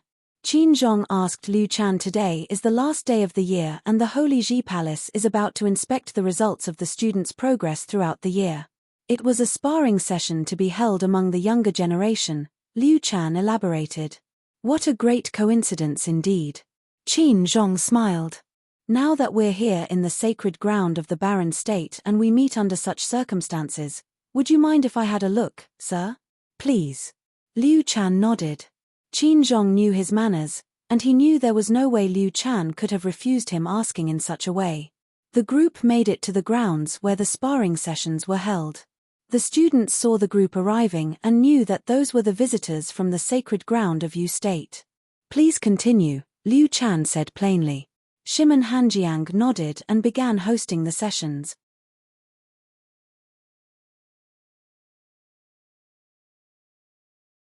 Chapter 682. The sparring sessions changed after the year Yi Futian first appeared. There were no longer cases of seniors bullying juniors in the sessions, and outright fights were replaced with verifications. If one proved to be of a higher plane, verifications were done to check one's comprehension in one's training, just like how Yi Futian battled Lian Yuqing using only skills on the Guqin. The sparring sessions changed after the year Yi Futian first appeared. There were no longer cases of seniors bullying juniors in the sessions, and outright fights were replaced with verifications. If one proved to be of a higher plane, verifications were done to check one's comprehension in one's training, just like how Yi Futian battled Lian Yuqing using only skills on the Guqin. Due to having mighty ones from Jisheng Cliffs in Yu State visiting, the sparring sessions would perhaps turn somewhat more aggressive, as the students gave it their all to show the best of what they were. At the very least, they deemed it unacceptable to have the Holy Ji Palace lose face in the presence of people from the sacred ground of Yu State. Liu Chan, Kong Yarrow, and the rest watched in silence. Qin Zhong was doing the same. His expression was as still as the surface of a lake on a fine day. There was nothing to be read. The Holy Ji Palace was the sacred ground imparting the lineage of saints in the barren state. The sparring sessions served as a showcase of the highest standards the youth of barren state had to offer. It was no surprise that there were no saints to be found in the barren state. What they were able to see so far said that the younger generation of barren state proved less than desirable with their prowess. They also knew that there were similar sparring sessions among the younger generation students in Jisheng Cliffs. But when the sessions of both sides were compared, the students of the Holy Ji Palace indeed proved inferior. Qin Zhong, you are the son of Jisheng Cliffs. What do you think about the younger generation of students of the Holy Ji Palace? Liu Chan asked. He had no intentions of bragging and was simply curious. He simply wanted to know how much of a difference there was between them and Jisheng Cliffs. Knowing such differences would serve well as motivation going forward. Sitting in a well, Looking at the sky would easily breed arrogance. He hoped that the students of the Holy Ji Palace got to know there was a wider world out there. As such, he did not mind Qin Zhong's presence in the sessions at all. "Would you mind if I spoke my mind truthfully?" Qin Zhong asked Liu Chan. "Not at all," Liu Chan answered. "From what I've seen so far, I have yet to find someone exceptional among them." Qin Zhong then continued, "Of course, the best might have been saved for last." Qin Zhong did not bother lowering his voice as he said so, as his words were meant for all the students attending the sparring sessions. Many found his words to be hard on the ears. The sessions had been going on for some time and many mighty ones on law rank demonstrated their abilities, yet Qin Zhong claimed that he had yet found someone exceptional in their midst. Just how arrogant do you need to be to say something so blatantly insolent, paying no heed to the Holy Ji Palace? If it is indeed as you said, do you mind if I ask what you mean by exceptional? A student of the Holy Ji Palace asked in an irritated tone. Qin Zhong turned his eyes at the student who spoke and smiled. "It is something rather impossible to be described with words alone. In that case, since it is the day of the sparring sessions, how about you come out and show us yourself what you mean by exceptional?" Someone looked at Qin Zhong and said. Qin Zhong looked at the one who spoke and scanned the students below. He had originally intended only to see the extent of talent among the younger generation of students in the Holy Ji Palace, with no intention of doing anything himself. He was even more reluctant to do so after seeing the extent of their capabilities. However, he understood that his words were not something that the students of the Holy Ji Palace would take easily, and they would doubt him. As such, Qin Zhong smiled and said, "I'm now at the pinnacle of the noble plane, and if I were to be brash, I would say that no one in the noble plane in Jisheng Cliffs would be able to fight me at equal footing. As such, I see that I would be doing you all a disservice if I were to simply go into the sessions. If there is anything you would like to verify, please have the best among you do so with me." The students of the Holy Ji Palace thought that if he dared say something like that, it was apparent that he was some very renowned figure in Jisheng Cliffs, the sacred ground of Yu State. While they were rather irked by his comments, they knew well that he was indeed very powerful. Many cast their gaze at Shimen Hanjiang. With Yi Futian and Yu Sheng expelled from the Holy Ji Palace, Shimen Hanjiang was the champion of law rank once again. As he stood at the top of the ranking, there was no doubt that he was the most powerful among the students in terms of actual prowess, and he might have proved to be a match for the number one noble from Jisheng Cliffs. Seeing the eyes of everyone present on him, he stepped forward and said to Qin Zhong from afar, "Shimen Hanjiang, student of the Holy Ji Palace. Would you mind having a go? Be my guest." Qin Zhong nodded calmly and gestured respectably. Shimen Hanjiang then leaped onto the stage in the middle. Qin Zhong did the same, and both of them met in the air.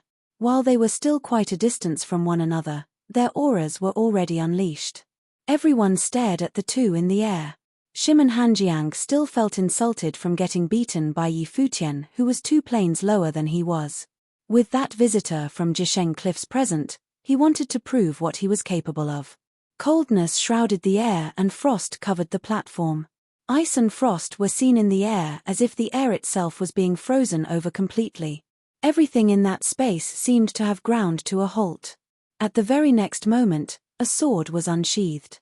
It was a cold sword which came swiftly at Qin Zhong at blinding speeds. Qin Zhong watched everything unfold in silence.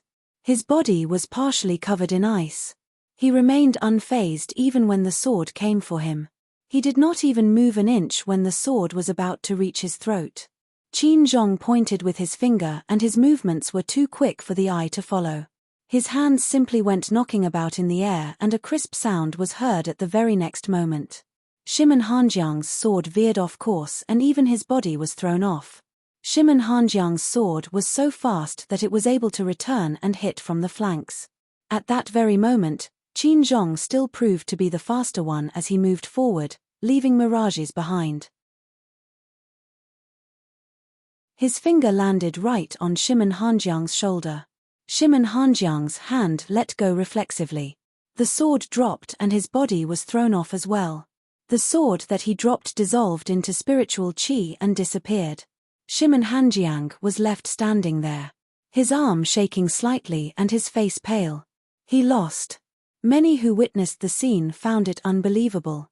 Qin Zhong was, after all, the #1 noble from Jisheng Cliffs.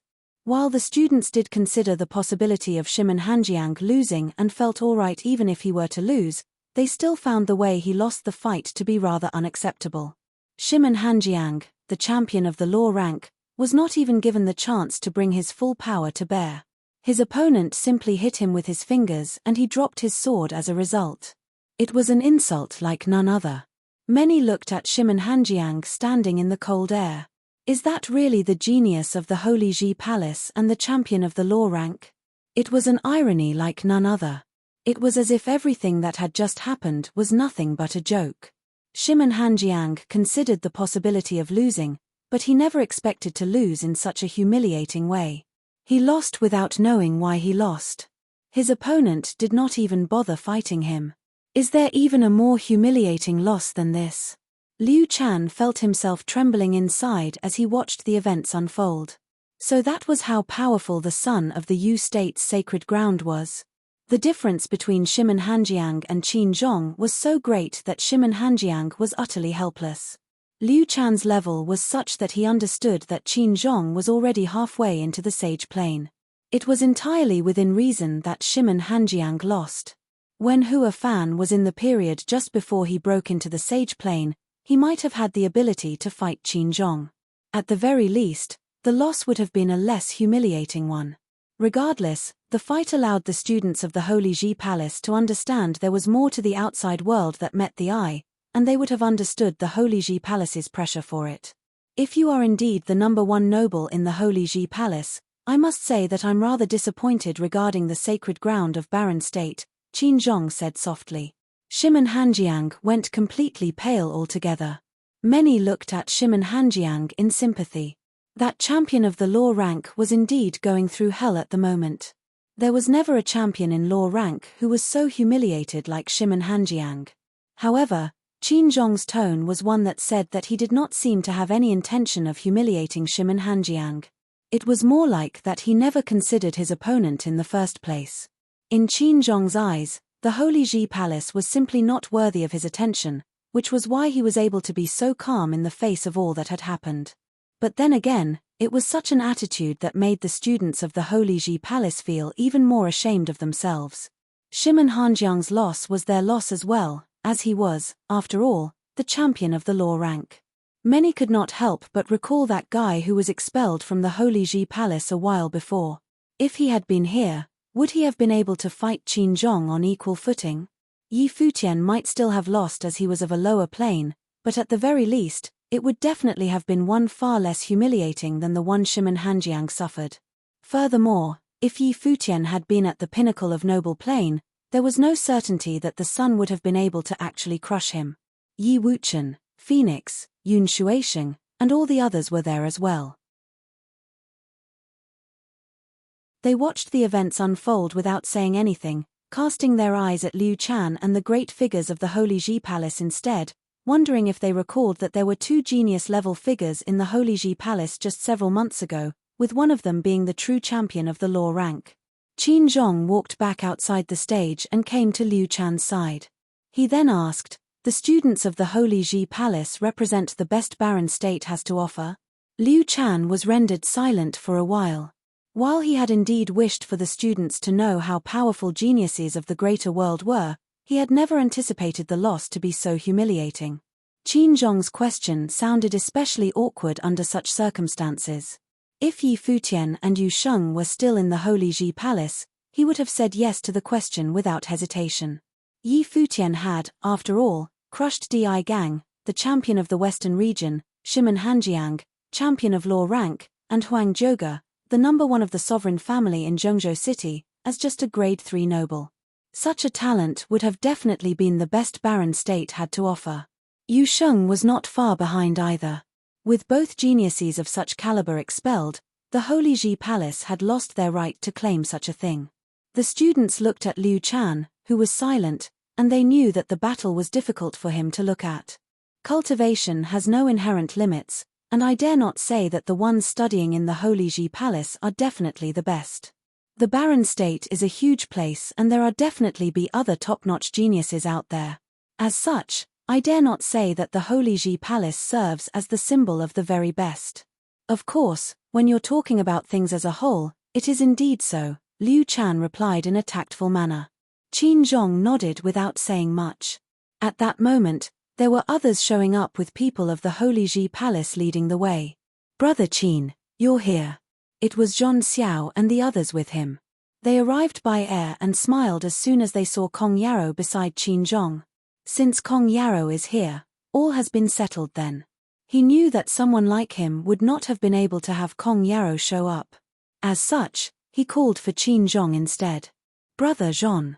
Qin Zhong nodded. Uncle Kong. Zhong Xiao bowed slightly at Kong Yarrow. Kong Yarrow nodded in response. My name is Zhong Xiao. It is my pleasure to meet all of you, seniors of the Holy Ji Palace. Zhong Xiao nodded at Liu Chan and the others. His attitude towards them was noticeably different than what he showed Kong Yarrow. It was something Liu Chan and the others in the Holy Ji Palace took note of. That son of Jisheng Cliffs was obviously feeling rather superior in the sacred ground of the Barren State. It was probably them who had arrived at the Zhuge family several months ago, intending to take Jiyu Dongliu away. Brother Zhong, the Holy Ji Palace is the sacred ground of Barren State, a place of similar lineage with Jisheng Cliffs, I'd say. We all descended from Emperor Xia's orthodoxy, after all. As this is a matter concerning the Barren State, it would be best to have Palace Lord Liu handle this. That would probably make things easier to handle. Qin Zhong looked at Zhong Xiao and said, how about you tell Palace Lord Liu what happened? Indeed. Zhong Xiao nodded and asked Liu Chan, is it convenient for you here, sir? Walk with me, Liu Chan said. He told the students of the Holy Ji Palace, carry on. They left soon after.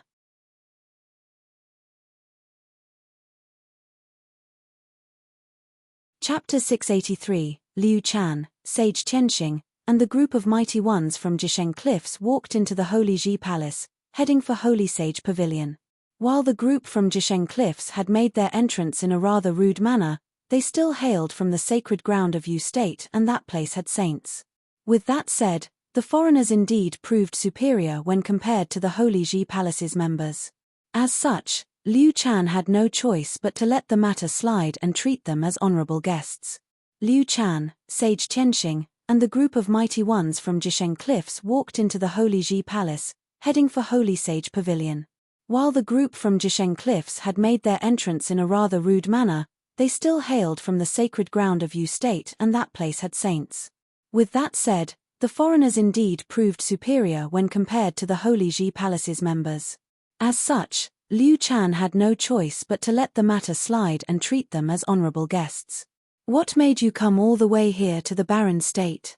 Liu Chan asked. Palace Lord Liu, I'm sure you've heard about the incident with the Zhuge family a while ago. I've heard that the clan leader of the Zhuge family graduated from the Holy Ji Palace. If you are willing to lend a hand, the matter will be over soon, Zhong Xiao said. You mean the incident with Jiyu Dongliu? Liu Chan asked. Indeed. Zhong Xiao nodded. I found a saint's ruins about a year ago. Some of the secret zones proved rather dangerous. As such, a lot of sages were invited to probe the place. Many of them were from renowned clans in Yu State. I saw Jiyu Dongliu as a dashing and exceptional figure, so I invited him to come along, becoming friends with him, thinking him to be a man of honor. We made a deal that the sacred relic would be made mine when we acquired it, as I was the one who found the sacred ground. He was, of course, welcome to take any of the other treasures found. However, I apparently underestimated how great a person's greed can be. Jiyu Dongliu took the relic for himself and deliberately activated the traps there, killing all of the other sages and then ran to the Barren State with that relic with him. Members from various forces from Yu State are after him as we speak, and we from Jisheng Cliffs have only been pursuing him this far due to having sages with expertise in tracking. While that man exuded the air of a man of honor, he was actually vile and despicable, stealing the sacred relic and killing our comrades. As such, even if he agreed to surrender what he stole, I will not just let him go. I made that very clear back when we were in the Zhuge family estate. Zhong Xiao continued elaborating, My uncle and junior have come all the way here to settle the matter as well. But my junior reminded me that we are in the barren state, and the Holy Ji Palace is the sacred ground of barren state. If you are willing to help us get the Zhuge family to hand Jiyu Dongliu over, the matter will be settled and you will have one less vile person to deal with in the barren state. Liu Chan was unfazed by Zhong Xiao's words, appearing calm as Zhong Xiao explained his case. If there was one thing that Liu Chan learned from all the years he had been alive, it was to never listen to only one side of the story and believe it to be the entire truth. Zhong Xiao's words might have been the truth, but there was no way he would have simply believed it just because Zhong Xiao said so. While he indeed was on rather bad terms with Jiyu Dongliu over what happened to Bai Luli, from that one battle, he was able to tell that Jiyu Dongliu was indeed someone worthy of being in legends, sporting incredibly exceptional talents. He had to admit at least that much about the young man. Liu Chan, what do you think? Kong Yarrow asked, seeing that Liu Chan had not said anything in response. The day you mean, I assume, would be the engagement day of Jiyu Dongliu and Zhuge Mingyu. As such, Jiyu Dongliu is now the son-in-law of the Zhuge family. Zhuge Qingfeng was indeed a student of the Holy Ji Palace and was my junior. However, it is due to such reasons that if I were to ask Zhuge Qingfeng to hand his son-in-law over, I would be put in a tight spot, as such actions would be rather dishonorable. Liu Chan then continued calmly, I'm afraid that it would be rather inconvenient for the Holy Ji Palace to interfere with the matter you speak of. Zhuge Qingfeng had already shown his bias for Jiyu Dongliu that day, and Liu Chan was very angry about it. However, the two cases were still two separate cases. He deemed it inappropriate to invest his personal feelings into matters when greater rights and wrongs were involved. The group from Jisheng Cliffs went there to ask the Zhuge family to hand over who they deemed responsible, and even others like Yu Kai, who was present, forbade them to simply take Jiyu Dongliu away. It was a clear statement saying that while Jisheng Cliffs was indeed a sacred ground of Yu State, even the son of the place had no business bossing people around in the Zhuge family estate. As such, if the Holy Ji Palace decided to interfere, problems with morality aside, the people of the barren state would see the Holy Ji Palace in an unfavorable light. It is due precisely to such reasons that if some vile creature like Jiyu Dongliu were to be allowed to stay in Zhuge family, he would make a mess of them. There would be dire consequences and it is imperative that you be involved, Zhong Xiao continued. Liu Chan waved his hand and said, Kong Yao, I am obliged to treat you all well as guests coming all the way from the sacred ground of Yu State. However, the Holy Ji Palace does not meddle with the affairs of the barren state, and as such, it would be inconvenient for us to get involved in the case you speak of. I understand. Kong Yarrow said plainly, in that case, Jisheng Cliffs will not hold you against your will. We will look into it ourselves. Very well then. Liu Chan nodded. I will order for a feast to be prepared. There is no need for that. We deemed it necessary to pay a visit here as we all hail from sacred grounds of the 9 states. We will not hold you any further as we have that matter to deal with. Kong Yarrow's voice sounded noticeably colder. He stopped walking right afterward and said, Liu Chan, we will be on our way. In that case, I will not hold you either. Liu Chan did not say anything further. Kong Yarrow and his people from Jisheng Cliffs left shortly after. Liu Chan and Sage Tianxing stared at the figures leaving the place and felt rather uneasy within. It was especially so for Liu Chan. Kong Yarrow was known to be invincible to all below the Saint Plane. He had also witnessed firsthand what Kong Yarrow was capable of.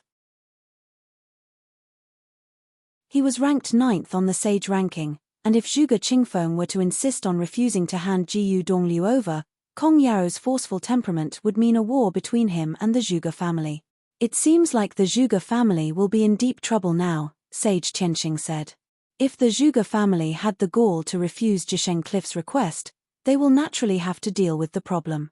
If Jisheng Cliffs indeed tried to throw their weight around in the barren state, they will definitely not be getting their wish, Liu Chan said, knowing well that the true mighty ones of all sacred grounds of the 9 states were still the saints. The barren state needed saints to emerge as soon as possible. If there were saints among the ranks of the Holy Ji Palace, Kong Yarrow and the rest of his group would not have acted as rudely and arrogantly as they did. On the other hand, Zhong Xiao said when his group had left the Holy Ji Palace, With the barren state in such a rundown state now, I'm surprised that Liu Chan had the gall to be so uncooperative. Even with you here, uncle, he didn't bother giving you any face. This is normal. All who hail from sacred grounds have their own pride. What happened back there was within our expectations, Kong Yarrow said. If you'd known that it'd turn out as such, why did you bother going to them in the first place? Zhon Xiao asked. Zhuge Qingfeng graduated from the Holy Ji Palace and this is still the barren state. What we did will at least ensure that they won't be sticking their noses where they don't belong, Kong Yarrow explained. If the Holy Ji Palace had interfered and ended up standing against them, things would have gotten even more complicated. As such, he went asking Liu Chan for help. If Liu Chan made sure to stay out of this, they would be allowed to carry on with their own business without interference. You are one of the top 10 figures on the Sage ranking. Why do you need to be concerned so much with the now run-down barren state? Zhon Xiao asked. The barren state is indeed not what it used to be, but it still bears the lineage of saints. The case is not as simple as you think, Kong Yarrow explained. Sacred grounds definitely housed sacred relics. Jisheng Cliffs had saints. As such, sacred relics were in the hands of the saints instead of being in their control. I understand. Zhon Xiao nodded. The group headed straight for Xuanwu City in the northern region of Zhengzhou City by air. There had been quite a lot happening in the barren state. Starting with the incident with the engagement between Bai Luli and Zhuge Mingyu, there were visitors from the sacred ground of Yu State. An assassination attempt at Yi Futian, and golden great apes venturing outside Taihang Mountain. Every single incident shook the barren state as a whole. The people of the barren state somehow felt that there was an undercurrent at work, and something huge would break out at any given moment. However, it was still little more than a hunch, and no one was able to make clear of what would happen next. Zhuge Qingfeng was caught at the center of the whirlpool, and as such, his awareness of such developments was more acute than most. In truth, when he saw Yi Futian demonstrate who he really was, Zhuge Qingfeng felt that the peaceful days of the barren state were about to be over. When geniuses of such caliber emerged, shockwaves in the form of multiple great incidents followed in their wake. Furthermore, the pressure from Jisheng Cliffs never actually disappeared. He knew the mighty ones of Jisheng Cliffs would soon strike again.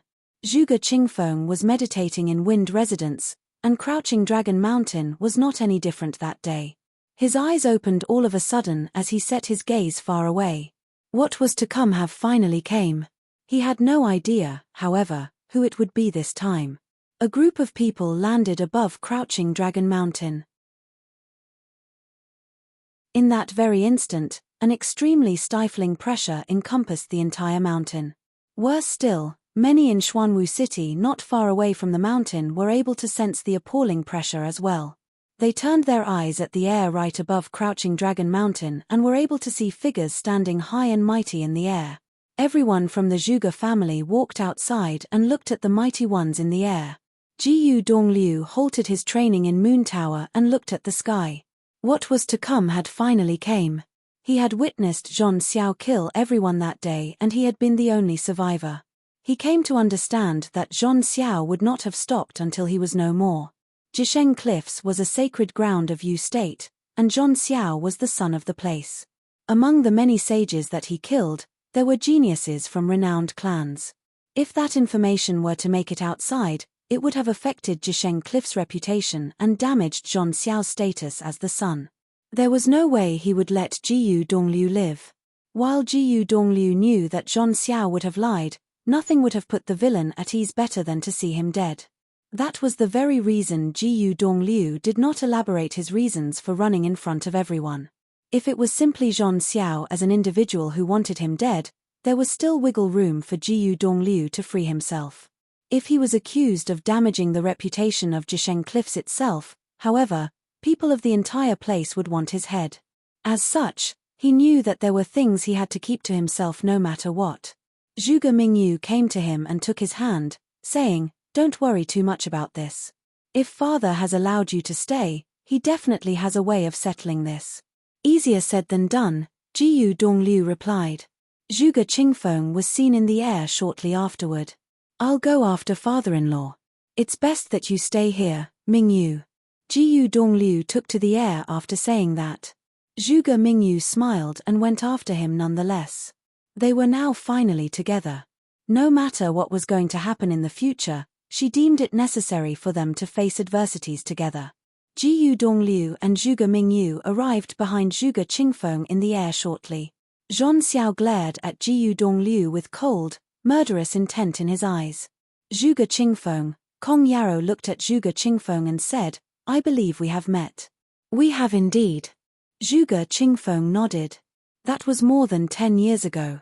I'll spare you the chit-chat." Jiyu Dongliu stole a sacred relic from the son of Jisheng Cliffs and killed many of you state sages. "I will be taking him away," Kong Yarrow said without bothering to beat around the bush. His forceful voice was heard throughout the entire estate. "I have heard Dongliu talk about this. In the ruins of saints, anyone is free to take sacred relics. If the sacred relic fell into Dongliu's hands, then they'd naturally be his. As for the sages, the traps of the secret zones are to blame," Zhuge Qingfeng said.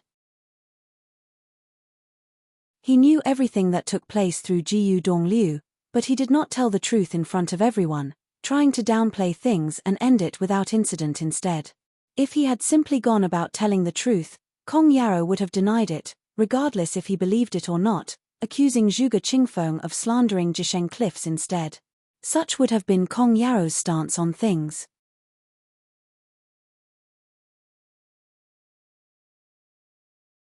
Chapter 684. Kong Yarrow's aura was a cold, stern one as he glared at Zhuge Qingfeng and said, "We at Jisheng Cliffs will the one deciding who is right or wrong here. I'll say this one more time, hand Jiyu Dongliu over to us." Kong Yarrow's aura was a cold, stern one as he glared at Zhuge Qingfeng and said, "We at Jisheng Cliffs will the one deciding who is right or wrong here. I'll say this one more time, hand Jiyu Dongliu over to us." Zhuge Qingfeng looked at him and he naturally knew who Kong Yarrow was, the figure ranked 9th on the sage ranking of the sage and saint ranking of the 9 states. He knew the weight of a sacred relic. There was no need for right or wrong to be determined when such items were concerned. The innocent would be made guilty if it served their interests. Furthermore, the sacred relic was something that Jiyu Dongliu had taken from Zhon Xiao. Even someone like Kong Yarrow would not have a sacred relic with him, as he was not the lineage of a saint. There was no way for him to acquire one in conventional ways either, due to Jisheng Cliffs having saints among their ranks. When it came to acquiring a sacred relic, it was entirely within reason for Zhon Xiao to kill everyone around him to get it. Even Kong Yarrow himself would not have spared anyone mercy if he was in Zhon Xiao's shoes. As such, it was deemed adequate to simply make one's stance clear. There was simply no need for further explanations. "I'm afraid I can't comply with that," Zhuge Qingfeng answered in a straightforward manner. An oppressive air permeated the sky above Crouching Dragon Mountain for a time. Many looked in their direction from outside the estate, and they were able to sense that stifling aura. Are the super-powerful ones from Jisheng Cliffs about to fight Zhuge Qingfeng, who ranks 6th on the Barren Sky ranking, right inside the Zhuge family estate? Might emanated from Kong Yarrow's body. In that very instant, everyone in the Zhuge family on Crouching Dragon Mountain felt as if a mountain had fallen on their heads. Kong Yarrow took one step forward, and that one step showered the power of rules down below. A thunderous rumble was soon heard after. Crouching Dragon Mountain was shaking. PFFTT. Many within the Zhuge family of weaker training went pale and spouted blood. They lifted their heads to look at the figure standing tall in the sky, their bodies wobbling. Is that something even doable for a human? One step and terror of this scale follows. Are you sure? Kong Yarrow's eyes were sharp as he glared at Zhuge Qingfeng. A terrifying pressure swept over him, leaning hard on his spiritual willpower. Zhuge Qingfeng had never fought someone of such caliber, who ranked 9th on sage ranking. Kong Yarrow's combat capacity probably belonged on the top 3 of the Barren Sky ranking. It would not be a surprise even if his powers were comparable to the champion of the Barren Sky ranking. The sage ranking was filled with the most powerful 81 sages found in all 9 states. Even if every state were to have only one on the rank, there would still be 9 in total. Even as the number 1 sage in the Barren state, there was no certainty he would have been ranked among the top 9 on the sage ranking. In the case of the Barren State, Kong Yaro's combat capacity was definitely among the absolute top. Zhuge Qingfeng's expression was incredibly severe. His body was dazzling with incredible brilliance, and it brought unparalleled brightness to all of Crouching Mountain Dragon instantly. Deep within the mountain, there was a mysterious power being unleashed. Sky blue brilliance encompassed Zhuge Qingfeng, and the entire Crouching Dragon Mountain was thrown into very bright daylight. Endless runes shone throughout the mountain, and an incredibly huge matrix appeared, 8 trigrams matrix. After images glittered around Zhuge Qingfeng, turning into silhouettes of lightning. They took their places in different corners of the 8 trigrams matrix. They multiplied rapidly and soon, the entire matrices were filled with shadows of Zhuge Qingfeng. "I'm certain," Zhuge Qingfeng replied with a steely, adamant voice. As a top-notch sage, he had no intentions of backing down easily from what he had determined to accomplish. There was simply no way for Jisheng Cliffs to throw their weight around in the Zhuge family so easily. The sacred relic. Kong Yaro sensed the power and knew there was a sacred relic in the Zhuge family. While Zhuge Qingfeng was unable to wield the true power of the item, he was nonetheless able to borrow its powers to boost his own. That very 8 trigrams matrix that covered all of Crouching Dragon Mountain emanated an immovable feeling. Zhuge Qingfeng extended his hand, and all of his shadows followed suit in an instant. In the very next second, every shadow shone with the frightening power of lightning throughout the sky. His powers encompassed the group of mighty ones from Jisheng Cliffs. The devastating lightning flashed about like death-bringing bolts.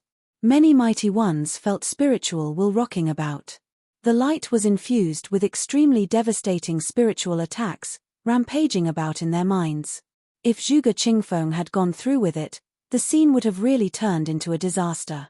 It was apparent that what he pulled was in retaliation to what Kong Yaro did earlier.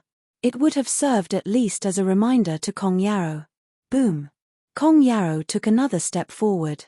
Godlike statues appeared in the air and brought their might down upon the 8 trigrams matrix. It shook violently as a result. However, the matrix burst with tremendous light. The force of the attacks it took was spread throughout the entire matrix, ensuring its integrity. At the very same time, Kong Yaro vanished into thin air. The people below were unable to even track his movements, making it seem as if he disappeared from existence altogether. He then appeared in the air right before Zhuge Qingfeng. He clenched his fist and punched. Godly conjuring appeared around his fist, seemingly capable of moving the heavens and the earth. Zhuge Qingfeng responded with a punch himself without even flinching. Boom! The entire mountain shook as the punches connect. As both fists collided, light burst from the matrix on the mountain, shooting heavenward. The entire matrix's light coalesced on Zhuge Qingfeng's body, which had his robe and black hair billowing about. At the moment, Zhuge Qingfeng felt it was not Kong Yaro who punched him, but an incredible huge godlike figure. Kong Yaro's arm vibrated. 9 fist will exploded forth instantly. His godlike conjuring went on a stampede, howling in Zhuge Qingfeng's mind as if it was trying to stomp him to death. It was a harrowing sight to behold. At the same time, Kong Yaro burst with endless brilliance of devastation, coursing about his body. Boom! A powerful light exploded, shattering Zhuge Qingfeng's shadows. Kong Yaro's body returned to where it had been before as if he never moved in the first place. Yet another illusory shadow coalesced and manifested into Zhuge Qingfeng. It was as if the person that was destroyed before was a shadow instead of his true body. However, the one who launched the attack was none other than Zhuge Qingfeng himself. I have to hand it to the sacred relic. Working under it renders one's defense impenetrable indeed. Kong Yaro looked at Zhuge Qingfeng. With protection provided by a sacred relic, one was almost guaranteed victory and total immunity from being killed. The members of Zhuge family continued watching the battle in the air above Crouching Dragon Mountain and were able to deeply feel the immense power of Kong Yaro, as he was capable of holding himself well against the powers bestowed by a sacred relic. That was also the first time most of them came to know the power of the sacred relic. It was said that the relic was precisely what the Holy Ji Palace and the City Lord of White Cloud City were after from the Zhuge family, which was the very reason the marriage alliance between Bai Luli and Zhuge Mingyu was arranged in the first place. Bai Luli's talent was that if he were to reach the pinnacle of sages, armed with the sacred relic in the Holy Ji Palace as well as the one in the Zhuge family to walk on the divine path, he might have very well ended up the most powerful, second only to saints. With that said, the probability of him attaining sainthood would be almost absolute. It was no surprise why all the great figures in the barren state wanted so badly to get the alliance up. They wanted to create a saint. You will not be taking Jiyu Dongliu away. I advise you all to return to where you came from. Zhuge Qingfeng looked at Kong Yarrow and said. That one strike before was more than enough to have him experience how truly frightening the one ranked 9th on the sage ranking was. A simple punch that seemed to have been imbued with the might of major rules capable of wiping everything in its path. If it had not been for the sacred relic boosting Zhuge Qingfeng's defenses earlier, it would have been very difficult for him to fight against Kong Yarrow. I have come all the way here and I will not leave without taking who I came for, Kong Yarrow said with a forceful tone. He turned around once he was done and told the ones from Jisheng Cliffs, let's go. Zhon Xiao glared at Zhuge Qingfeng and Jiyu Dongliu. With Jiyu Dongliu's item accounted for, there were 2 sacred relics in the Zhuge family estate. Qin Zhong was very calm throughout the fight. They might have left Crouching Dragon Mountain, but they did not leave Xuanwu City. They instead took up residence in one of the inns in Xuanwu City, not far away outside Crouching Dragon Mountain. All of the guests checked out without hesitation, as they did not want any trouble with the big shots from Jisheng City, fearing that they may have ended up offending those visitors somehow. So long as the Zhuge family is armed with such a relic, it will be very difficult for us, Qin Zhong said. Zhon Xiao, you've been in barren state for quite a while now. Do you have any ideas on how to go about this? Kong Yarrow said to Zhon Xiao. While it was possible for them to fight a war of attrition with the Zhuge family, he thought his energies could be better spent elsewhere. As such, it was still more preferable to get the matter settled as soon as possible. The day I found Jiyu Dongliu was not during his engagement banquet, it was one meant for the proud son of White Cloud City, Bai Luli, and Zhuge Mingyu. The very reason why the Holy Ji Palace formed an alliance with White Cloud City was due to the sacred relic on Zhuge Qingfeng. But Jiyu Dongliu went to steal the bride that day and Bai Luli ended up giving up. As such, the City Lord of White Cloud City, who ranks 4th on the Barren Sky ranking, definitely felt very frustrated. It was said that he held an intense grudge when he left that day, Zhon Xiao elaborated. So Bai Luli was that proud student of the Holy Ji Palace who ranked 10th on the Barren Sky ranking and possesses huge potential for sainthood. It was obvious that Kong Yarrow knew a thing or two about the Barren Sky ranking. Indeed. Zhon Xiao nodded. It seems that the Holy Ji Palace is very desperate to nurture a saint. The City Lord of White Cloud City is Bai Luli's father, and it's only natural for him to wish for his son to become a saint. Kong Yarrow smirked and continued, pay a visit to White Cloud City. Tell him that when the deed is done, I will help look after Bai Luli when he goes on his journey to sainthood. If this proves inadequate, tell him that the sacred relic in the Zhuge family will be his if we manage to get our hands on it. Will do, uncle, Zhon Xiao smirked and said. White Cloud City had been going after the Zhuge family's sacred relic all this while, and they would not simply let a chance like this slip through their fingers. Of course, it would have been better if White Cloud City would have simply agreed to their first proposal, as that would have meant them bagging 2 sacred relics. Zhon Xiao left Xuanwu City and headed straight for White Cloud City. He went telling everyone of Jiyu Dongliu's crimes along the way.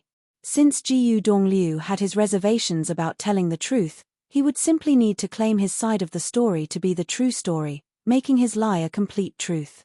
The news spread far and wide soon.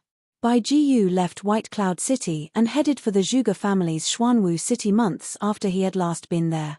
The incident shook the barren state, and both Xuanwu City and Crouching Mountain Dragon quickly found themselves isolated. Forces gathered right under their noses and they were in a crisis. It seemed as if both places could collapse soon. Yi Futian remained focused on his training at Taihang Mountain.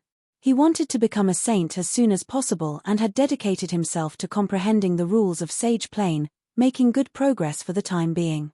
However, when news from Crouching Dragon Mountain reached him, the tranquility within his mind was shattered in an instant. The City Lord of White Cloud City had actually wanted in on this and had even allied with Jisheng Cliffs of Yu State to achieve it. A rumble was heard on Taihang Mountain. A group of golden great apes took to the air with a man standing on one of them. Yuan Hong descended the mountain once again, and this time, with Yi Futian in tow.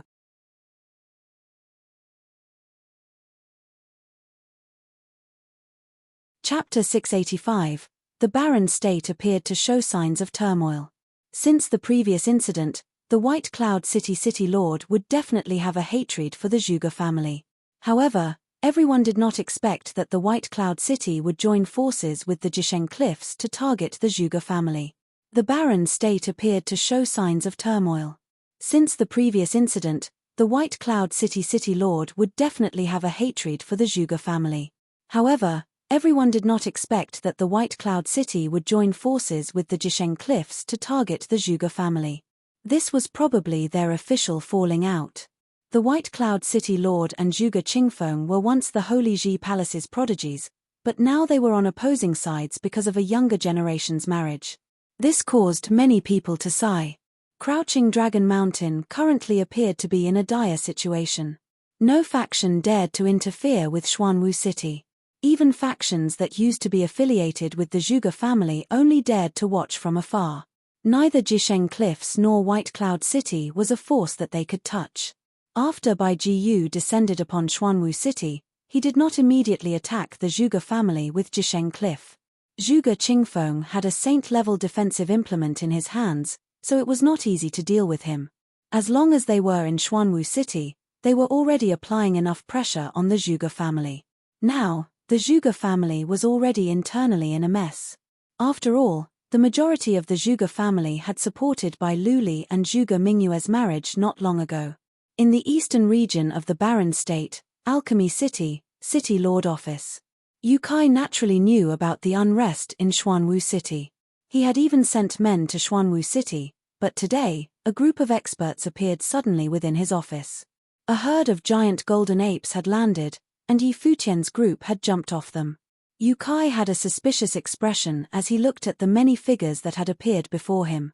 Xuanwu City was in unrest and Crouching Dragon Mountain had been surrounded, but Yi Futian was still freely coming here. Little brother. Shui Yi and Yushi appeared. Now, Yushi's belly was already quite big as it was not long before the child would be born. As such, Shui Yi had been in a terrible condition these few days. Yuan Hong, Yu Kai looked at the group of people before his eyes and asked, "Why are you here?" "I heard from Grandfather Ape that Senior has asked him to come to Alchemy City." "I am here for that," Yi Futian replied. "What weapon do you want?"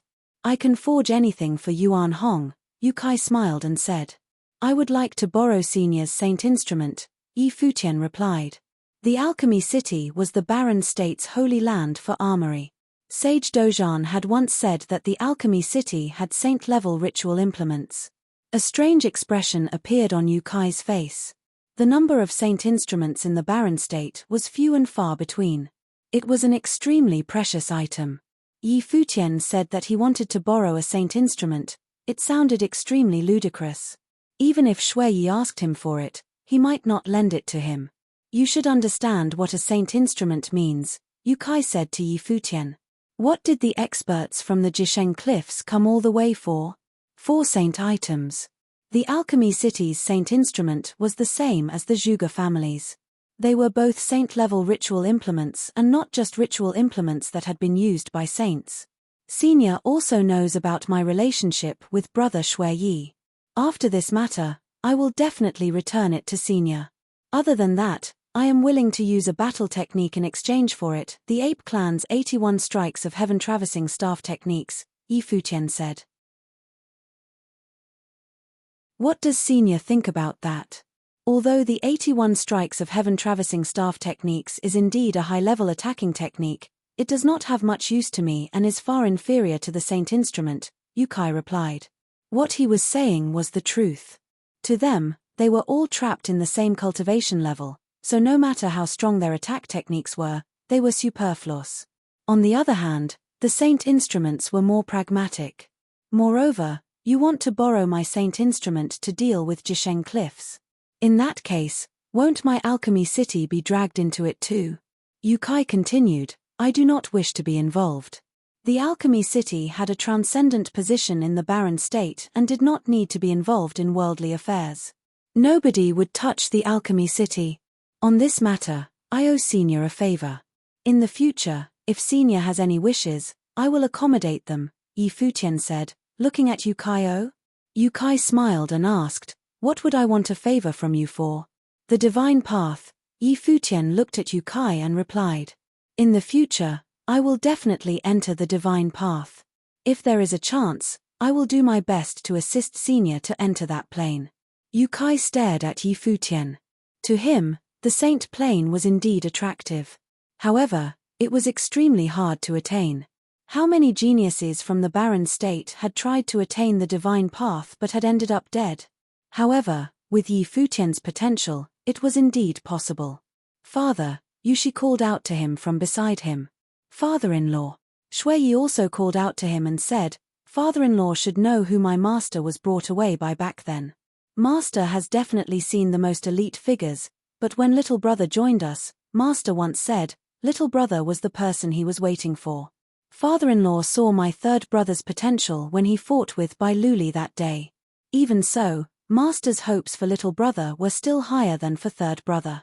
Is that not enough to prove something? Shuiyi continued, the palace has placed its hopes on Bai Luli. Father-in-law can make a gamble on little brother's future. Back then, the Divine Sky City's top 3 schools Starry School Chief Chen Yuan did that as well. Yukai looked at his daughter and son-in-law. These two fellows, this was a saint instrument. Did they know what it meant? What if you fail, something happens to Yuan Hong and the saint instrument gets taken away? Yukai asked. If Senior lends us your saint instrument, what will happen? Do you not trust Grandfather Ape's strength? Yi Futian looked at Yuan Hong and asked. Yukai, even without the saint instrument, my combat ability is not beneath yours, Yuan Hong said as he looked at Yukai. Moreover, Grandfather Ape specializes in attacking. I have a saint item as well. Although it has only been used by a saint and is not an actual saint ritual implement, it still has a strand of saint will within it and has exceptional offensive ability. It is able to complement Grandfather Ape's attacking techniques. If he has another saint instrument, I believe that Grandfather Ape will be able to take on the Jisheng Cliffs expert by himself, Yi Futian said. The polearm of divine destruction was just right for Yuan Hong to use. Looking at Yi Futian, Yukai smiled and nodded, saying, all right, I'll lend him a defensive ritual implement that is enough for him to stay undefeated.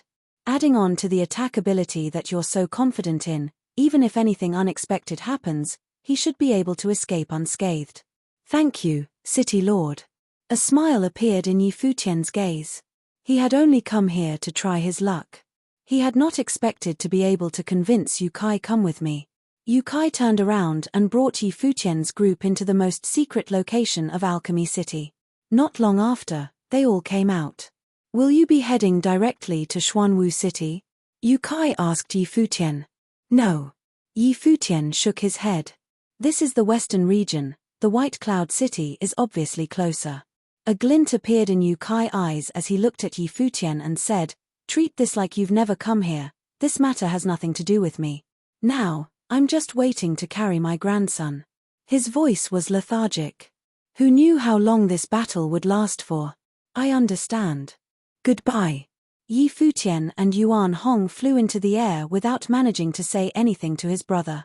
It looks like father-in-law originally wanted to lend it to little brother. Shuiyi was quite grateful as he said. Did I?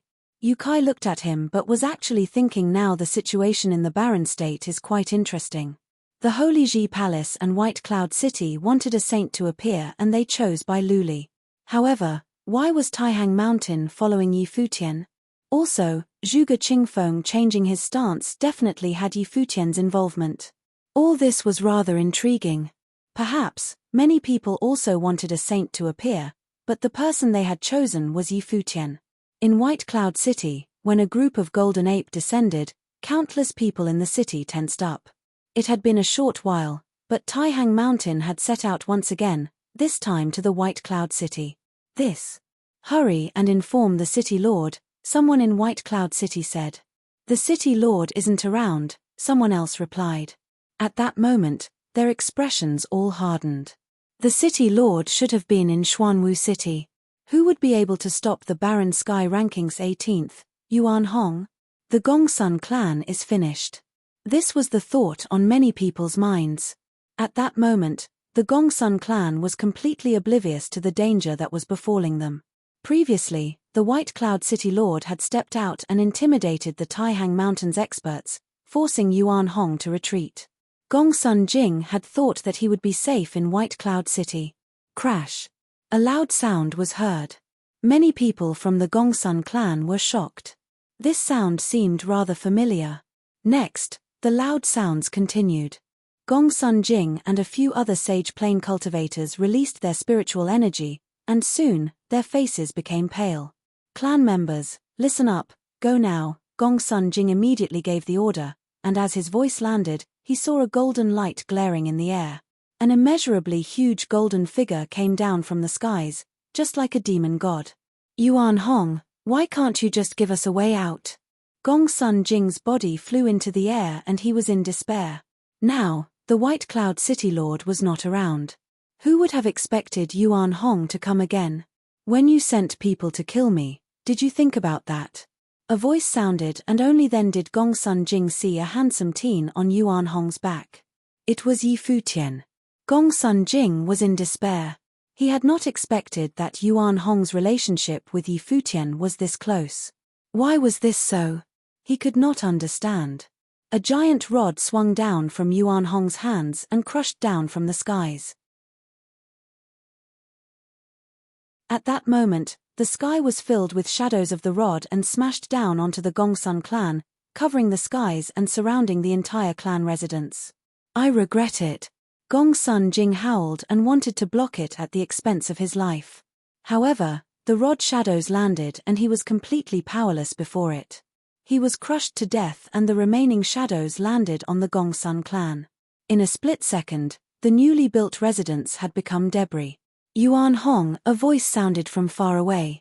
The Yun clan leader, Yun Hao, had rushed over and shouted in anger, "Are you crazy?" To the city lord office, Futian said. Yuan Hong nodded and started walking towards the White Cloud City Lord office. As he heard that, Yun Hao's expression became flustered. He had just noticed that this time, Yuan Hong had come to the White Cloud City, not just for the Gongsun clan. You're tuning in to the Celestial War YouTube channel. Don't forget to subscribe and join us on this journey to catch the most captivating stories.